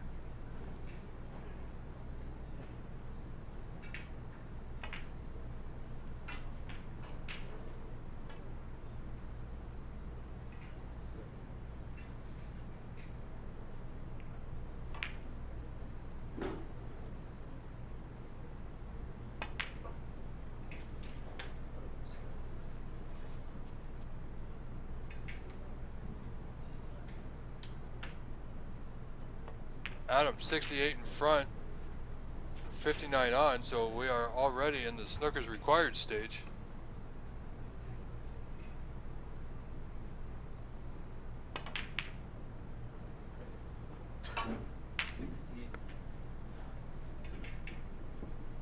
Just narrowly missing that black, ladies and gentlemen. That's unfortunate. Possibility for a century was there. I think Levi will come back to the table, of course. Still 59 on. So he will require a few snookers.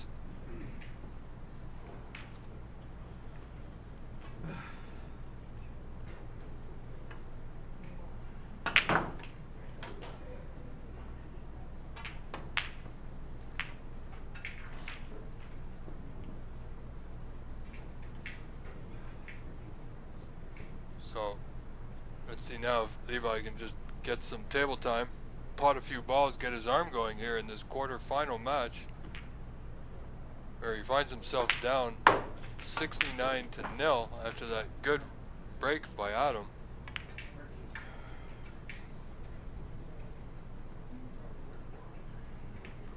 Well, Levi is nicely on the block here. Red's not as open as they were.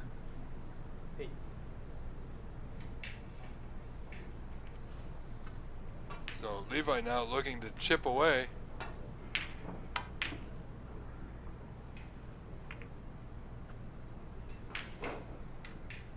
Looking for a double. It was worth going for at this point.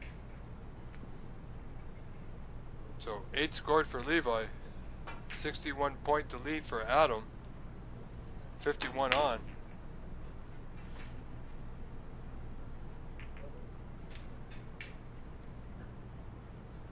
Adam also looking for the double.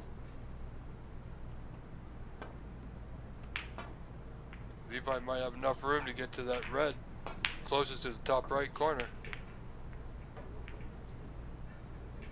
Levi is in trouble now.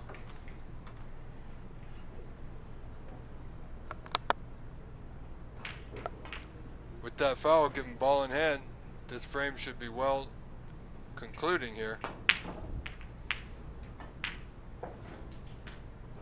This match just started moments ago, but with that great break, this frame is pretty much over.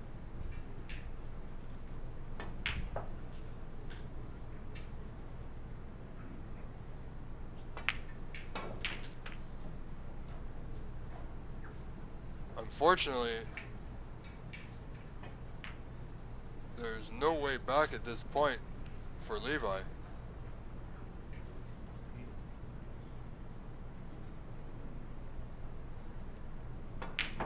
So whether Adam makes this red or not, we should be seeing frame 2 coming up in just mere moments. But it does drop, so Adam continues. It's clear this man has come to play, ladies and gentlemen. Quite the show he's put on now in this first frame of our quarterfinal match.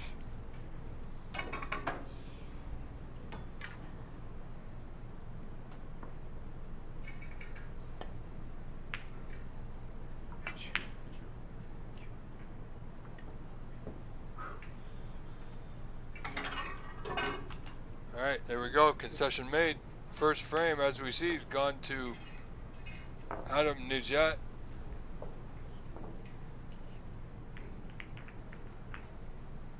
We'll just reset our score here.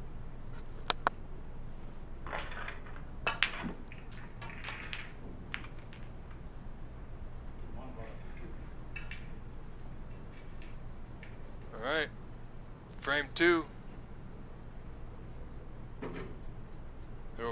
Levi Miller to break, ladies and gentlemen. If you like our stream, do help us out. Click on the link in the description. It's also on our YouTube page. That link is tiny.cc/livestreamdonate. Anything donated will certainly help us bring you these live streams that we do pretty much on a voluntary basis.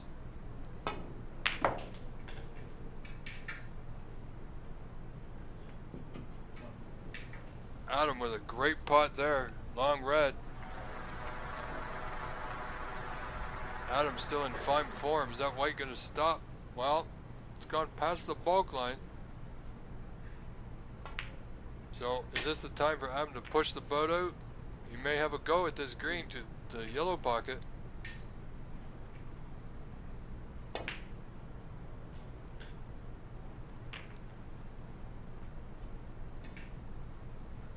And he got it. Another good pot. How's his luck? Not ideal.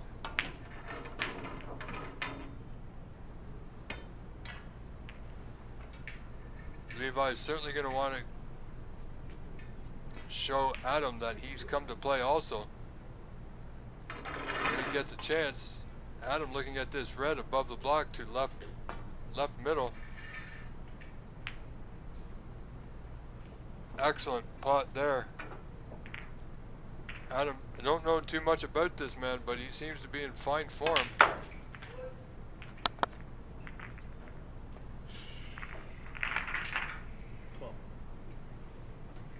Wanted to come back a little bit more draw would have done it. Instead he contacted the red, he got stuck in the pack. So, there's a bit of a nasty shot here. Will require some assistance. This will make this pot that much more difficult.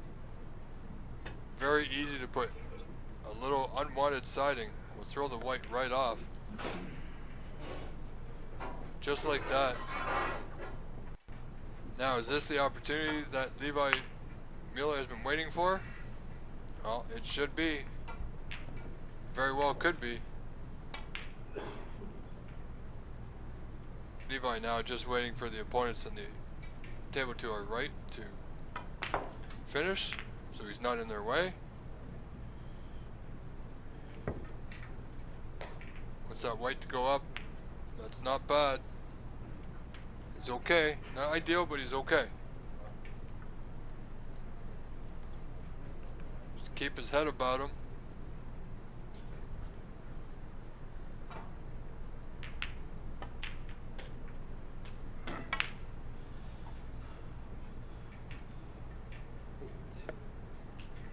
Good carom.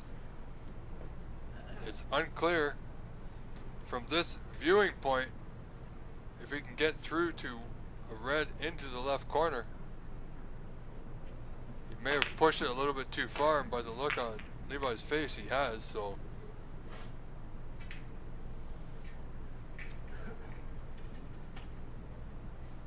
looking at the possible 2-ball plant there just below the pink. Risky, fraught with danger here.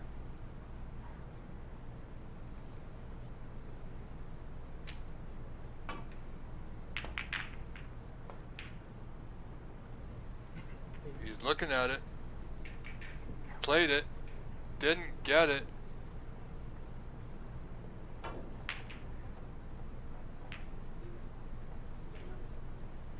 Now, Adam with a pot, the red to right middle. He's done well with these ones. Can play a certain way, he may not leave too much. But he potted the red. So Adam continues to show us what he's made of here.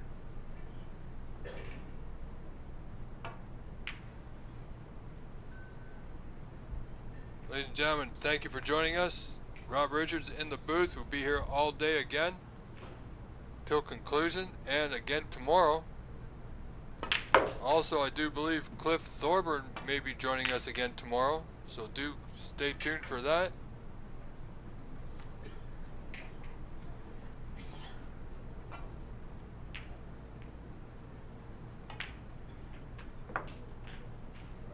Some people have called me recently the voice of Canadian snooker.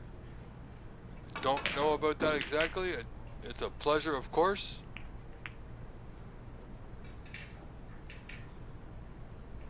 I will continue to do my best for you. As I previously mentioned, that link on our YouTube page, any donation would be greatly appreciated, as I'm doing this on a voluntarily basis at the moment. As you see, Adam, good rub on the red there after potting that blue going in and out of bulk. Navigated that nicely. Pink will pot to right middle.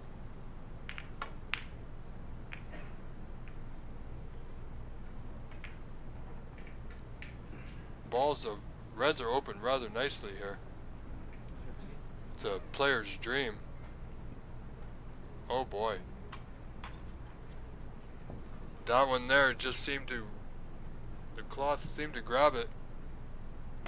Pulled it to that lower knuckle, the right middle. So Levi now wants that white to go. He's overhit it by quite a bit. But with the pink where it is, he should be okay. Just gotta remember the pink will spot so that red will not pot to the left corner.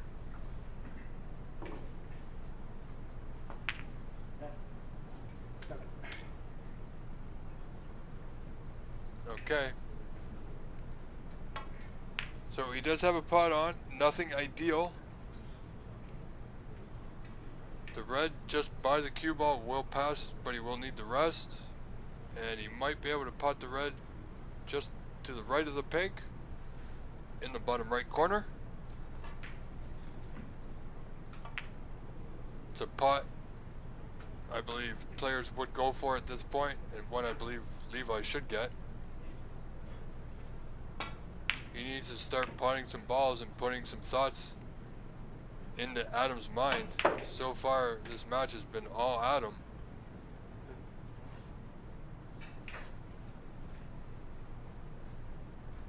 Levi has been sitting for quite a while. He had some warm-up,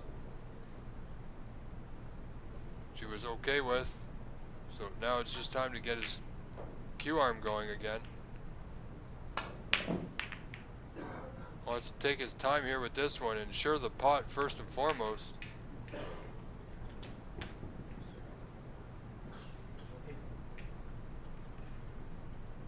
And there he did.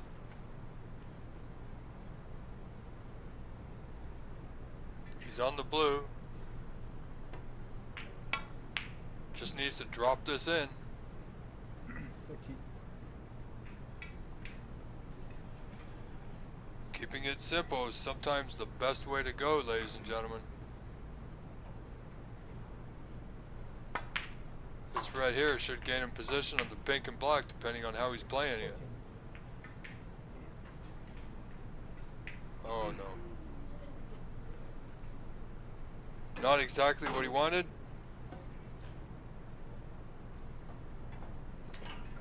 But he's got a good chance here for the block to the right corner. Played nicely. Levi now is starting to get his arm going, as I previously mentioned.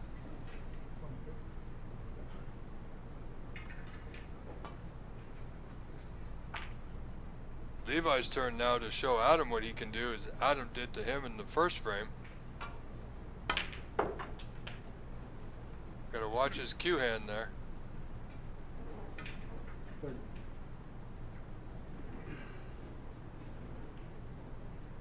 Levi now in front in this frame with that block. 41. That red just wiping its feet on the way in. This one this block to the right corner will take him good position to that red to the right center. 38. Played nicely, but I think he pushed it a little bit too far to pot into left center.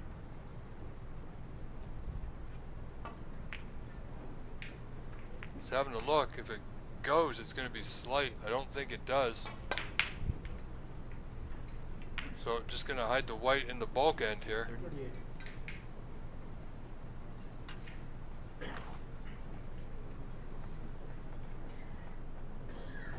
So there you have it, ladies and gentlemen. Levi Mueller now in the lead, 45 to 27. So 18-point lead for Levi. 4 reds remain, 59 on.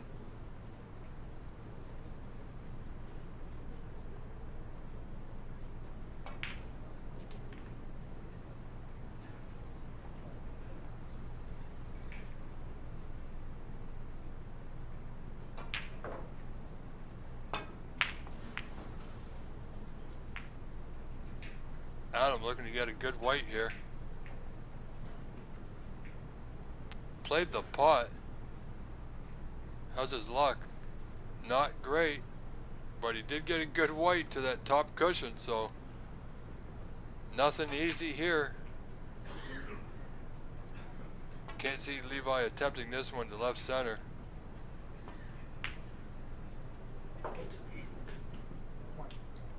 Try and get that white. Oh, he played the pot. Surprising. Players were having difficulty with those earlier. They seem to be dropping in now rather nicely. So good on Levi. Bit of a wild miss attempt on that green.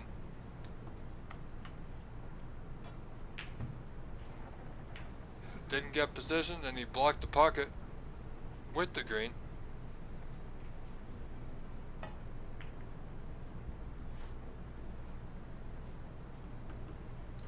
So just a safety here for Adam.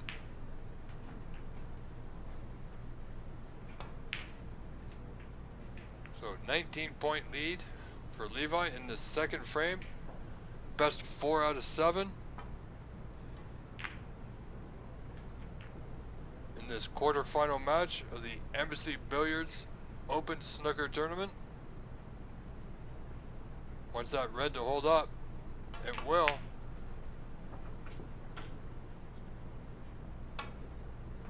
Don't believe that red on the left side of your screen there is potable, as it will be partially blocked by the pink.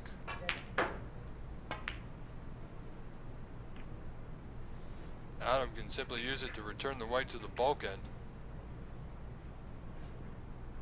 So that green that's covering the pocket there will make this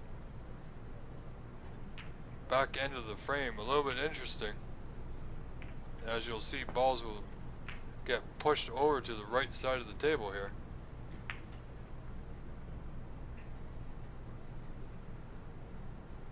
A little heavy, but he got a little extra help from the yellow to keep that white in the bulk end.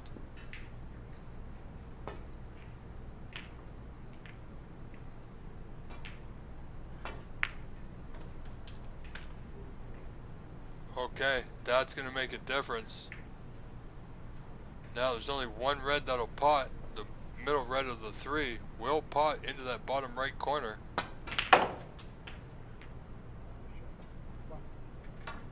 Levi needs it to go. Nicely done.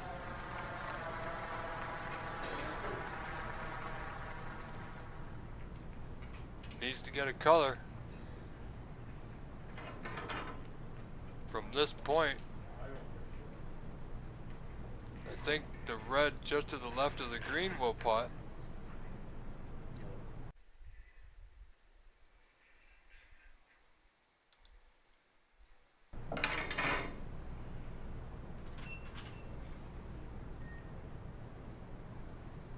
Levi looking at the yellow to left corner. Didn't get it. How's his luck? Is that yellow gonna save him?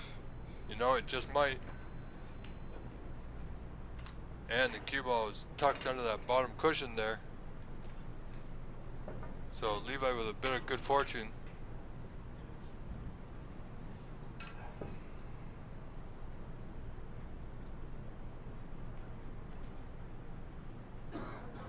So Levi, 20 point in front. 2 reds remain, 43 on.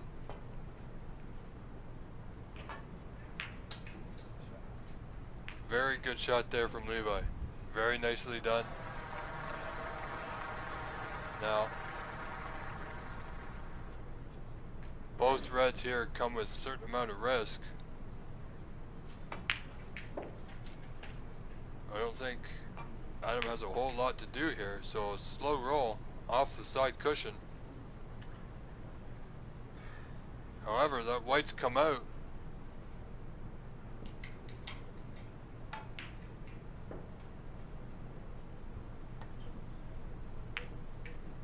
That red, just above the colors there, the right side of your screen in the bottom, will pot to the left middle.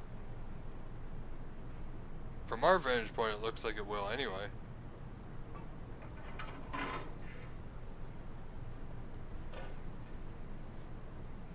Doesn't even need position, just pot the red. However, I don't think it went. Levi would have had a better view of it than us. However, this is not easy for Adam.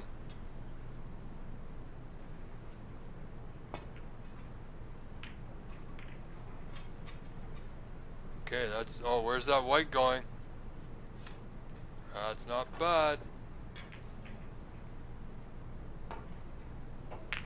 Adam's certainly making this a challenge. Levi's gonna need to hit this one real good. Hope that stays true. Not bad. Well played. Now Adam's got the left side of that red rather thin. If he hits it a little bit too firm, he may kick the red over the hole. He may even fluke the red here. I don't think his idea is to play a plant. Certainly not from this distance. So he's going to look to just tuck that red behind the green and yellow. Get a possible snooker here. Just like that, ladies and gentlemen. However, if I'm correct, Levi might have a thin edge, the right edge of that red.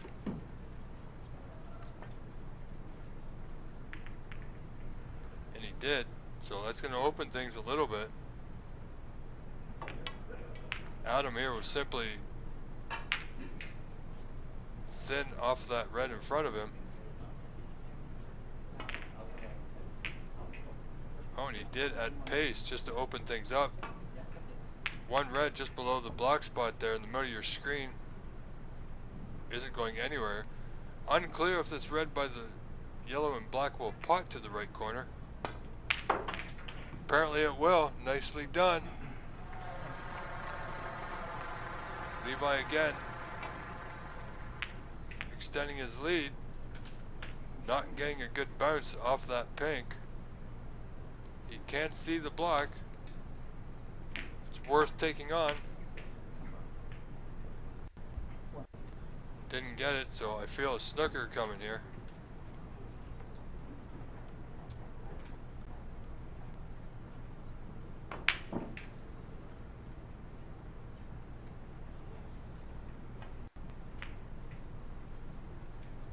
Or at least an attempt that hit rather light, so Levi will have a potable red here to the left middle.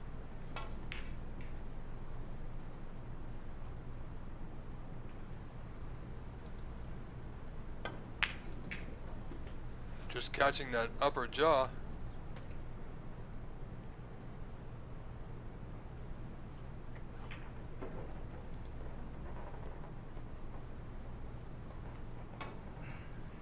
So Adam will have a shot at this red to the left corner for sure.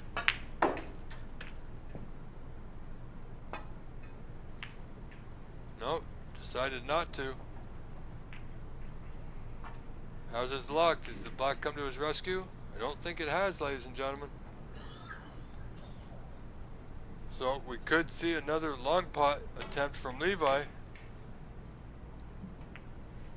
One of our OBSA players here in the GTA.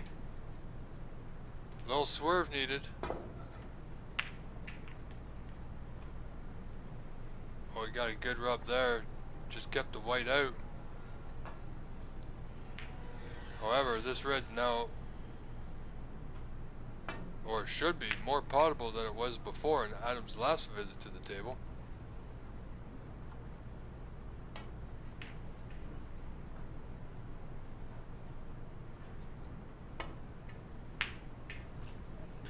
Nicely done. Is that white going to stop that? Ooh. Really seems to roll and keep going. Look at this. Ends up on the yellow. Now, does he take the yellow or does he take the blue to left middle?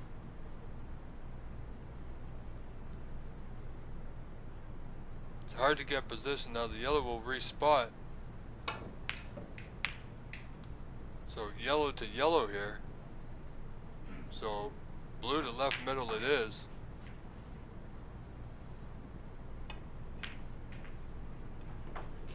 Nicely played. I am seemingly a very smart player. This table's playing a lot nicer than it has done previously. Struck that one pretty good. He will require the 5 remaining balls on the table. Will Adam.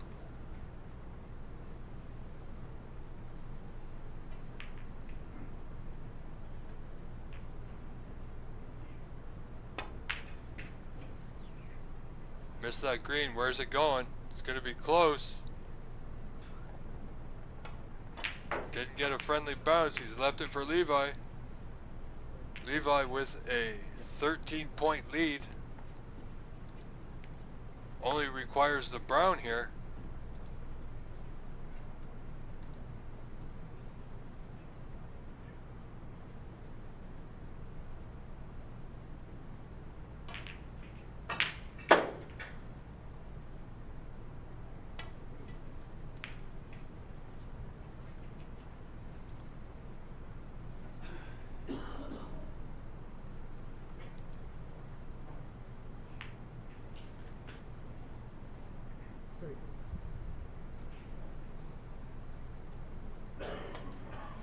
So frame ball now for Levi Miller in this second frame. Needs to watch his waistcoat here. Doesn't want to take any unnecessary fouls. Yeah, that kind of bothered him a little bit. A little bit too concerned bridging over the pink.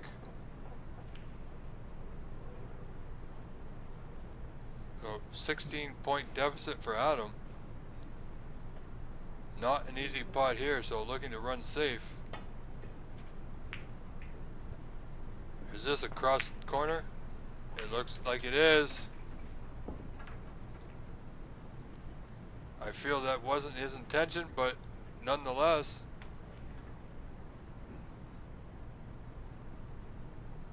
Ladies and gentlemen, this blue will go into the same pocket as the brown.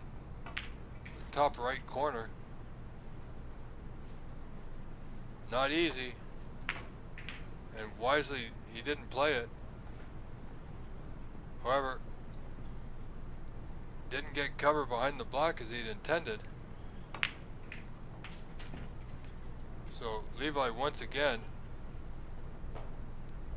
decision time. You either go for it or you're playing safe. Levi deciding to go for it. Needs that blue to hold up, and I don't think it will with the speed of this table. That blue is going to be potable, ladies and gentlemen.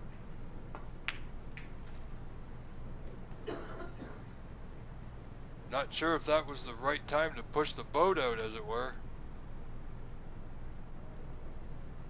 But once again, we are not on the table as a player during a match, some things seem right at the time, and you just got to do it. But in hindsight, sometimes they're not. But you got to go with how you feel at that time. How's his luck with the pink? Look at this. Look at this. Oh no. Unbelievable. And with that, we have a concession. So Levi Mueller, with that foul from Adam, will get the second frame. And has tied up this match at 1 frame apiece. Incredible bad stroke of luck there for Adam.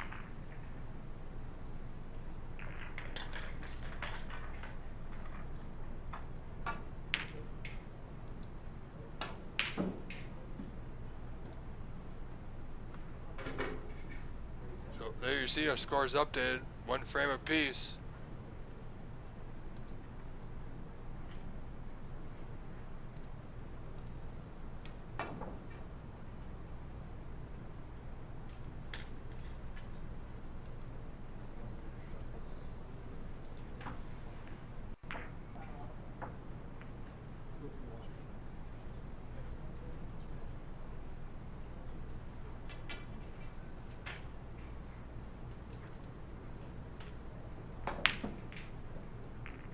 So, players just taking a quick comfort break, I do believe.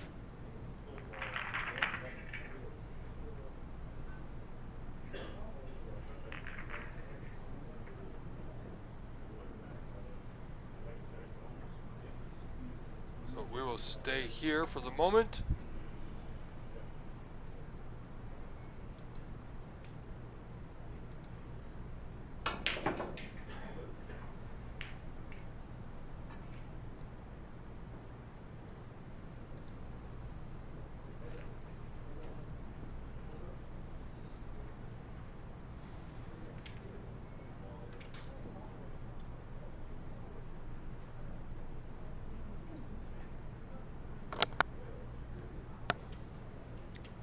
Oh, in the meantime, ladies and gentlemen, do remember that next week, starting September 7th, will be the first ranking event of the season for the OBSA. Live scoring will be on Cloud Snooker. It will be hosted by Master Q Billiards in Markham and Corner Bank in Scarborough. And on the Sunday, September the 8th, we will be live streaming again from Corner Bank, I do believe.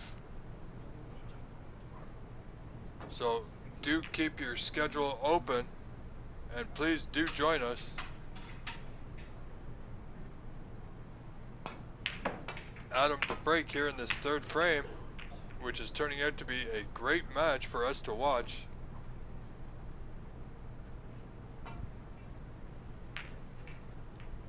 Alright, decent break there by Adam. Levi has a path back to bulk. Clip off the 2 reds just to the right of the bunch. Should be able to miss that red on the right cushion.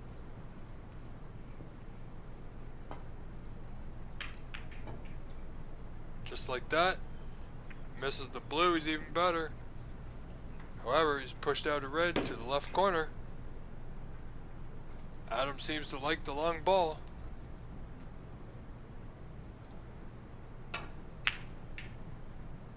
See how he gets on here, folks.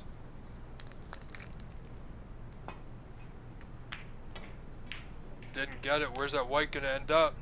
It's gonna be pretty good for Levi. Not too good for Adam.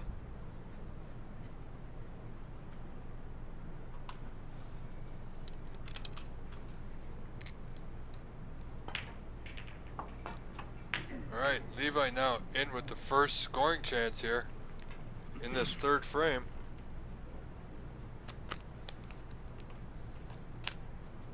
See if he can hold himself together and make something of it.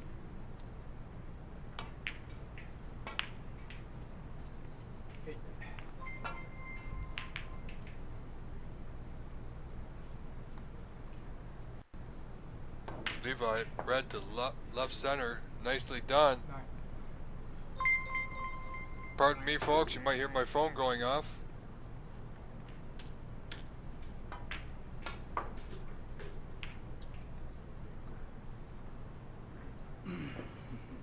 14. Good blue. Not sure about his white here.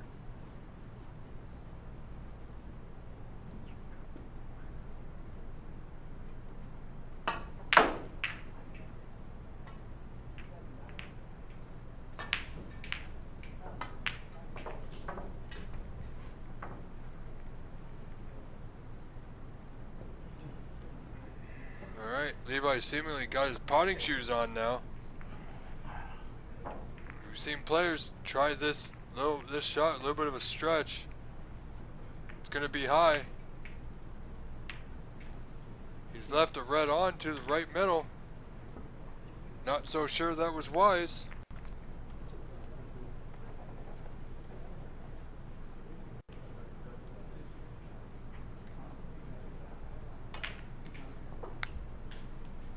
And there you see, as the red drops,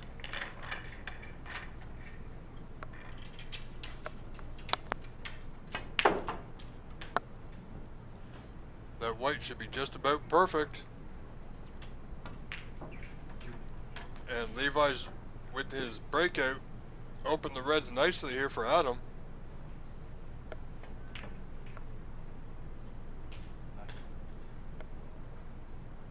I must say, this table seems to be playing a lot nicer now than it has been in previous matches, ladies and gentlemen.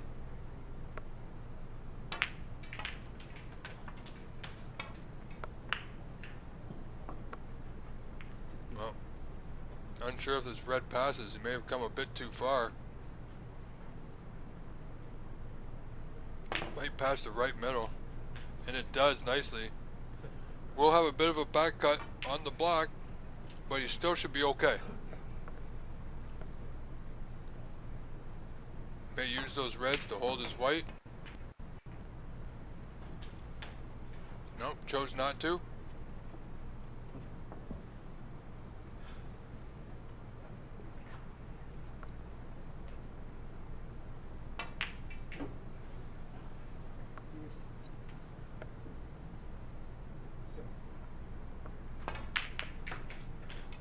Nice pot there by Adam. Managed to hold control of the white.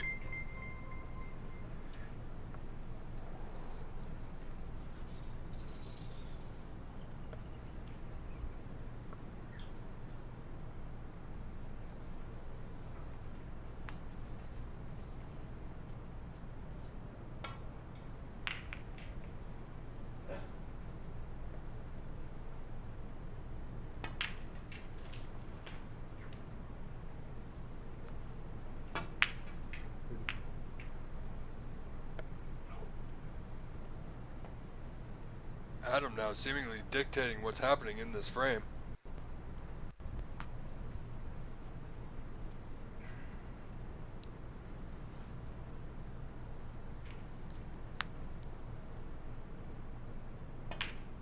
Up for the blue off the side cushion. A little bit too far, but he's okay. You know, he still has the blue left corner. He's looking at the yellow, but it will require maneuvering the white ball quite a bit. But he seems comfortable with it. And there you have it. Where's that pink going? Again with the pink, ladies and gentlemen. 33.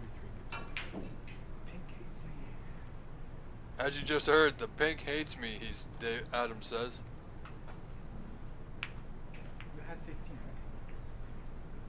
Could this be a turning point? An early turning point, as it were. Levi trailing 33-21.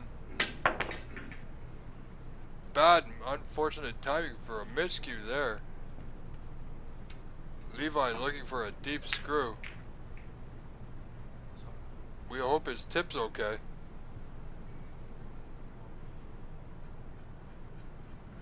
Adam front of him to the yellow, top yellow corner. Looks good. Seems to be holding their line now.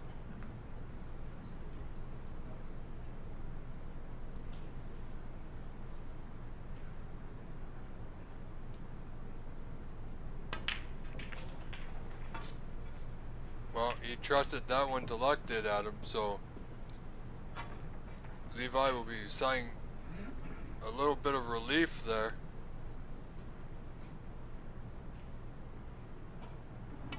That he only, or Adam rather, was only able to score 8 points off that miscue.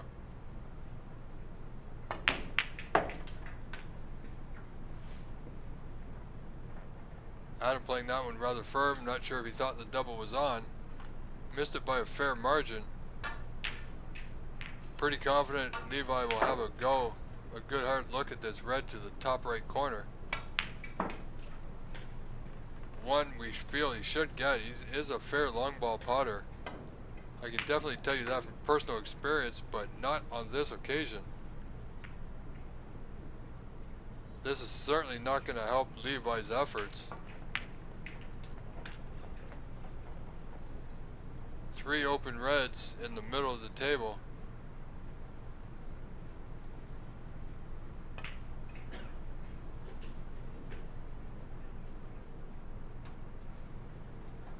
So once again,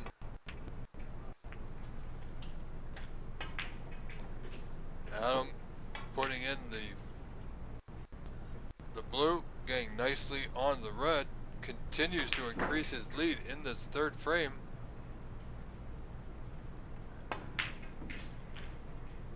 Held the white nicely for the pink to the right corner.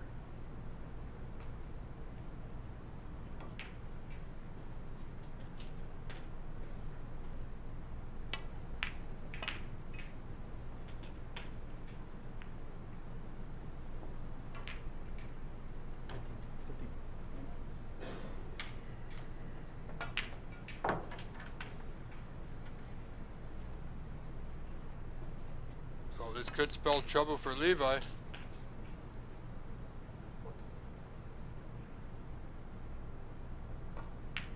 So 54 to 21, not much further to go.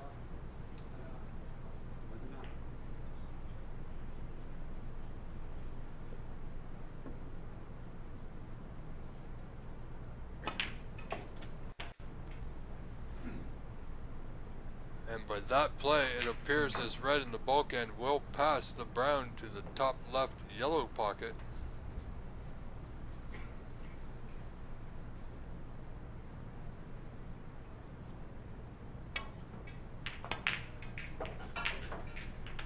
Played nicely.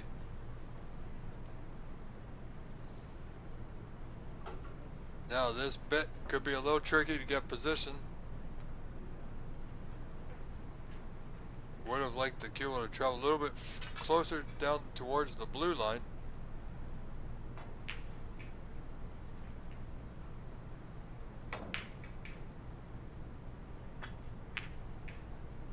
So we have a 63 to 21 point lead for Adam. That's 42 in front, 43 on, so just this blue required. Needs a good rub. Oh, look at this. Ladies and gentlemen, that's just about perfect. Couldn't ask for anything more.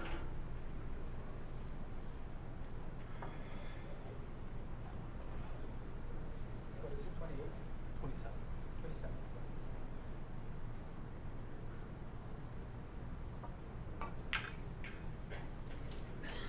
If my score is wrong, I do apologize. I believe it to be correct, however.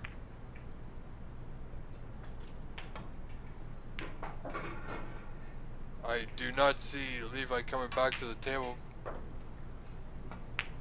I believe this frame is clear and over. Especially now with potting that black.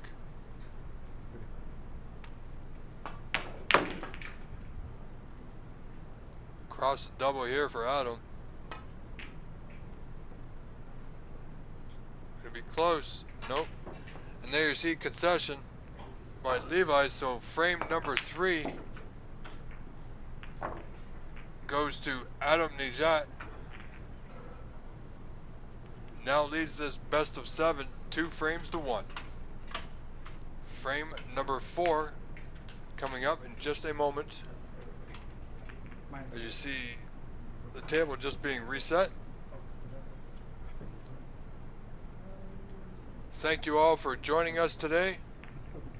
It's been an honor and a pleasure to do this for you. I will admit, I love it. I do this because I want to, not because I have to.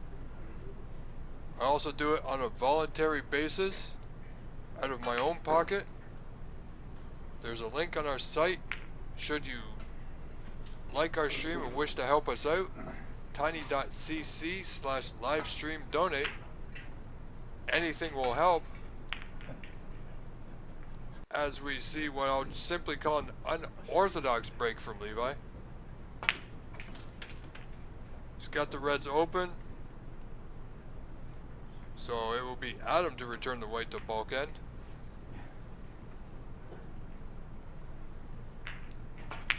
Just got past the brown, so he's okay. As I was saying, that link, should you choose to donate, will be much appreciated. It'll certainly help me do what we do for you.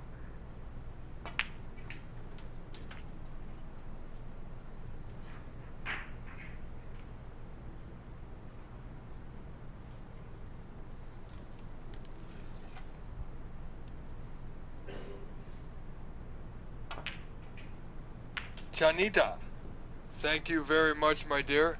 As I said to you before, it was a pleasure and an honor to call your match earlier, yesterday I believe. I had asked for it, they gave it to me. So it was great to see you win that first frame and to know that you had won a match. Now you got to bring that winning spirit and attitude back to the first ranking event next week here in the GTA.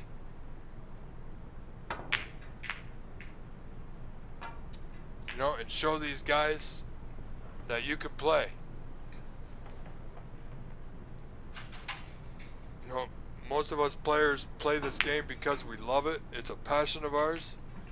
You know, as somebody once said, we are the custodians of this game. But without you, the fans, helping us out, we can't do it alone. So any help you can do for us, we greatly appreciate it. That link is available on our YouTube page and in the description of these videos. Levi looking for a good rub here, and he's going to be okay.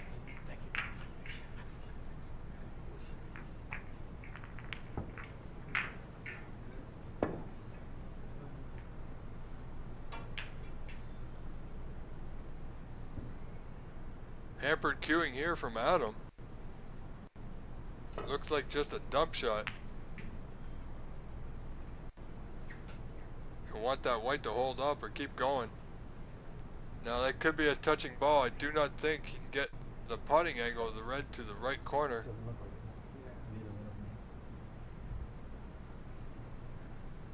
It isn't touching. He can't get through to the putting angle, so just be chipping off the red there. Should be good behind the block. And it is.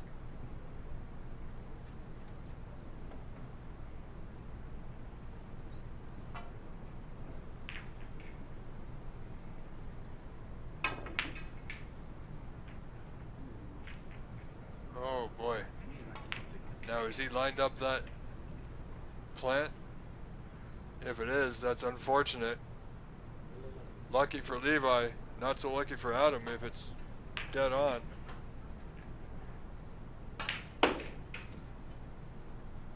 I don't think it is. If it was, Levi would be down shooting it right away.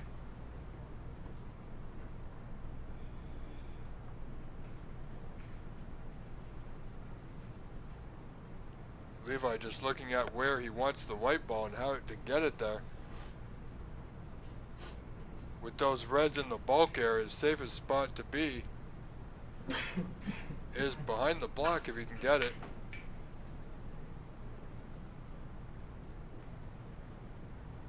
I don't think he can, so he's just looking at those two reds on the top cushion towards that left corner.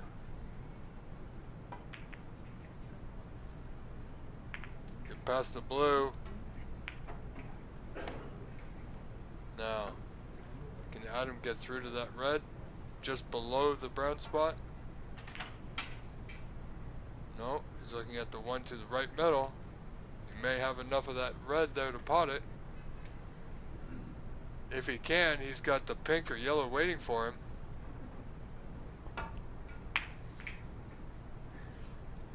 No, he didn't have enough. Ended up overcutting it. Didn't really leave anything, so he's okay. But the red, the bottom of the bunch there, those three, Levi just checking the potting angle now. Thinks he might be able to pot it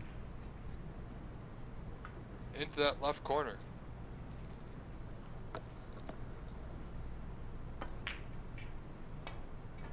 Nope. Didn't have enough of it. So here we go again. Adam with chance.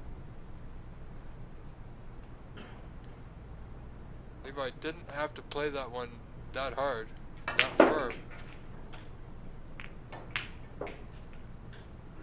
So here we go. Adam in again.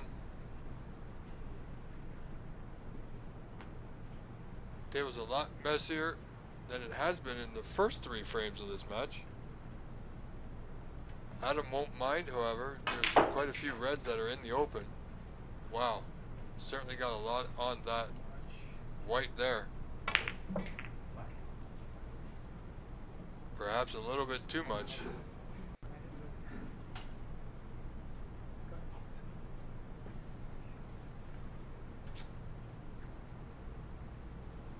Adam now just waiting for Chucky and Quan to play his shot there on the table to our right.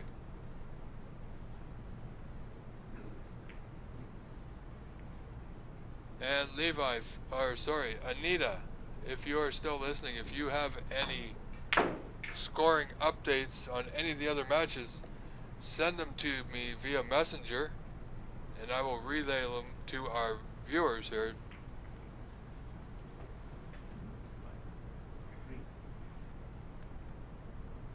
So, ladies and gentlemen, I will see what I can do to get you some updates.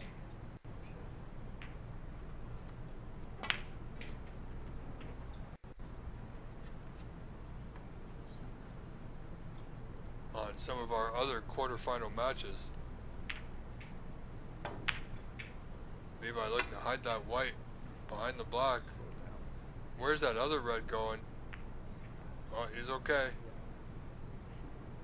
Now, Adam does have that red that Levi played to left middle, but it's a really weird angle. So, back behind the black it is. Now, Levi will have a look at that red to left middle.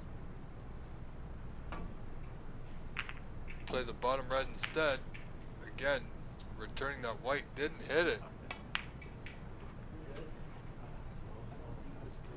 Now this red just above the block, not sure, but it looks like it might pass into the right middle, and if it does, this could be a great opportunity for Adam here. And it didn't, so just back to the cushion.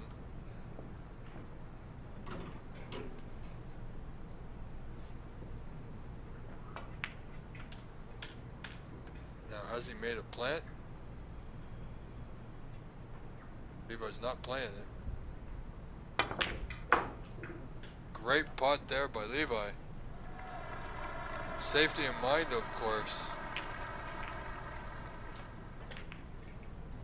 Now, is this the time? a thin cut. We've got to watch that side pocket. Another fine pot by Levi Miller, ladies and gentlemen. Let's hope he's got his potting shoes on. He's going to need them here. Needs a good one now. There we go, Levi Miller, ladies and gentlemen. Another thin cut on the block. Every ball goes in, Levi's getting more and more confident. There it is. No, can't be. Okay, well, he didn't foul, but he also has run out of position. So, nothing easy here. There's a double on, but the Reds are wide open. Any kind of misstep here may cost him the frame. This red by the yellow spot may pot, and it does. Levi going with the no guts, no glory attitude. That was absolutely brilliant. Unfortunate his white's tucked to that right corner, right cushion rather. Tough yellow didn't get it. We'll leave a pot to the top right corner for Adam.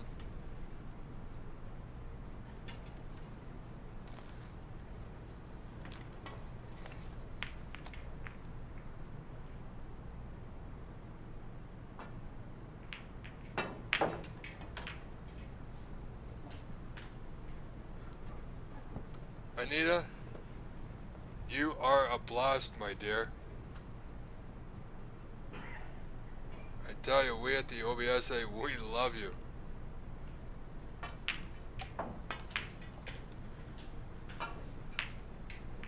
Okay, Adam back in the balls. Thanks to that slight misstep from Levi. Can he be the one to make good at this turn?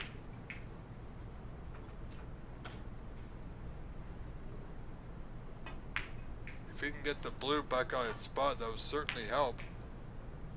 Look at this. Well, that's going to change things a bit.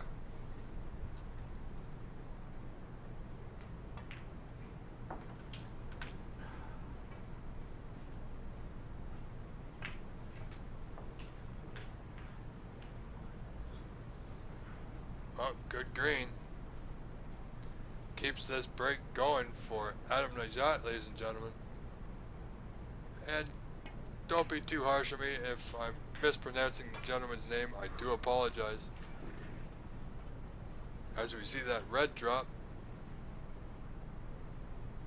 Two reds in the bulk end, so not a lot to do with the white here. Just pot the brown.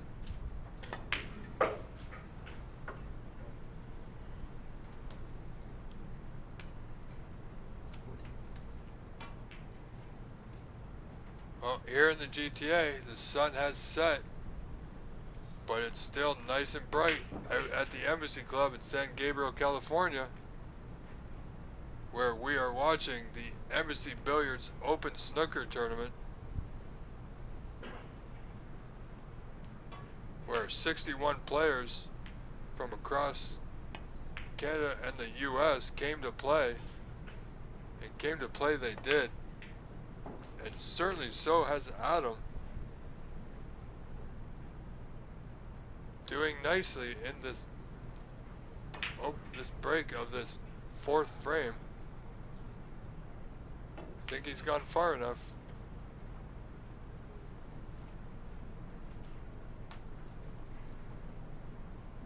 Now, you won't be bothered by the yellow on the bottom rail. The black clearly passes. If he captures these reds, he won't have to worry about the yellow by the time he gets to it. Just needs a good positional play here.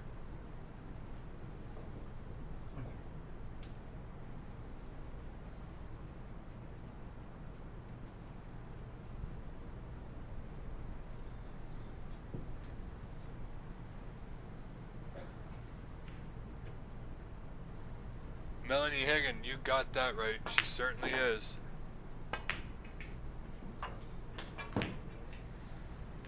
I will certainly say she is one of the top female snooker players on the OBSA tour.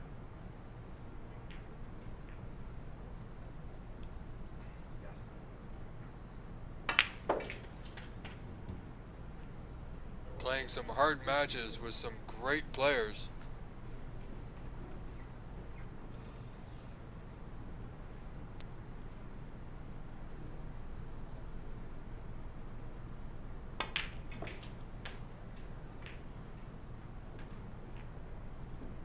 Okay, now. Not ideal position.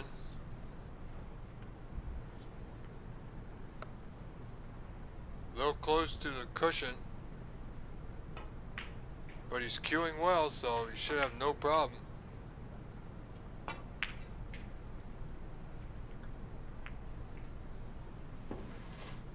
Nicely on the block, nothing to do with the block but run it through.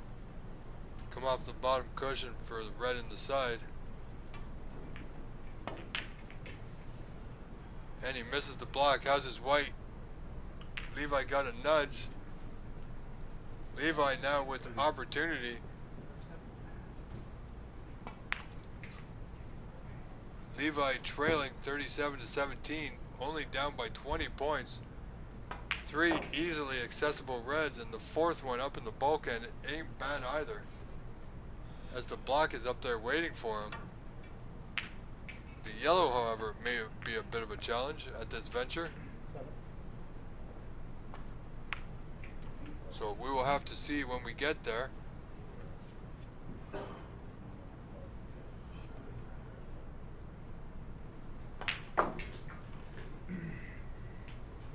This could be a close frame, ladies and gentlemen.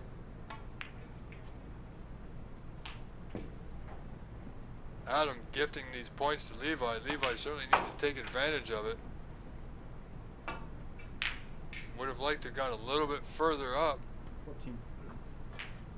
But he's still in position though.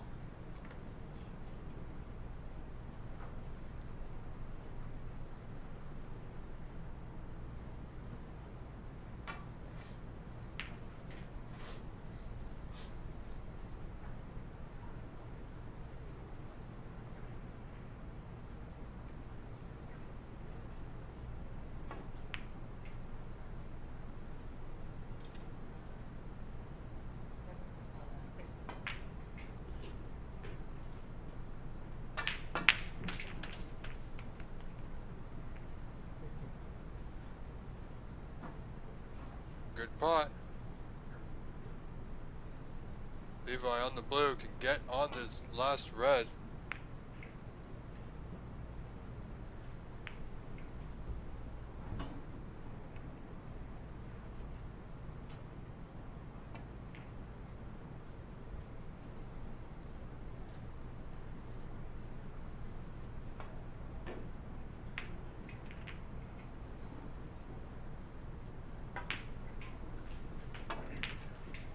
He's done so. That's pretty good.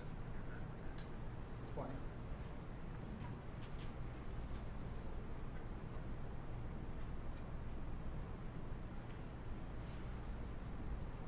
It's going to be a close one. Needs this red to go. Shot. Needs a good bounce. 21. And he's got it. This will take him back down to the yellow behind the block spot. Look out. No. Unfortunate misstep by Levi Mueller, ladies and gentlemen. 21.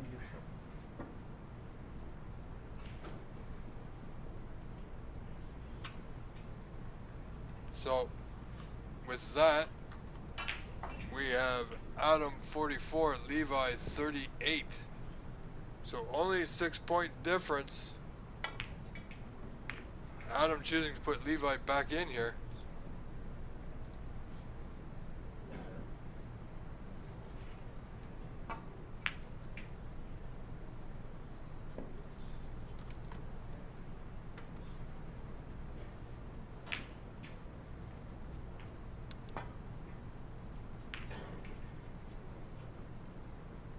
that white or yellow rather will pass the potting portion of the side pocket. So it's pretty good. Adam could possibly lay a good snooker here. If that yellow carries on past the blue, it won't.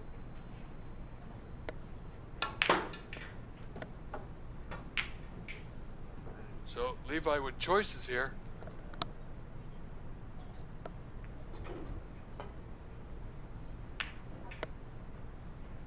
Get past the blue. Oh, a little rub on the blue. Now, John Virgo would say, is there a gap? Or Dennis Taylor would say, is there a gap? Oh, there's always a gap. Came right through the gap behind. Knocked the yellow down the block end of the table. Good weight.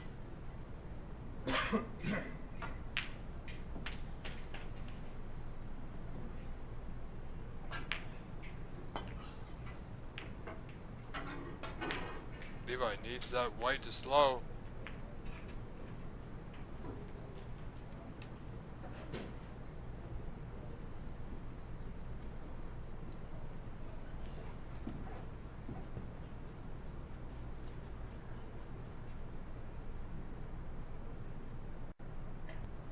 Adam eyeing this pot.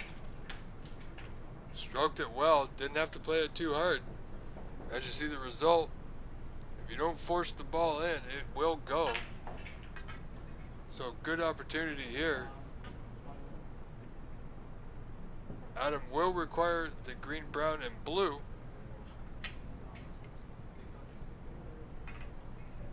Eight points in front. So blue required to take a 3-1 lead.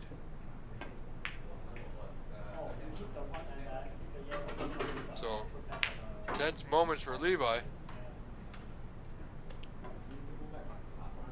However, Adam does need to hold the white here for the blue. Concentrating more on the pot, however.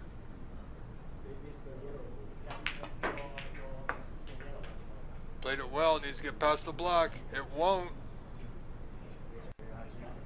So this frame not over yet.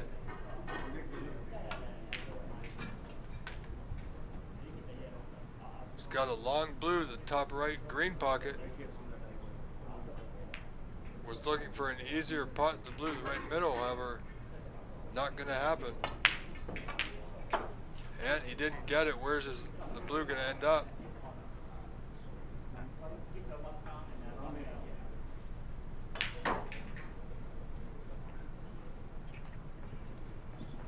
So 53-38 gives Adam a 15-point lead, 18 on.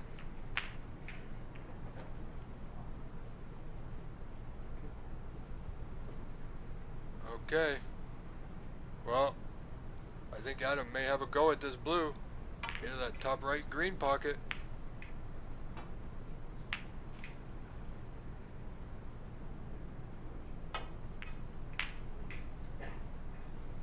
He did. How's his luck? Not the best. Okay. Simple screw, light screw to the blue, the top left yellow pocket. Levi should be able to hold for the pink here. If he gets this blue, it could be a frame winner. And manage to nick this frame from Adam. Won't get the blue.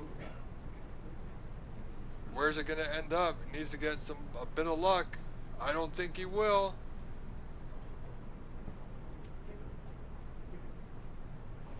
We'll need something unfortunate here for Levi to come back. Blue to the green corner. Didn't go. Levi's gonna get another chance.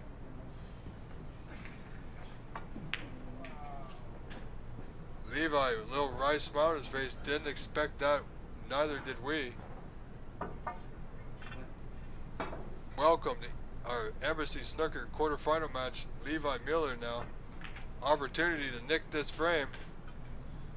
as you see the blue drop, he's got a good bounce off the cushion. Very exciting end to this fourth frame. Even I'm getting excited, ladies and gentlemen.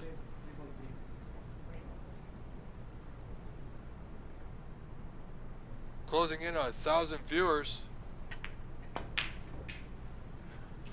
Unbelievable mistake by Levi. Where's this pink gonna end up? Not in a good spot. Unbelievable. Had good position on the block too. This pink for the frame to right middle for Adam. Wow. All I can say is I got no words now. Is he going to get lucky? Well, unbelievable that this frame is continuing. Both players with excellent opportunities to take the frame. I don't think if Levi can see the potting angle, which I don't think he can, so he's coming off the back cushion here. No, he could. No, he's not going to fluke it. Oh my goodness, ladies and gentlemen, ladies and gentlemen, let me introduce to you Levi Miller.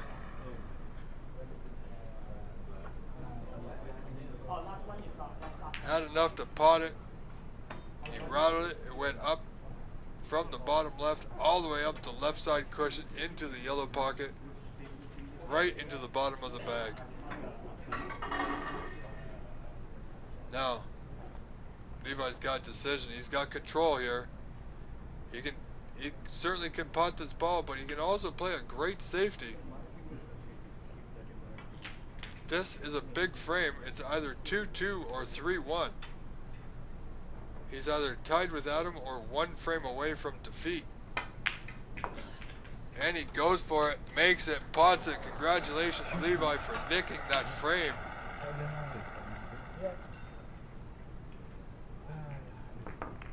I love these exciting frames, ladies and gentlemen. It's unbelievable.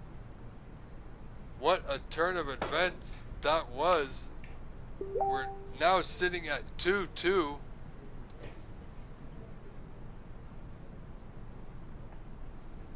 Pardon me, Levi Myler. Thank you, Chanita. My positive one. So we have Levi Myler versus Adam. And I'm just going to leave it at Adam because I know I've demolished his name enough. So we are at a small comfort break. So with that being said, I shall return as well. Frame 5 coming up. Stay with us.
does he just use all the bases fundamentals? Yeah, Kids, yeah, he like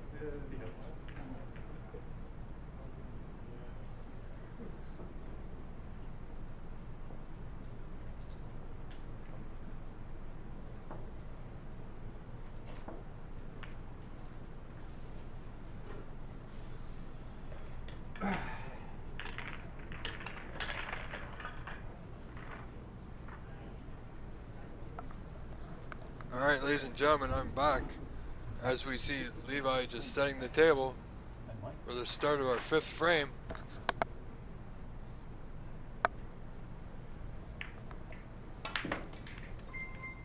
What an amazing turn of events it was in frame 4. Levi tying up this match at 2 frames apiece.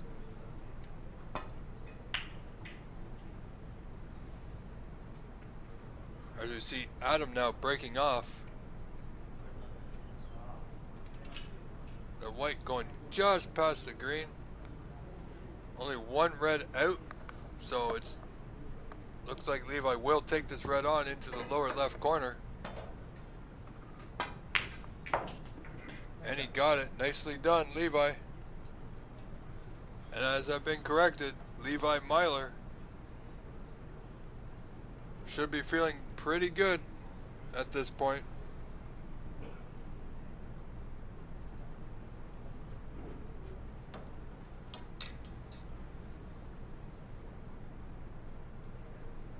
Thin blue for the breakout. Didn't take it. 6. Did pot the blue in the corner, so.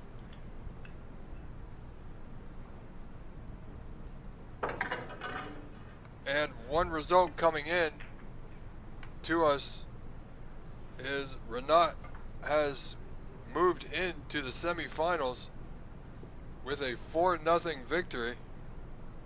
So congratulations, Renat.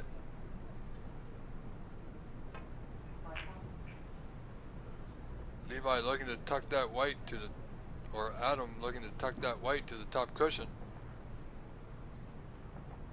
It's come off just a bit.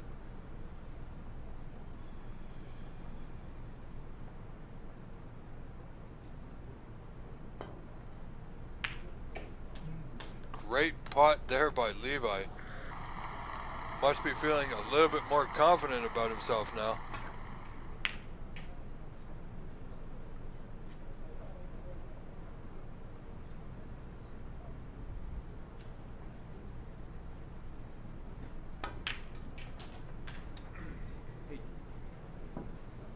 Has a long red here. If he can get through, I think he can, to the yellow pocket.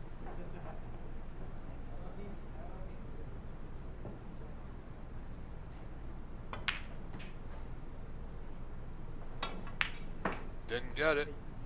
He's okay. That red will find the bottom cushion.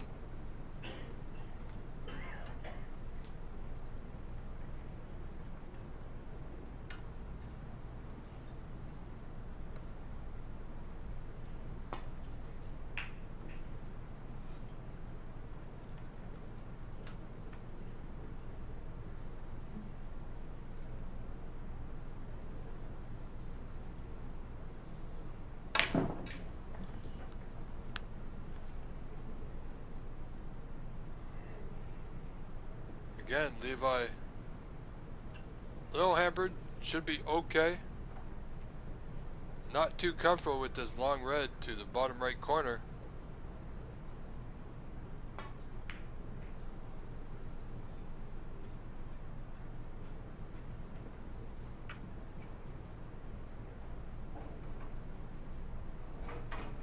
He really wants to take a go at this one. Must be careful. He's not comfortable with it.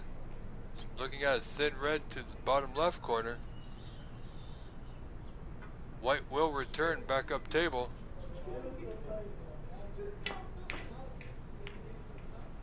Opting not for the pot, but simply to bring the white back up. Smart choice.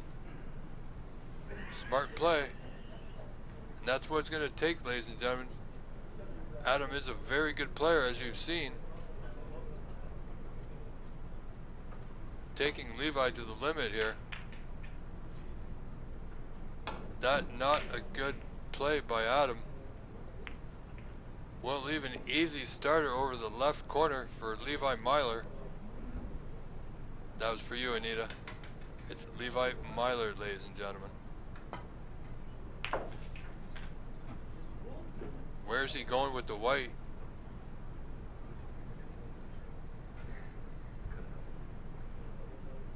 Well, secured the point. Yellow for the safety. Just to keep things difficult for Adam. Levi with a slim 15-point lead in this early going of this fifth frame. Important frame, this one. It'll put either player only one frame away from victory. Again, things not seemingly going Adam's way at the moment. Not too sure, he may be rattled for losing that last frame. He had at least 2-3 good opportunities to win it.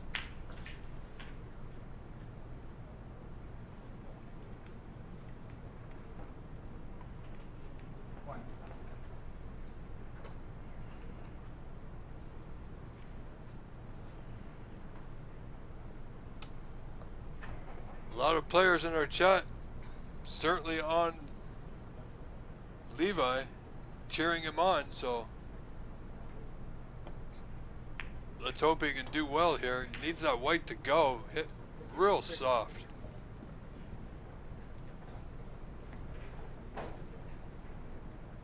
All Levi can do here is play a telling safety. Seeming Adam's trying to force the issue. Did he get the double? And he did. So, looks like it'll be green.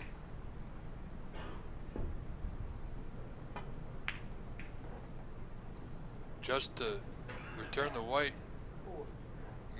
Keep things difficult for Adam.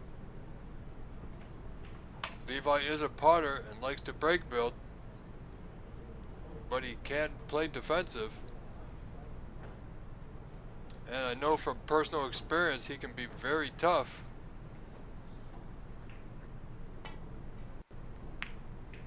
Takes a good pot to get in against Levi.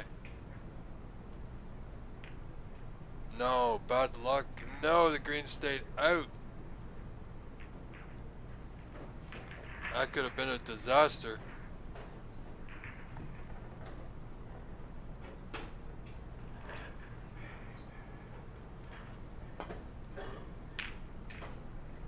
Look at this, ladies and gentlemen. Oh, look at this. Okay. Now, cue ball on the top cushion. Unsure if he cannot see a piece of that red. This is going to be one interesting frame.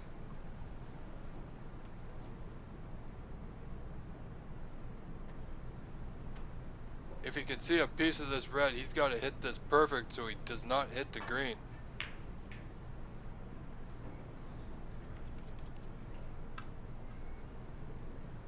Certainly looking at it, really wants to make a go out of it, and he will. Not hit this too hard. Oh, and he hits the green, so that would be a foul.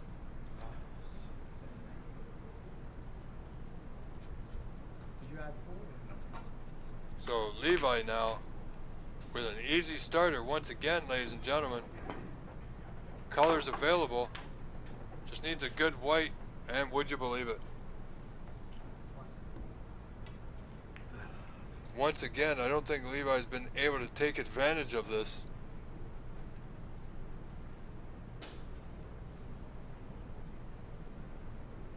Levi looking at the black, no pot available. Just looking to get that white back behind the D colors, the bulk line. That's pretty good. Now he's forcing Adam into a position where he's got to open some reds here.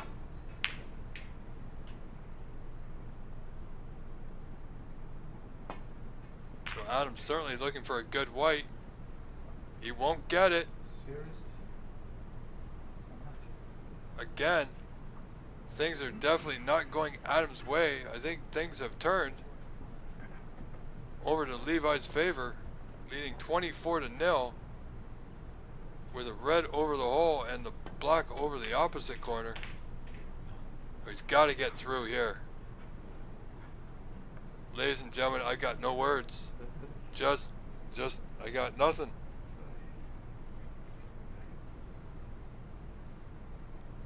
Another red potted by Levi with no color, and the black was simply waiting for him. He does have a pink.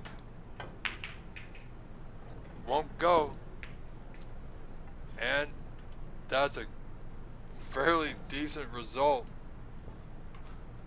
The pink keeping the white close to that cushion means that red above to the right of the green won't be potable. Adam may have still have a go at it though. And he gets it. How's his luck? Very good putt. He is on the... Can you see the black? Oh, that's got to be tight between those reds. He did. He came out, played it nicely, avoided the green. Now, can you see that red? Nope. Black will cover it.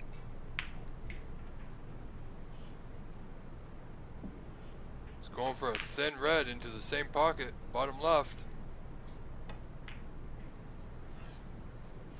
Won't get it. And he'll, once again, he'll leave it there. Levi needs to make this red and certainly get out of color this time. Raising the butt of his cue here. Oh, and that's perfect. Well played, Mr. Myler.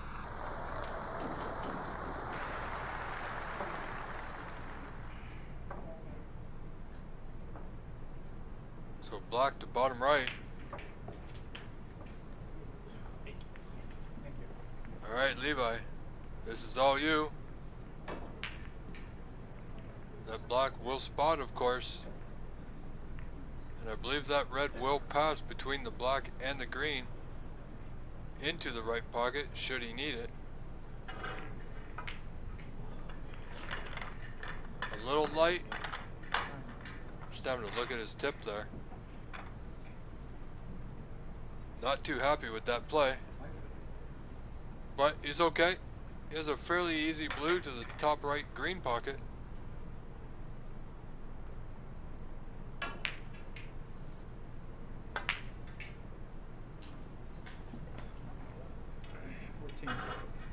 Putted it nicely. Thank you, Anita.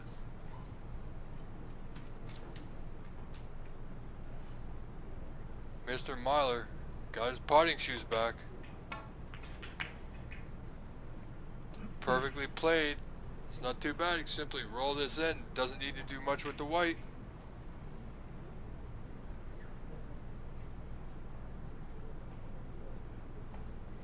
You have a red waiting for him into the bottom right corner.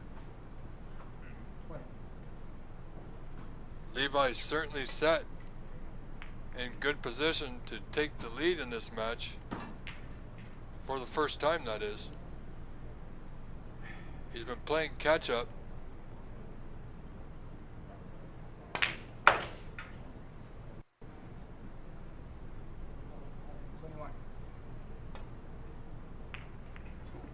Ladies and gentlemen, if you like what you see next week,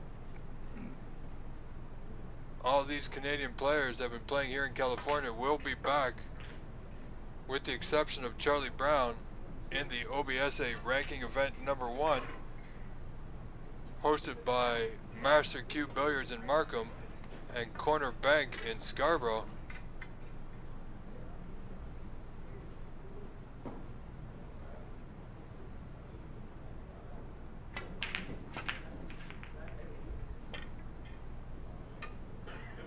That's a little unbelievable, folks. Levi 51-8 in front, 43-point lead. poised to take this frame.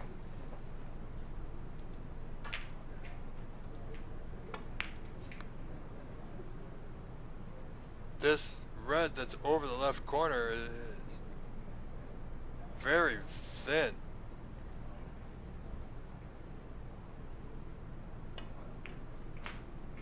Played well.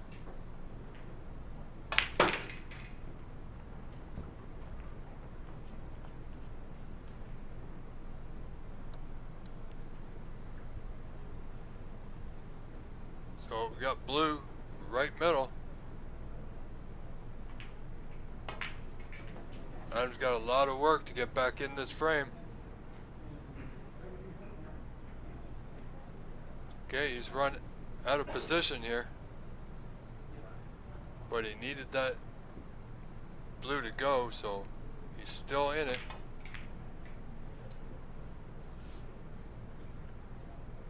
Is that white? Yep. Contacts the yellow. Levi may have a go at this red. So 37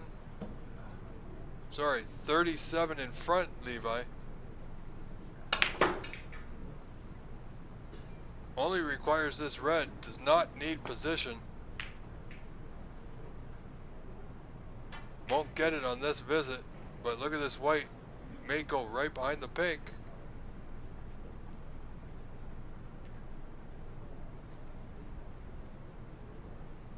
These two have certainly made this match worth calling. Very exciting.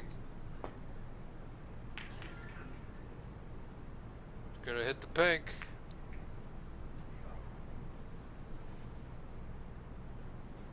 Levi is certainly looking not to give any opportunity here. He knows that Adam is quite capable of coming back in this frame. So he tucked that red nicely to the right cushion. Now is the double on? Or is it a safety? Conservatively, it's a safety. Well played. Now, Levi can see this red. How good is he feeling? It's a tough putt from here. This will be some shot to take on, let me tell you, folks. He did attempt it. Where's it going to go? Is it going to run safe? I believe it might. And look at that, it has.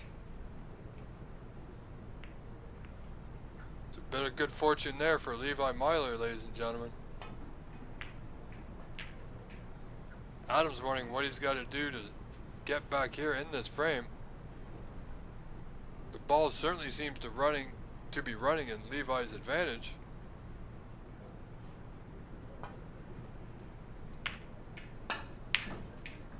Up and down behind the block. Doesn't have him. So possible pot to the top right green corner.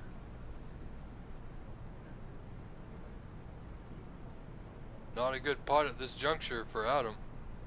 Looking to open this red, of course. Didn't get the snooker as planned.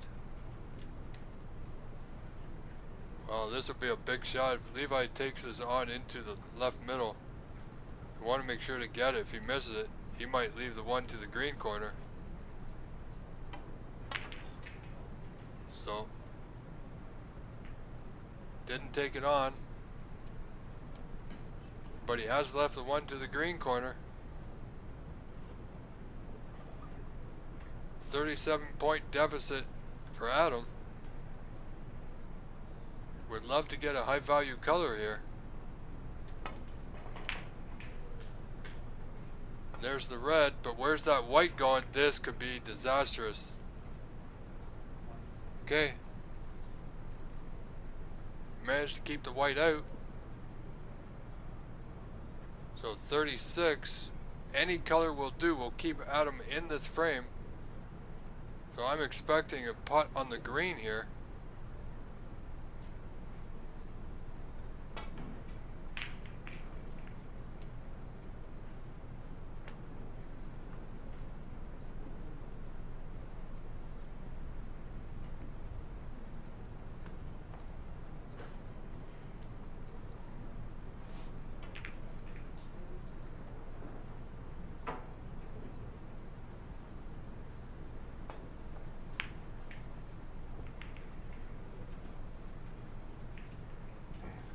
I'm just taking a moment, waiting for players on opposite table.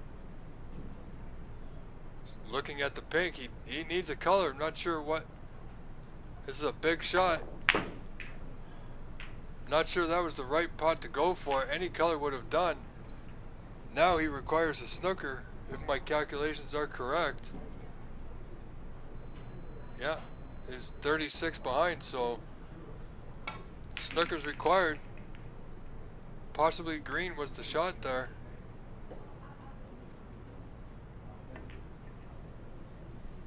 So Levi wants that white all the way down this end of the table, making it more difficult for Adam, who requires a snooker to get back here.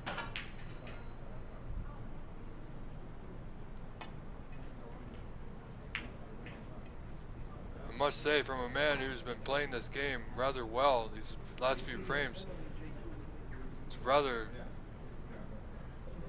shocking to see him not pot the green there.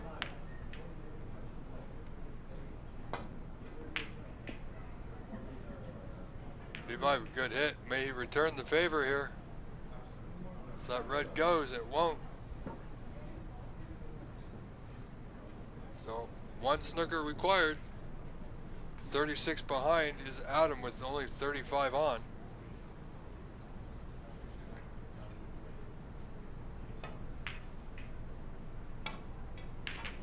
Not hard enough for the snooker, I don't believe. So Levi now, opportunity to snooker his opponent, Adam.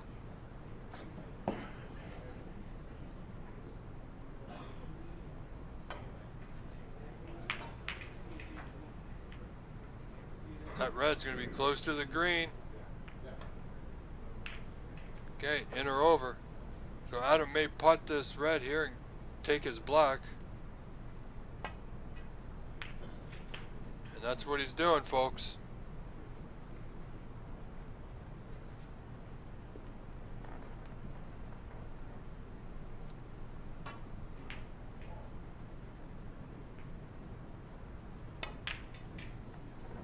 And he misses the black.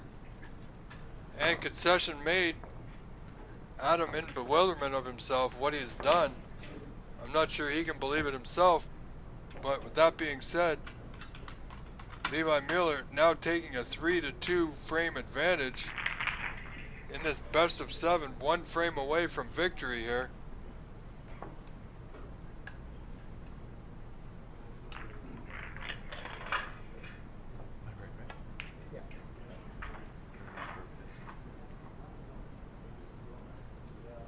So,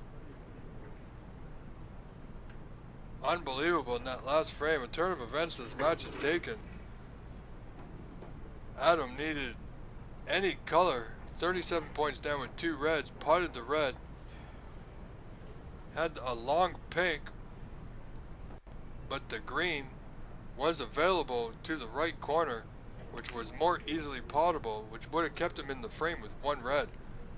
Decidedly choosing to play the pink, and he played it with a bit too much force,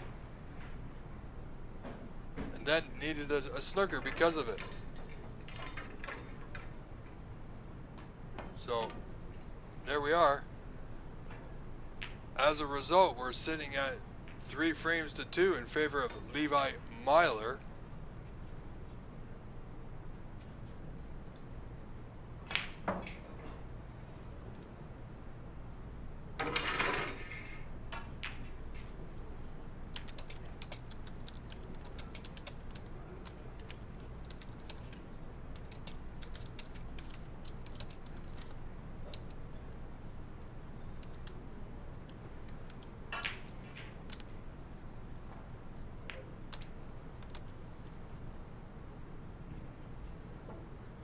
So, players just taking a quick comfort break, as is their right.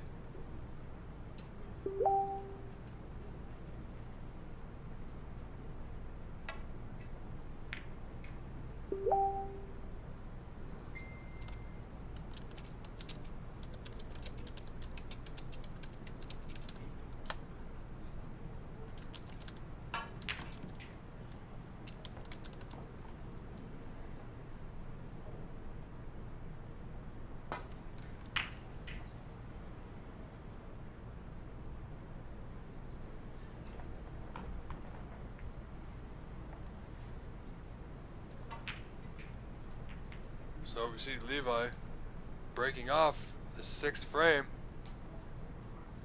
Not your typical break. So Adam now, red to right middle. Played the safety, well played. Playing a little bit more conservative. He's played a little aggressive last frame. So maybe he's decided to go back to his old strategy, which worked for him quite well in the opening frame.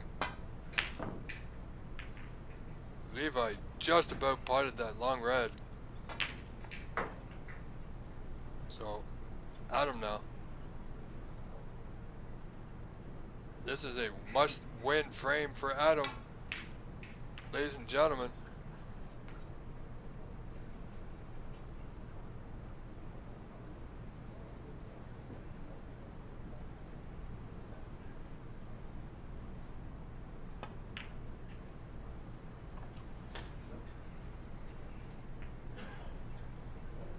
Okay, Adam is in. Knows he must play smart, take full advantage. He's quite capable of putting a good break here. Wow. Didn't get the brown. A little surprising.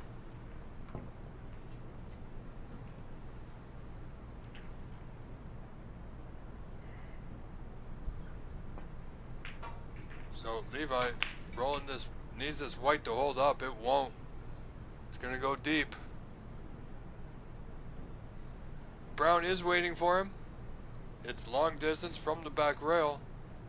So thin black it is. He will be running into the bunch of reds here. Won't go.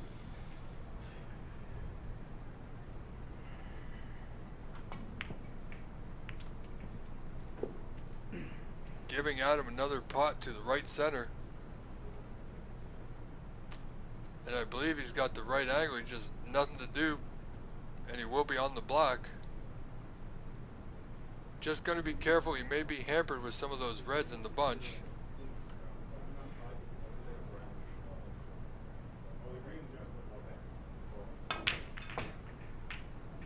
Played it firm. Didn't work for him this time.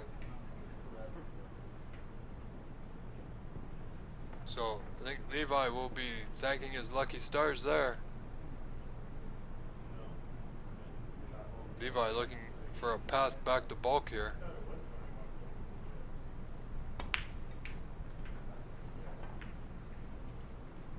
Is it hard enough to pass the blue? Yes, it will. Get in front of that yellow just fine. Tell you something, Adam needs to be a little bit more patient. Seems to be trying to force the issue a lot. And I've noticed with these tables, if you try and force something to happen, it's not going to work.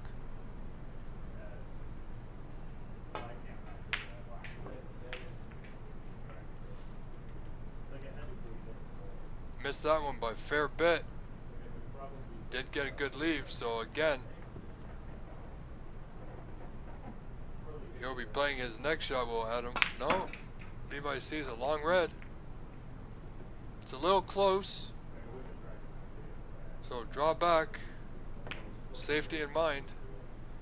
Is it going to stay true? Is it going to reach? It reached, but it rolled off just a little bit.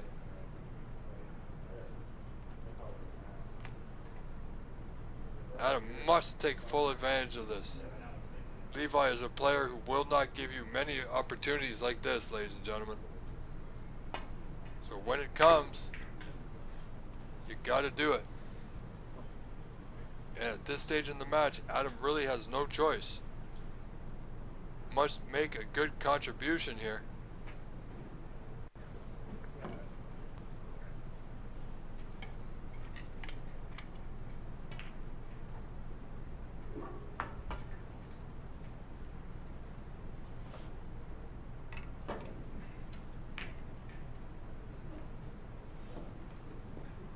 Okay, so not quite understanding this. He's got all the gear out for a long brown.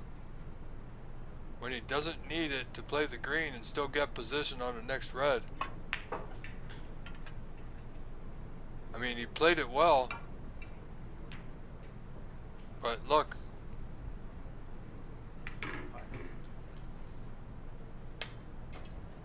Not quite understand that. I mean, he played it okay, but it's come too far. He's playing position for that red into the left middle. He still has it, but he's really hampered over top of that red there. Again, maybe a misstep, but he had a shot at the green. Still could have played onto that red without too much difficulty.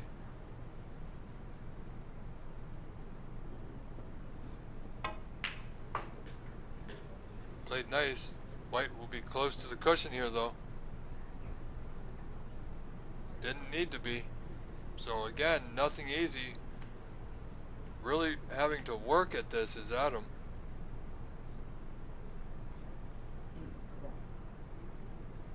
Ladies and gentlemen, this is Rob Richards, the voice of Canadian Snooker, live. The Embassy Billiards in San Gabriel, California. For the Embassy Billiards Open Snooker Tournament, we see Adam not potting that brown by a fair bit. Now if Levi gets one good pot, and that's all you can ask for sometimes. So he's having a look at the red nearest the cushion in the lower right pocket.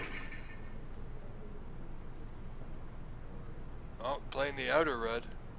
A little bit of a back cut to a blind pocket almost. Played it nice. There we go, he's all set. Opportunity is there. Good contribution here by Levi. Might seal Adam's fate.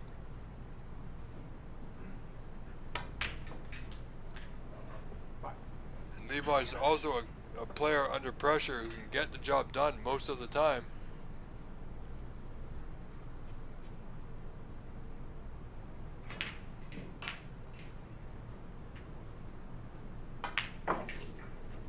Here we go. Needs a good white. Needs it to hold up. It's not bad. He is bridging over the bunch.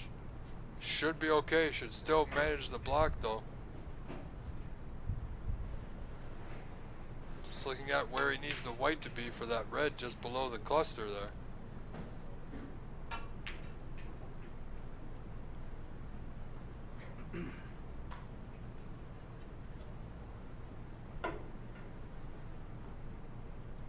So, pretty decent queuing.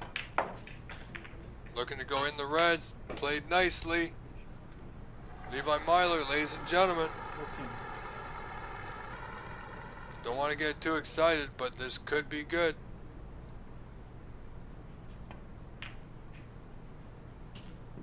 Levi's feeling it now. You can see it.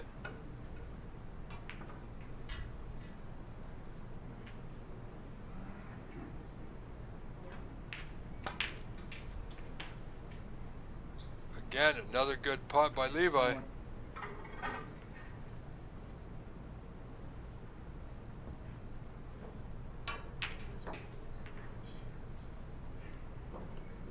Levi looking to keep things simple here.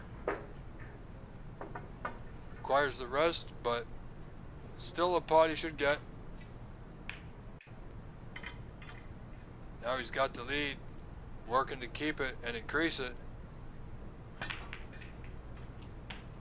Well played, good angle. Maneuvering his white ball well around the reds here.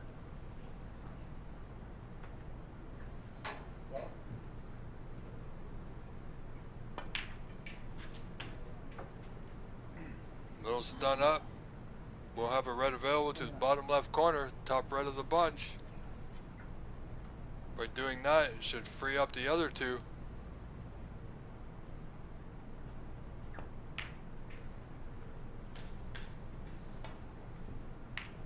Levi now looking like he's in a practice game. So he's quite comfortable.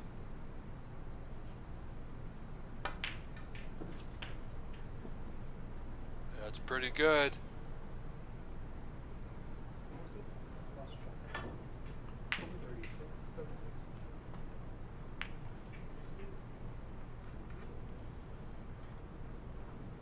One.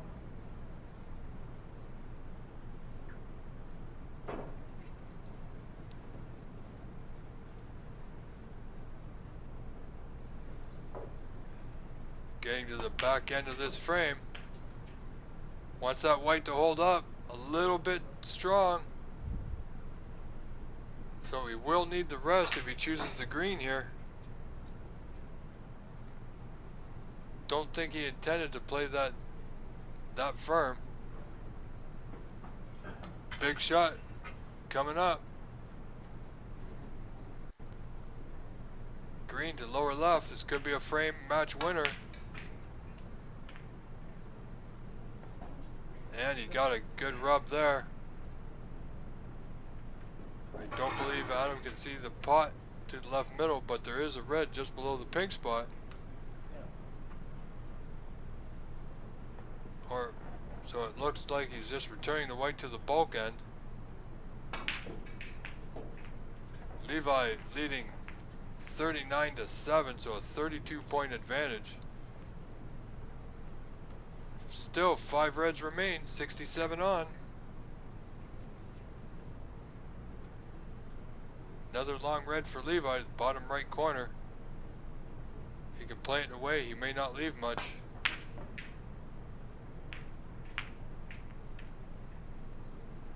So that's okay. Not great, there is a pot on. Now Adam could run this red into the right middle and play for the brown. More difficult shot would be to draw back for the black.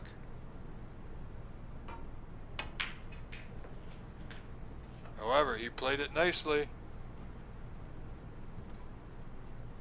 Tense moments for both players.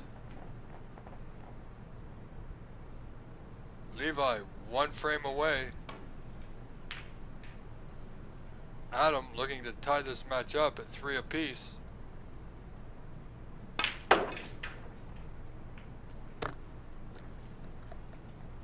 Oh, has got a good bounce there. Adam looking for a contribution to cut into that 32-point lead that Levi had.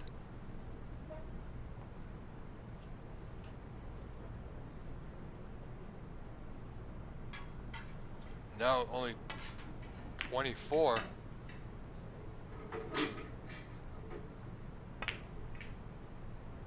Barring any errors, I can see this being another close frame.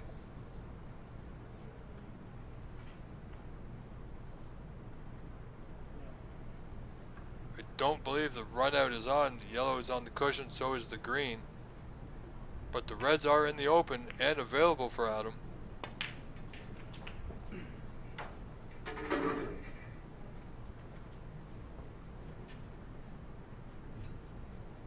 Levi would have known this was a possibility should he not made that green. But it was a ball that was worth going for.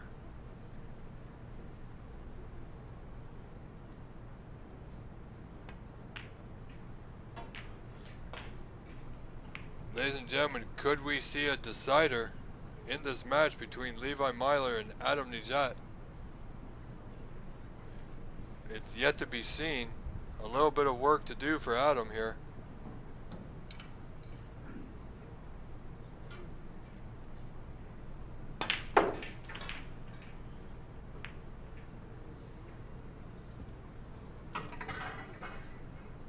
Okay, drew a little bit too far. Would be ideal if it passes into the top right. I don't think it does. Tricky shot to right middle.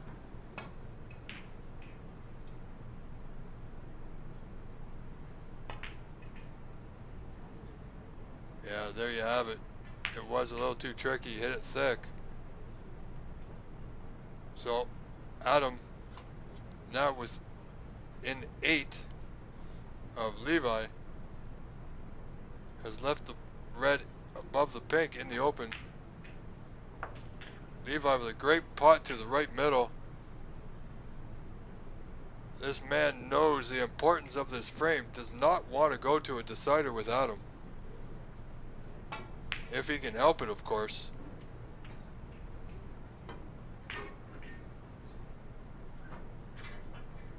Played that rather poorly and got a snooker for it.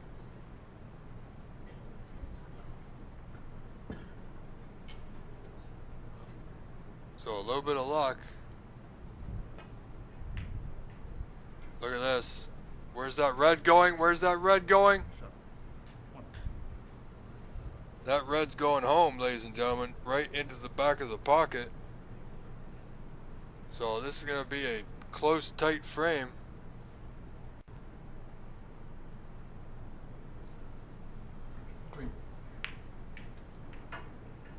Again, I'm not sure of this. He's looking up to come off the back rail, play a snooker on the green. Is this even going to reach, folks? Oh, it will. Nicely played.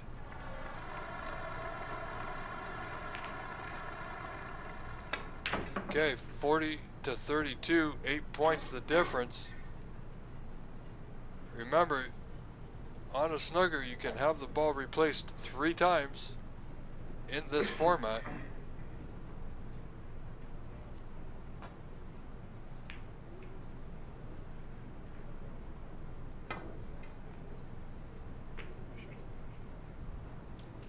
Good hit there by Levi. Now, I'm not sure about the angle, but there might be another snooker in Levi's future.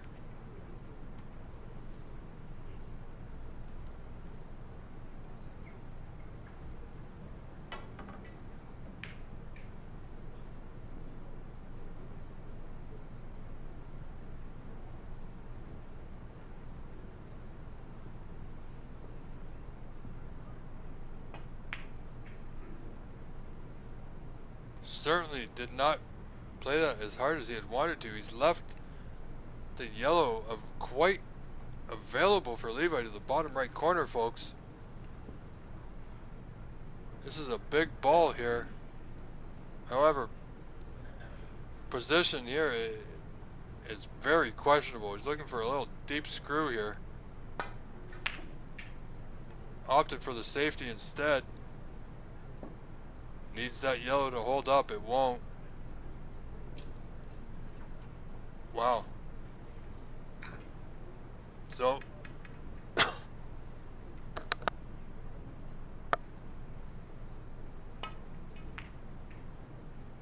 Adam forced to play off the bottom cushion.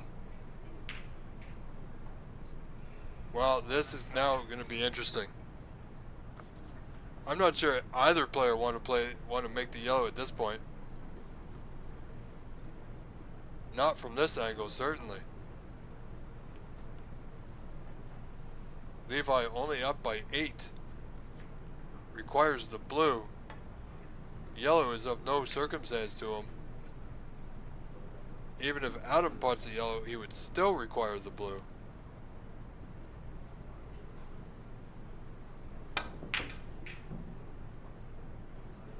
Levi simply knocking the white around the angles.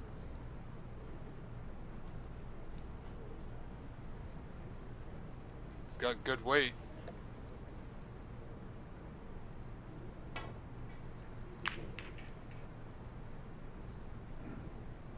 This is going to be one interesting, intense frame. Quite smart, placing the yellow right where it is. Oh. Well, this is going to be a slow roll. Things will open here. I believe everything's going to come open now. Maybe not available, but we're certainly going to be seeing a different picture of this table in mere moments, folks.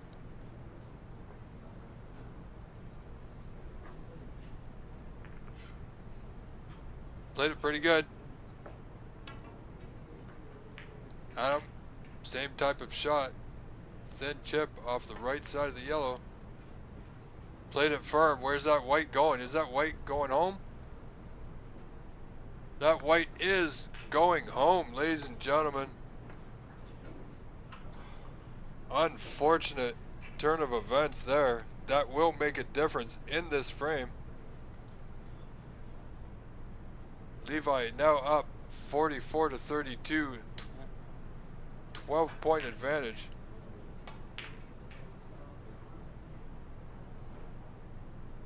Only requires the brown.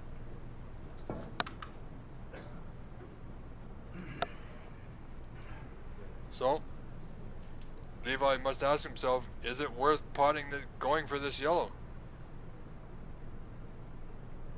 Or is he going to play another snooker? Played the pot, look at this. No, ladies and gentlemen, Levi potted the black. So, Levi now only up by 5. Big difference, that one. So again, Levi needs the blue. Neither player really want to pot the yellow here, unless they can get onto the bottom side and play a good snooker on that green behind the pink. There could be a cross double here.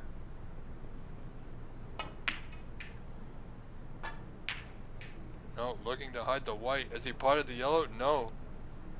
He's gonna leave the yellow.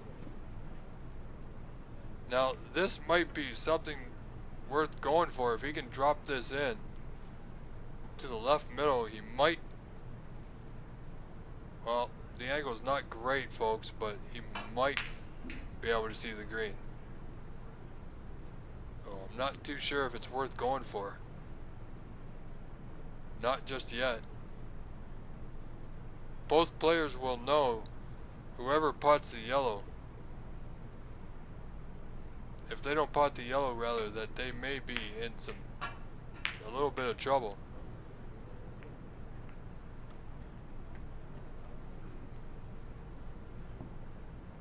It's almost as if yellow is a frame ball at this point for either player.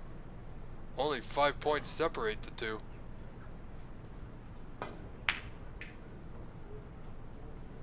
Avoided the double kiss. That's not too bad. Needs that yellow to hold up.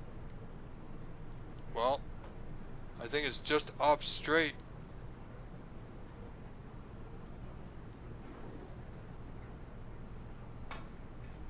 So, difficult decision here. You almost want to play the pot. But how do you play the pot? If you run through, how do you play the snooker?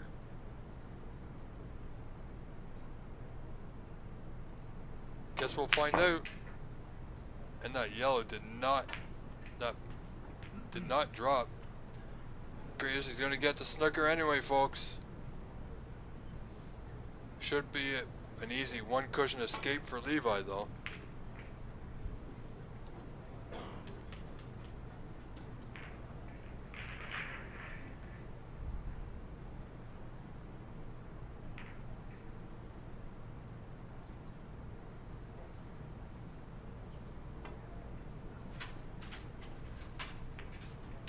Got the hit, played it well. Look at this, ladies and gentlemen, well done, Levi Myler.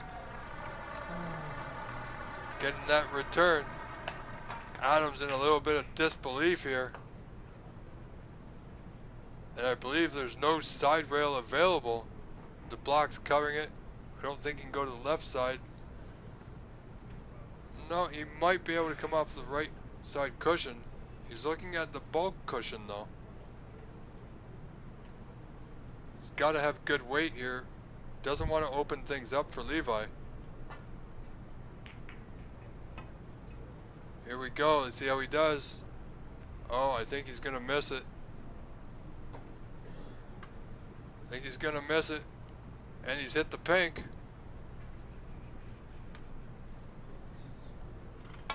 So, Levi now 11 points in front. Only requires the brown. And he has a free ball. So, Levi can simply play the snooker and knock the pink to the cushion.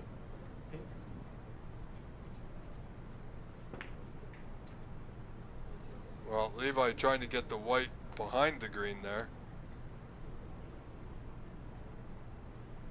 Could have played it more simple, but he's left a thin left edge of the yellow there.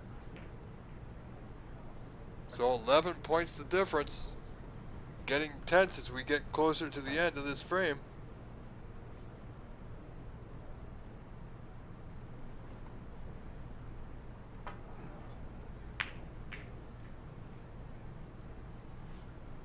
Good play by Levi.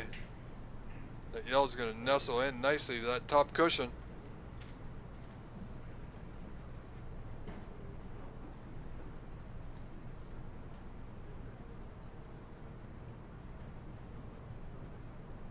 Levi just a few pots away from victory in this quarterfinal match.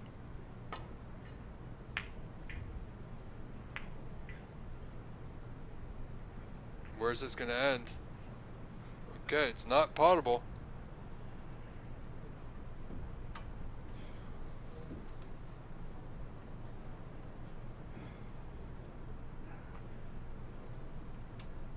You're right, Anita. It has been intense all match, but the intensity is increasing as we move on and closer to the end of this frame. The man leading the match 3-2, Levi Myler, has an 11-point lead,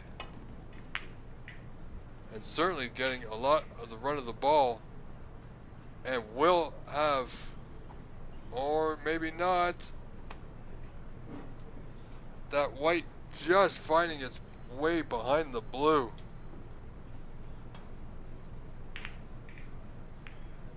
Levi needs a hit. Not only a hit, but he needs to get a good white and a good yellow to remain safe. So pace of the white is key here.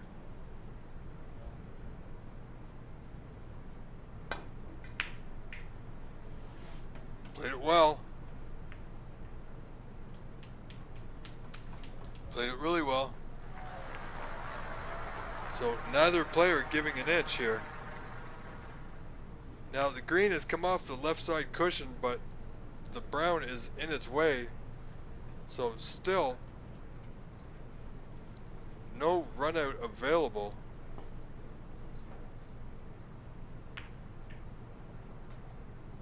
Not quite sure about that one, folks.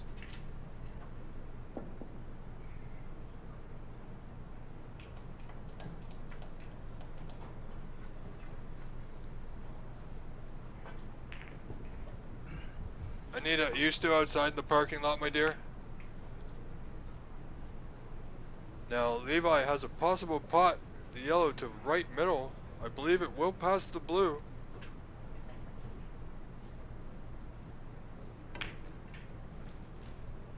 Okay, didn't play it wisely, playing the safety instead.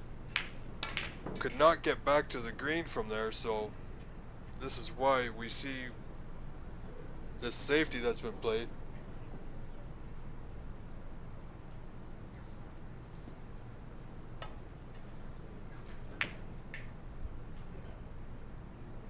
Look at this. Not bad. Both players seem to get good rubs. Okay. It's not unusual, it's not uncommon for players. Sometimes in the middle of a frame like this, they might need to take a small break.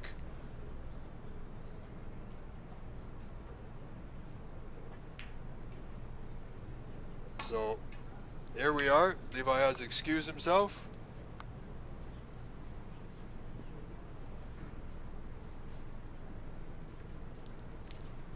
Well, Anita, you know, 11 points up.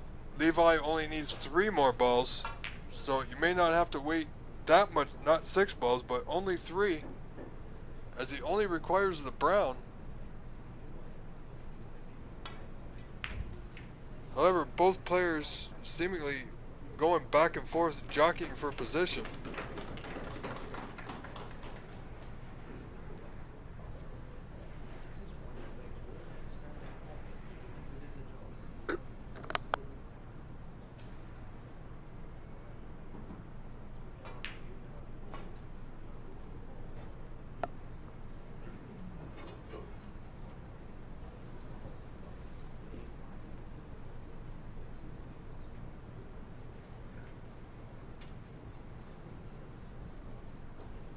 So apparently we do have some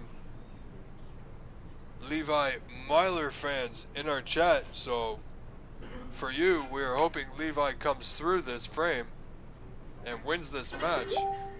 However, it's not over just yet.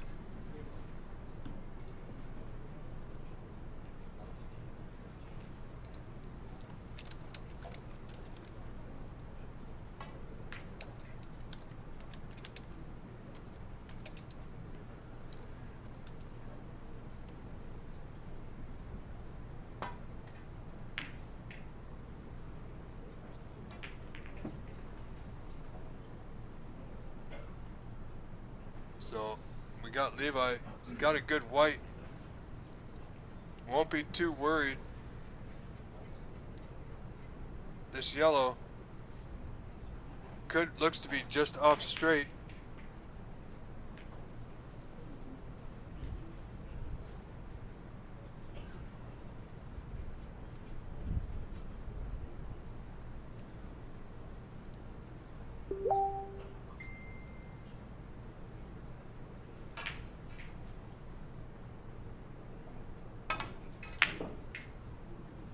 Good attempt. Didn't get it. He's going to leave it for Levi here, folks. Now, Levi's going to want to maneuver his white not into position to pot the green as it does not go. But so he can lay a telling safety or possible snooker.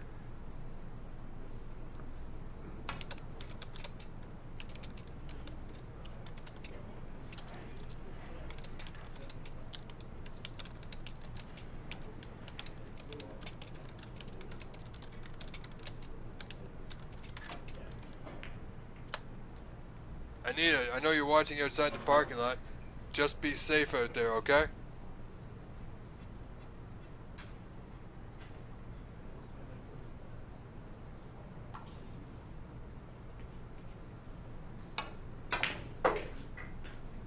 Okay, here we go. Look at this, ladies and gentlemen.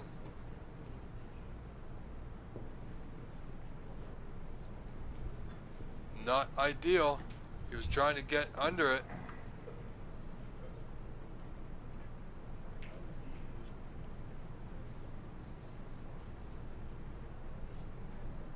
I know you're outside, Anita.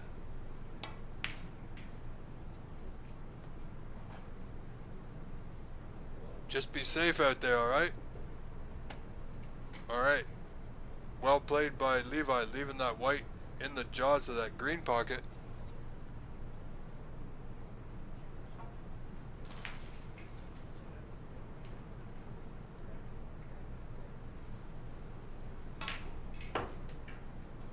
So, tough position to be in for Adam. He's now 13 points down. Wow, he's played that one absolutely perfect. Got a little good nudge off the brown, which helped of course, but well played. Now, Levi very well could see the right edge of the green here. Very thin. Played it good. Played it good, however, he's left himself to receive a snooker here, possibly.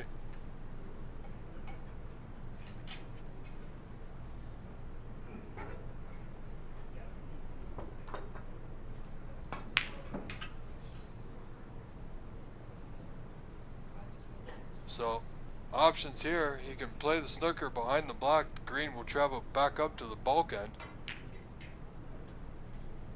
Which I think he's looking at now, but now it changed his mind, just gonna thin clip off the green. And he's gonna leave a shot for Levi. I am not too sure about that one, but for all you Levi fans, you'll be loving this. Here we go. One pot will get him on the brown, waiting for him. Match ball. Exciting times for all you Levi Myler fans. Little nervy, didn't get it. That's rather unfortunate. He knew he had it. Just tried to cinch it. perhaps a little stunned. Who knows? He played it the way he felt comfortable with. And that's all you can really do.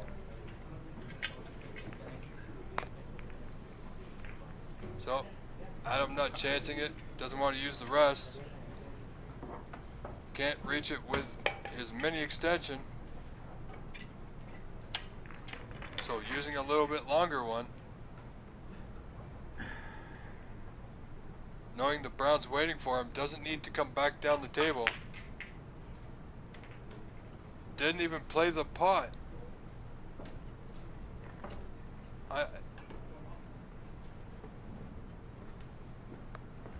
Okay.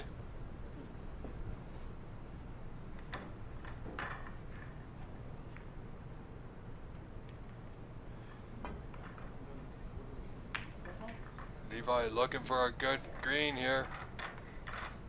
That won't do it, folks. That won't do it. Not good. Very, very potable for Adam.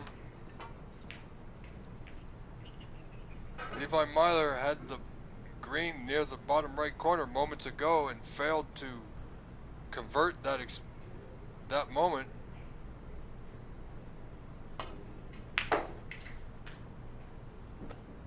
Okay, fans. Here we go.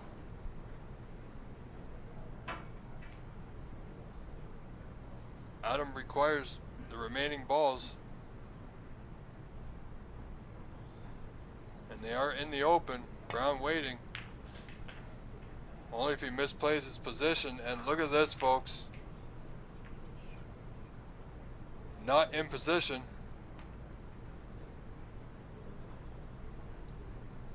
So 6 points to the lead now is Levi Myler.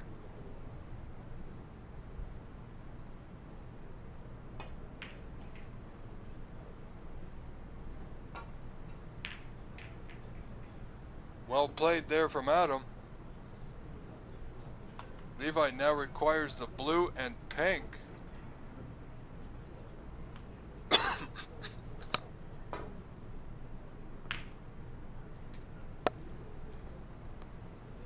Okay, wants that blue to go. It has, not bad. So, Adam looking to run this blue around the angles. 3 balls remaining. Adam requires all of them. Levi requires 2 of them.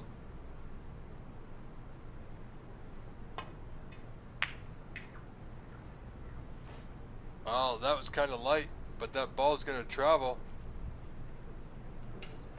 This table is fast. Okay, how's Levi feeling? We're going to find out here. If he's feeling good about this, he may pot it. And he's hit the block.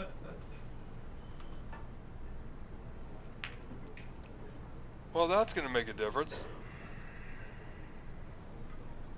Especially to Adam,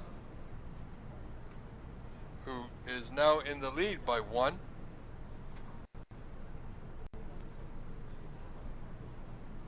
So, blue and pink required by both players.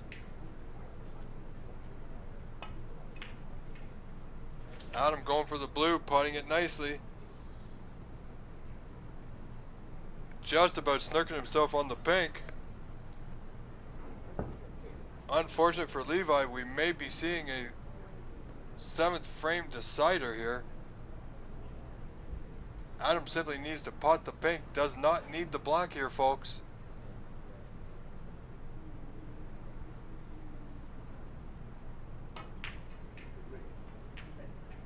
And he didn't get the pink, which should have been academic. Oh boy. Okay. Levi needs pink and black. Needs to play this smart. He knows he can.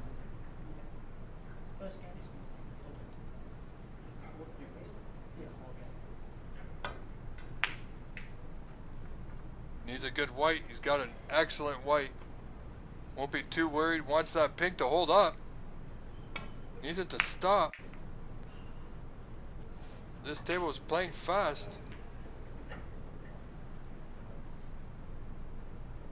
So, decision time. I think I might take a shot at this to the bottom right corner. Again, another opportunity to continue this match. And he got it. Nicely played. There you have it, ladies and gentlemen. The score now, 3 frames apiece. As we reset and get ready for what has been a very tense match in a 7th frame decider.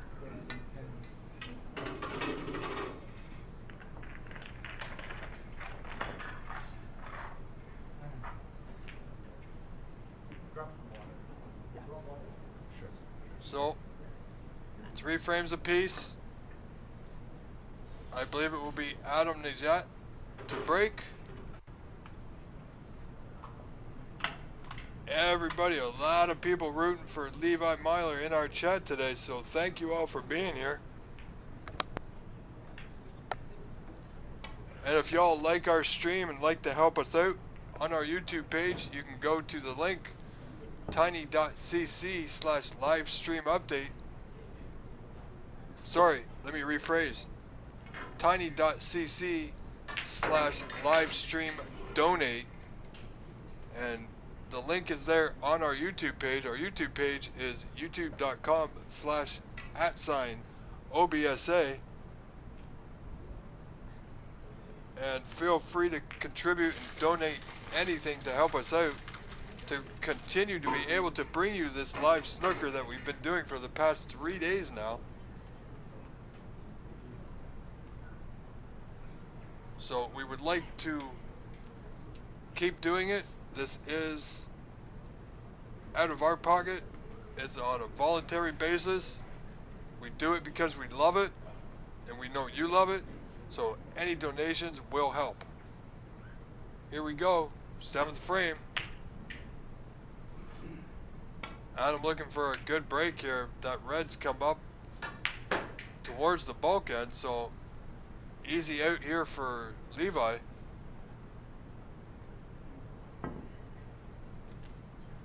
I see we do have an Adam fan in the chat, so welcome.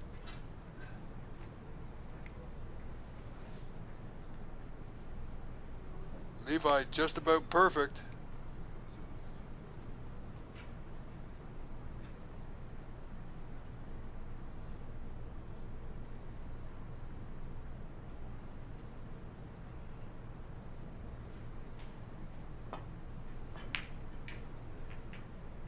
So Adam, failing to make contact, committed a foul there.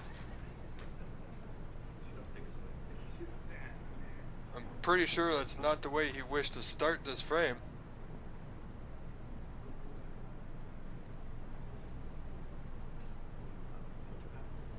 So, no real advantage, so simply having the white replaced. He could clearly see the red.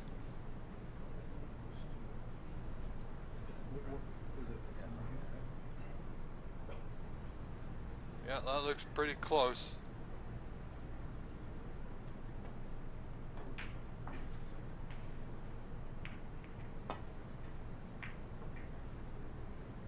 There's the hit he was looking for.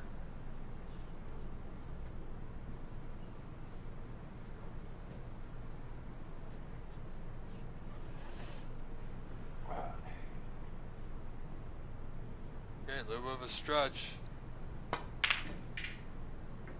Levi played the combination, trying to turn that into a plant. He's going to need to get fortunate here, and I think he has. You know, someone once said, fortune favors the brave. However, there's times where you must let off. You cannot be brave all the time and step out. So Levi there with a bit of luck there, that could have gone really bad. As we know what Adam is capable of, as we saw a 60 plus break in the first frame of this match.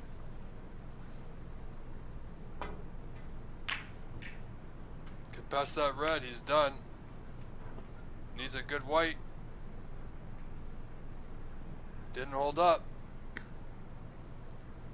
Adam now with options. There is a red over the bottom left corner. If the black passes in that right corner, it's going to be fairly tight. Don't think it does. So Adam looking to see where he can be. Possible position on the pink to the right middle.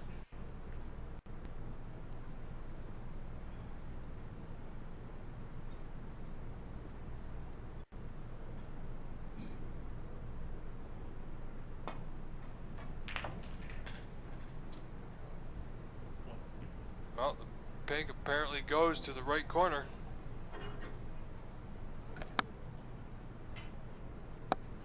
Or does it? Well, apparently not, so we're going to have a long blue, the green pocket.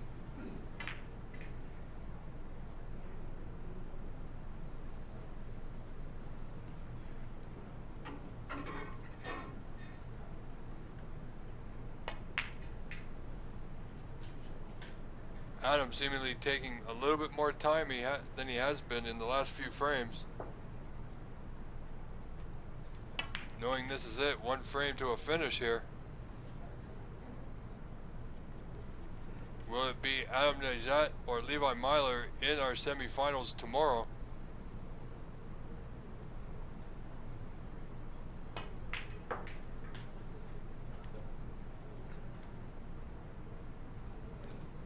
Nothing Levi can do at this point except sit back and wait and see if he gets an opportunity.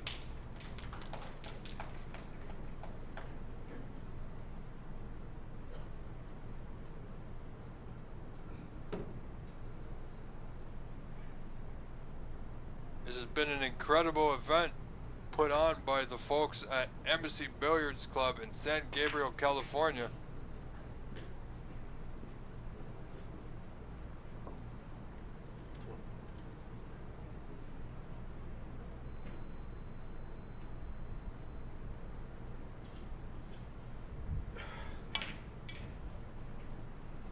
We know it's been a lot of work for them. It's been a lot of work for us. Hence why any donations received will help us along the way to keep doing this. That's tiny.cc/livestream-donate. It's a clickable link on our YouTube page.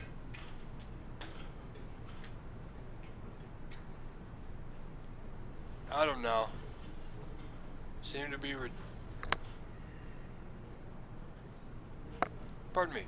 Adam seemingly returning to a bit of his form that he started with in this match. This being a quarterfinal match, the deciding frame in best of 7.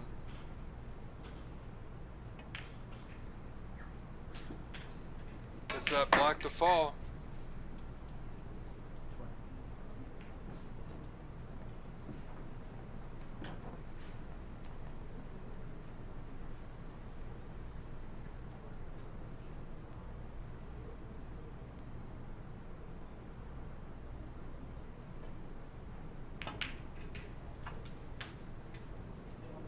Played that nicely off the other red.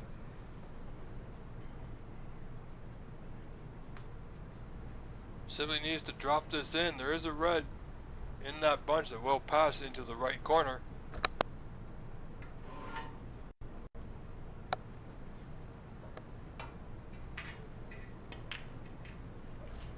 And he's on it. Now, does he have a little high? He doesn't have the angle to disturb any other reds.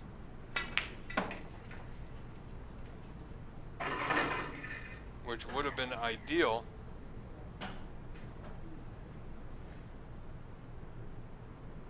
But Adam leading 28-4, 24-point advantage. 4 points scored by Levi Myler was from a foul committed by Adam.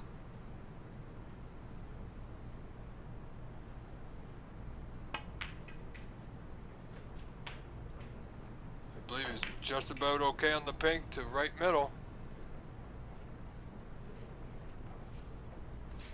Or is he? Well, this is questionable. It's hard to see the exact angle from our vantage point, folks.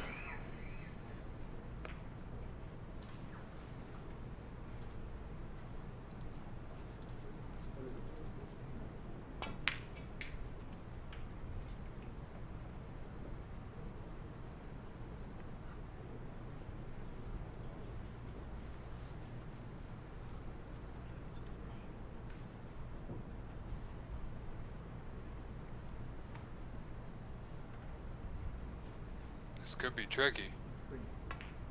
So, doesn't have the pink, so green it is. I believe just for a safety.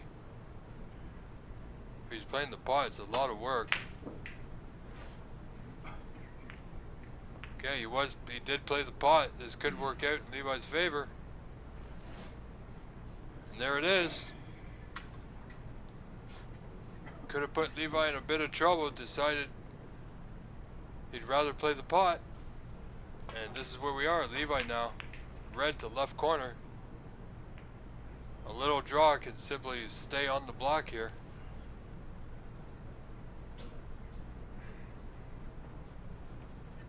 Not sure what the issue was there.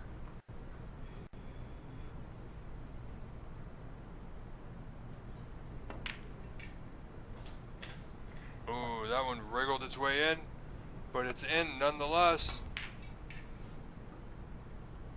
Now, let's see, that red, does it pass the green? I believe it does.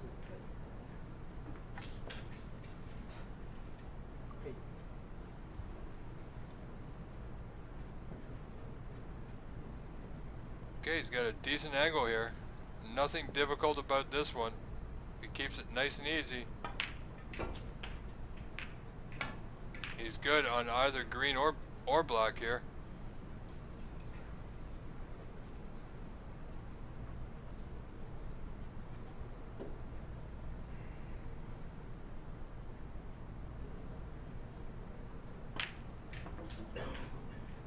Nicely played. 16. Very, very tense moment here, folks, as the excitement builds here at Embassy Club in Gabriel, California. 17. Levi picking up the pace a little bit.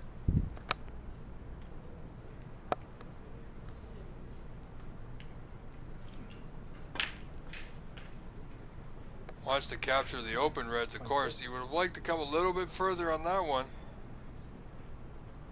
But he's okay. He's got an option to play this into left middle as he had intended.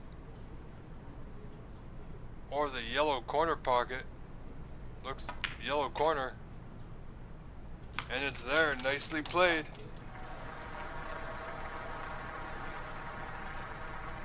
He's on the block. Looks like he's going in the reds here, folks. And he did. He might. It's going to be tight. Is that red? If that red passes, he's good. If it doesn't, then it will be just returning the white to the safe zone.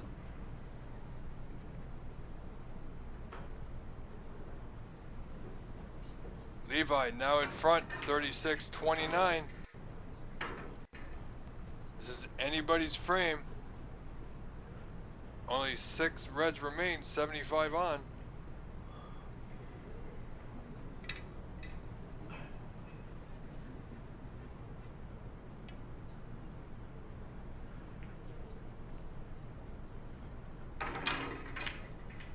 This red passes. He's a little short.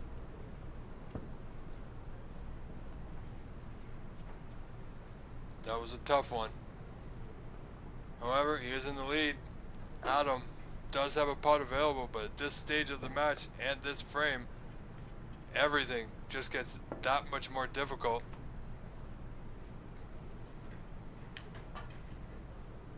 If he plays this pot, he could leave more than just the one he's playing. So we must be sure.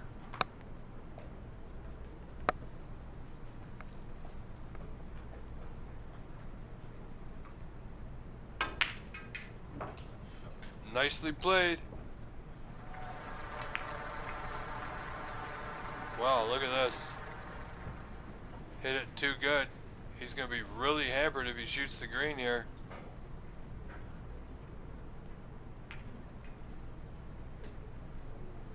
I do not think he's got the pink to left middle.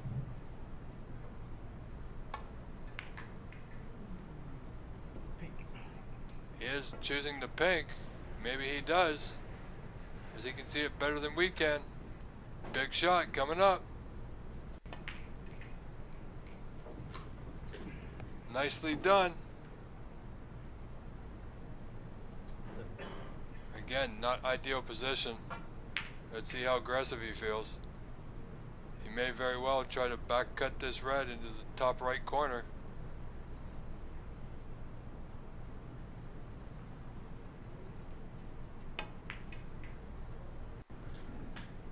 Well played.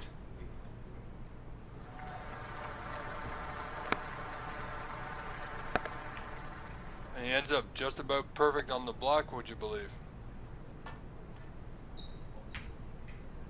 Now if he's got, pardon me, if he's straight on it, you'll need to draw back off the side cushion.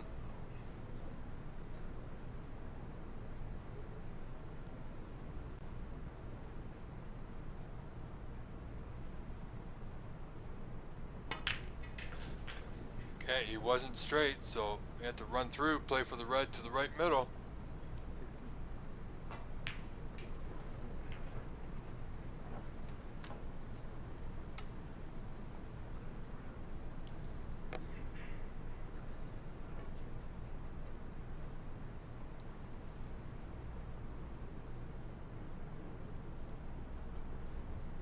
Not a lot to say here, folks. Tense moments, I gotta tell you. All I can say is Adam's still at the table, increasing his lead. Could he be feeling it here? Must be really accurate here with his white for position.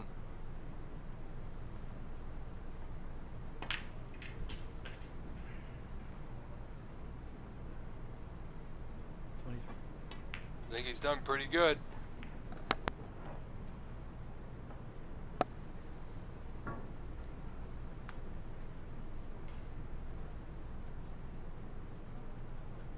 (52-26) in favor of Adam. 16 points in front. 3 reds remain. Well played.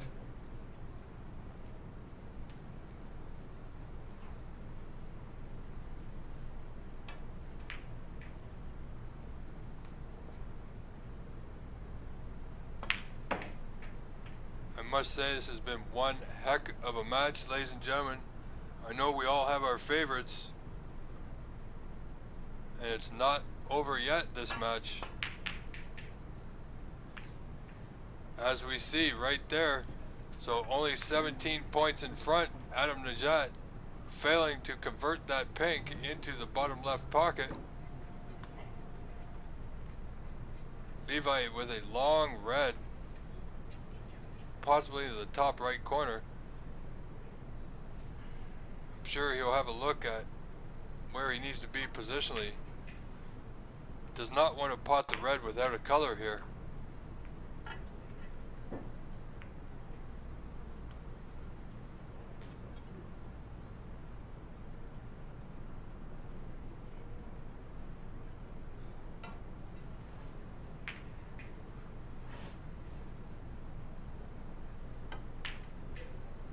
Right side middle, it just drops.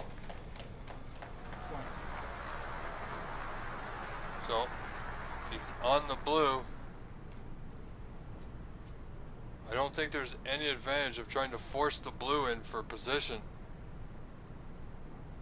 I think positionally is just to see where you can leave the white so you can play a snooker.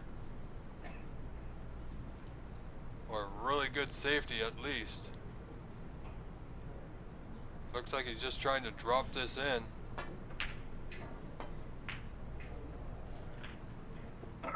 just like that.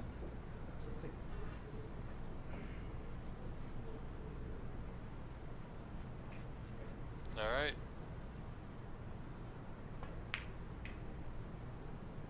Levi scoring 6. Only 11 points down, 1 red remaining. Got the white past the blue. Needed to run on for the snooker, and he's done so quite nicely.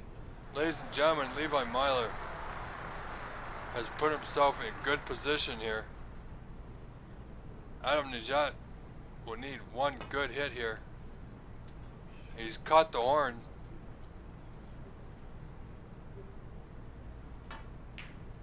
Failed to miss everything. I can only imagine this ball going back. This is no easy putt for Levi.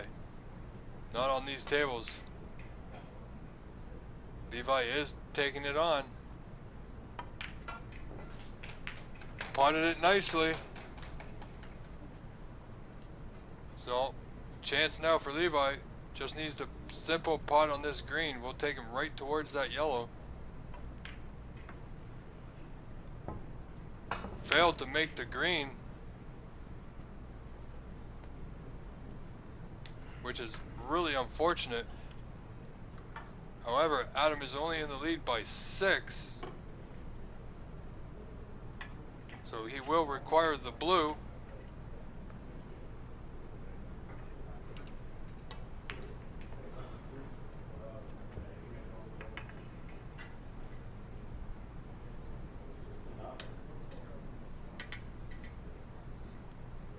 So, big shot here, well worth taking on.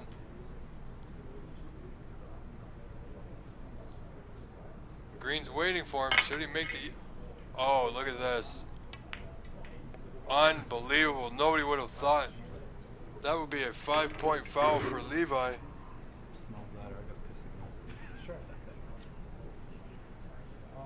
Levi, unfortunately, must go to the men's room, as you heard, folks.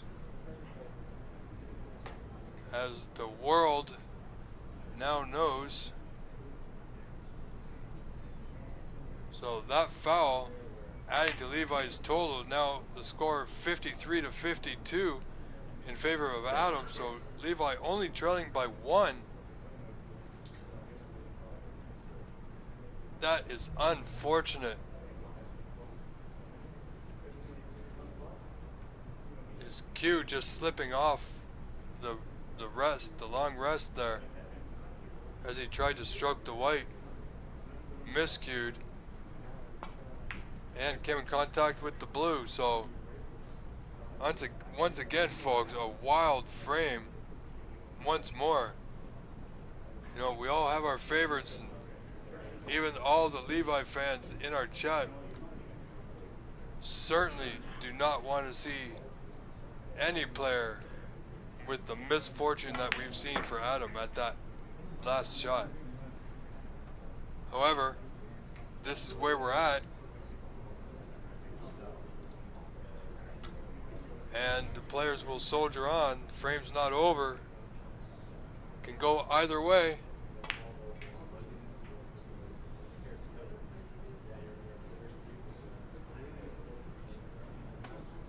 Ranveer Singh, RV, welcome, my friend. Hope you're doing well. Hope everybody at Monty's is enjoying the streams. I hear they got it on the big TV. Alright, ladies and gentlemen, Levi has returned, so white tucked onto the top cushion. I do believe he will take this on. Safety in mind, of course. Yellow, not so much playing the pot, but he's playing the snooker if it holds up. Just ever so close. Ladies and gentlemen, I don't know about you, but if you can't, I can definitely feel the excitement building.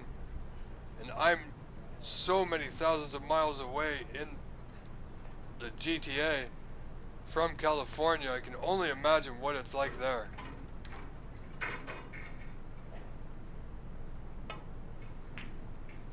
big shot.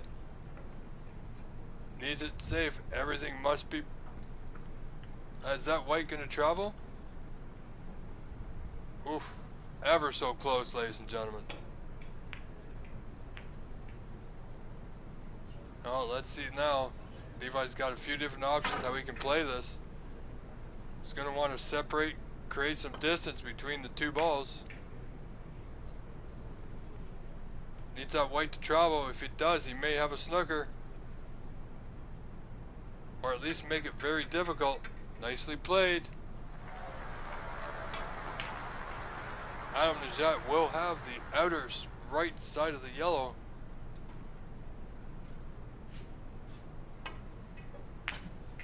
Hit it thick.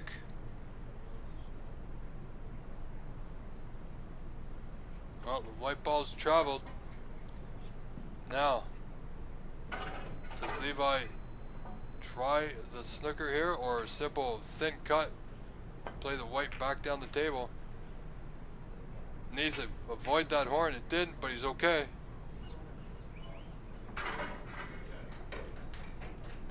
Played it pretty good.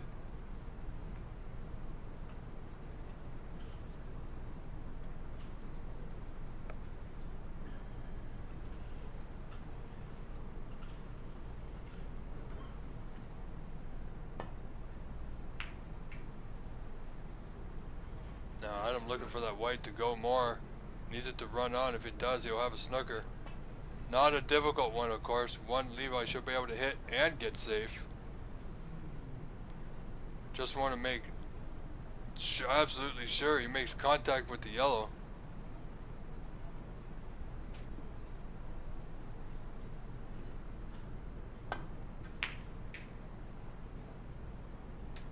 And that's not bad.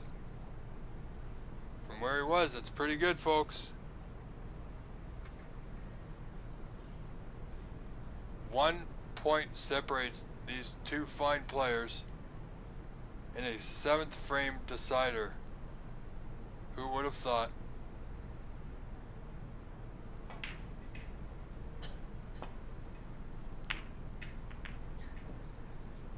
And would you look at that, ladies and gentlemen? If this is not an opportunity for Levi to steal this frame,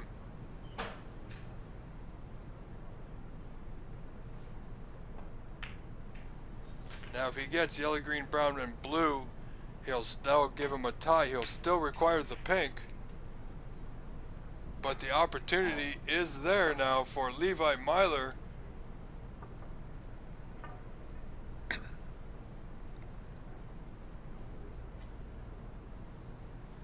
Anita, if you've gone inside, you may want to go back outside if you get a little squeaky again. Needs a good white, needs it to hold up.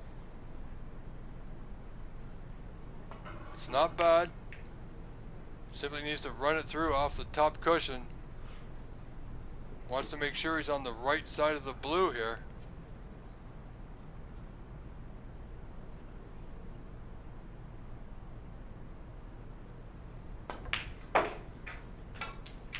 Well done. Needs it to hold up just a little bit. You know what? That's not bad. This should be. This is a tie for a tie frame. Up and down off the top cushion.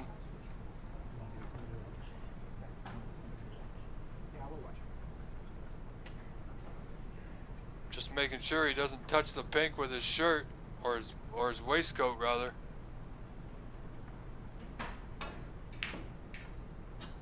I don't know about you, but my heart seems to be beating a little bit faster. There's the blue, folks. That means Levi 13 points in front.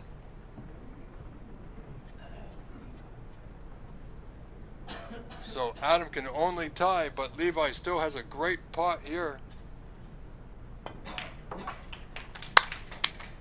Where's that white going? It's not. Levi's done it. Levi Myler, ladies and gentlemen. What a fine play. Now, Anita, you can get squeaky all you want. Ladies and gentlemen, Levi has done it. Levi Myler winning this match 4 frames to 3. And we'll move on into tomorrow's semifinal.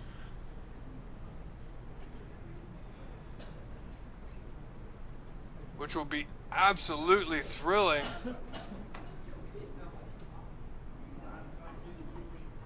Unbelievable turn of events there.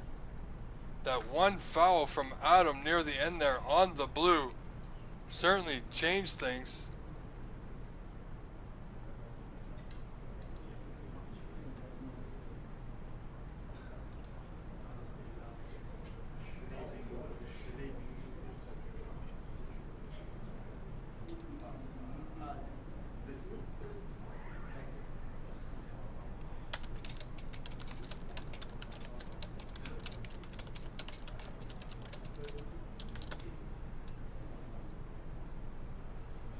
I'm just finding out if there's any matches left going I can turn to that we can tune in on. So we're going to stay here for a few moments. It was an absolute pleasure to call that match, folks. And we thank you all for being here. Do stay tuned.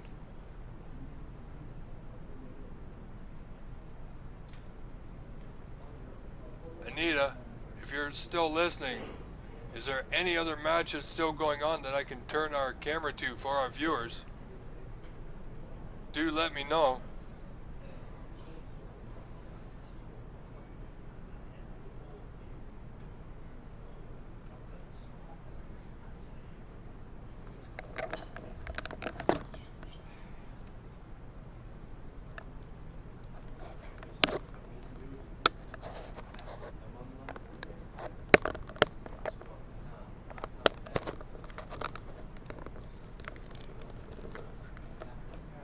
Well, ladies and gentlemen, I don't know about you, but I find that was absolutely thrilling.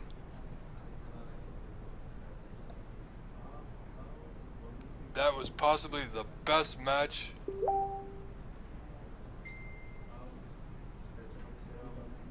Alright, ladies and gentlemen, there is a match still going on, so I'm going to pause the camera. Stream will continue in just a moment. Do stay tuned. Chucky and Quan will be right up.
Alright folks, I do apologize. Chucky Quan is playing on the table right next to us. However, if I turn the camera, then there is a wall impeding our view. So I do apologize. However, I do think it's available on the Embassy YouTube page.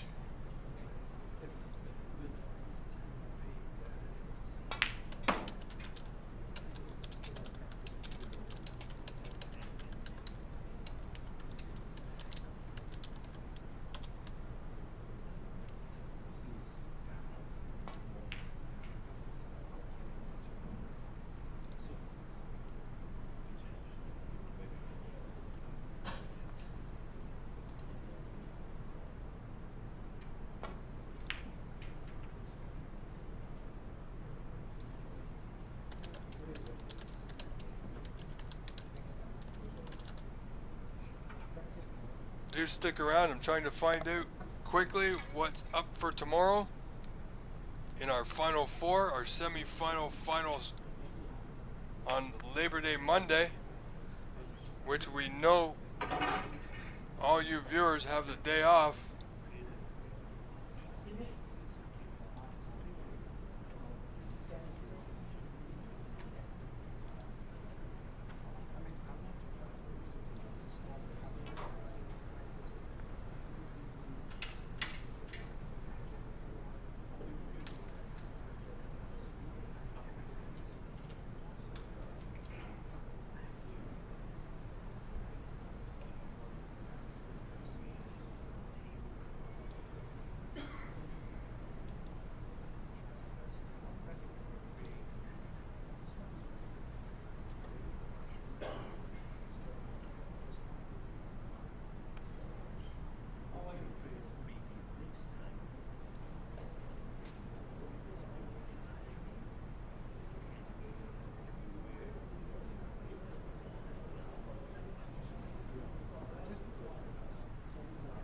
Ladies and gentlemen, bear with me for just a moment.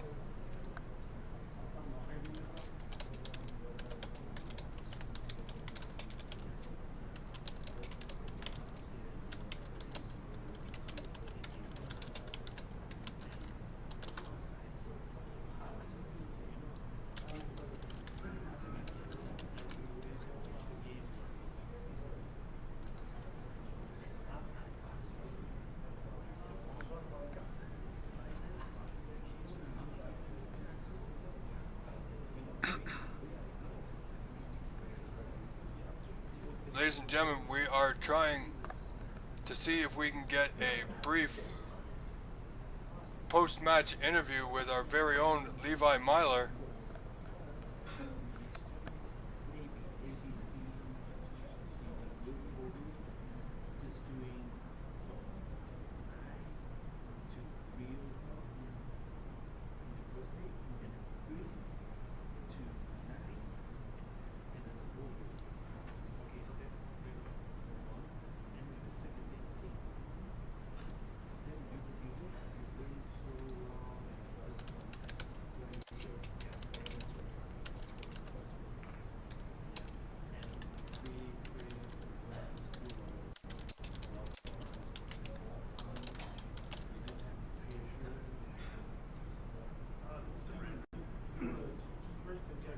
Ladies and gentlemen, please do stay tuned. We are not done yet.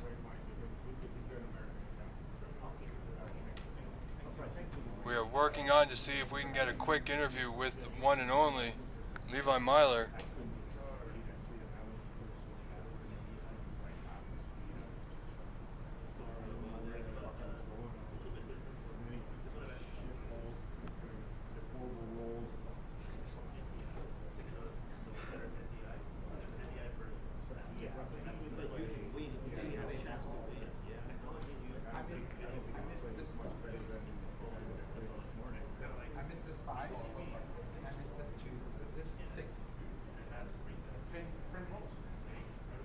What an incredible match we had there.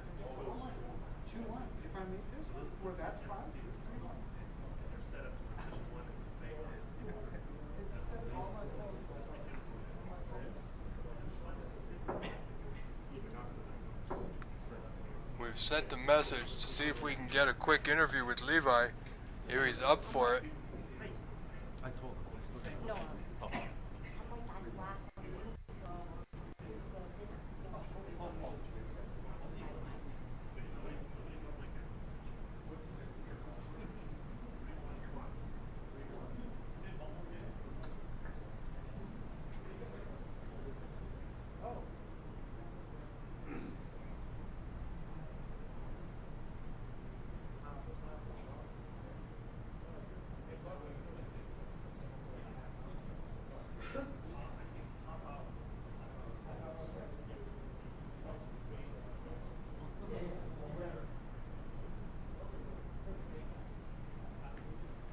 Well, ladies and gentlemen, still waiting for confirmation here of what's coming up tomorrow.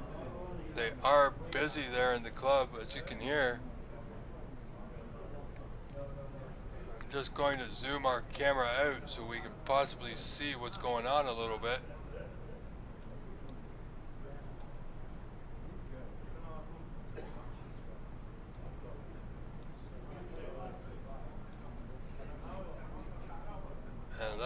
pretty much as far as I can go, ladies and gentlemen.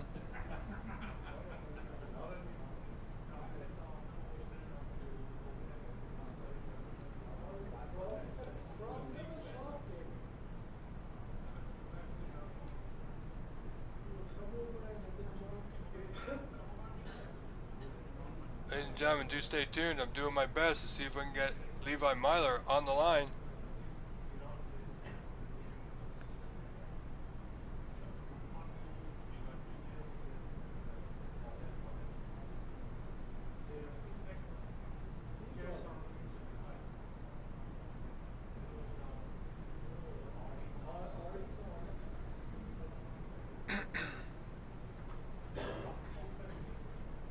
As we still do see several people are still here and watching and waiting.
Alright, so fans, Levi is unavailable as there is another match still going on, which we cannot view with this camera. I do apologize. There's a wall to the right of us impeding our view. However, I do know from sources inside the venue, thank you Anita Chan, Jason Williams is out. He's losing his match 4 frames to 1.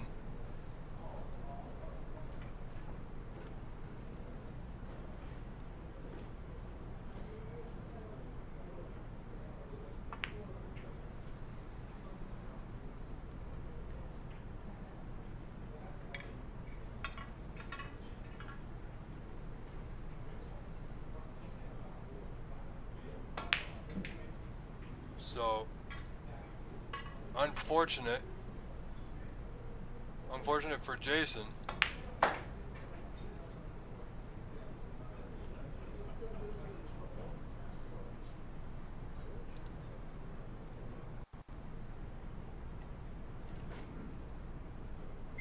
And also, Chucky and Quan is up 3 frames to 1.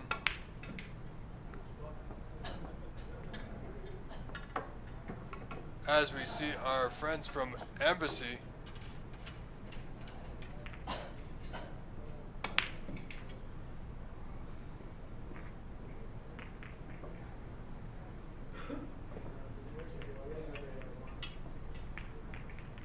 just clearing up this table here.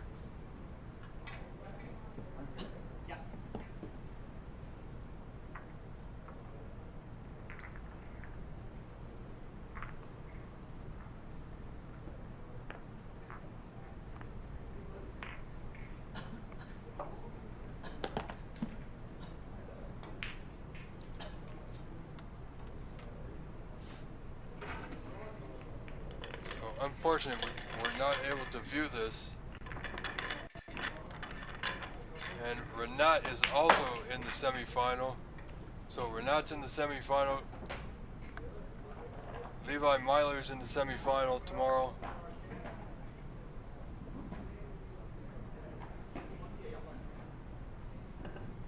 Chucky and Quan still playing.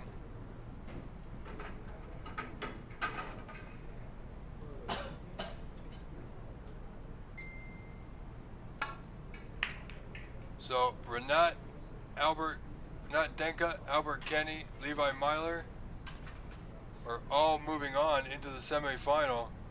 So we have one Canadian in the semifinal tomorrow in Levi Myler.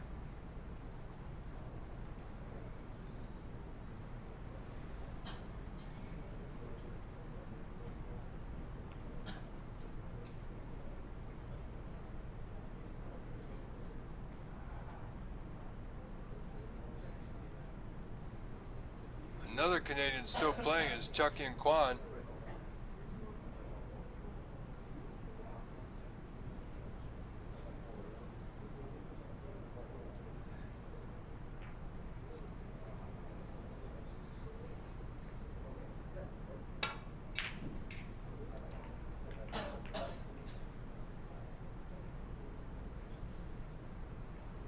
Our view, I would love to, pardon me folks, I would love to turn the camera, but I'm not able to. I can, but I'm not able to turn it as far as needed. There is a wall next to us.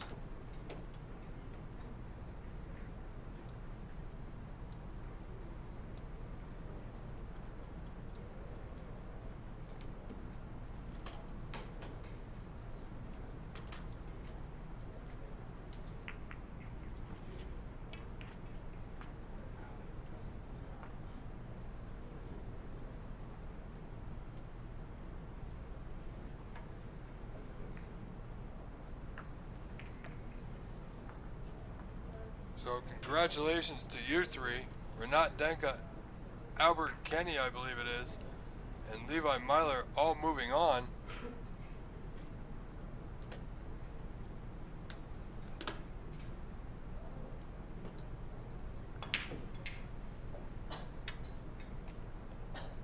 Alright folks, I am gonna call it there, call it a night. It's time for this man, Rob Richards. Some call me the voice of Canadian snooker. I'll take it. Do it because we love it, not because we have to, on a voluntary basis. Once again, thank you for being here. We would appreciate your donations at tiny.cc/livestream-donate. Those funds will help us to keep continuing to bring you this good quality streams the best we can. As I said, it's all for the love of the game.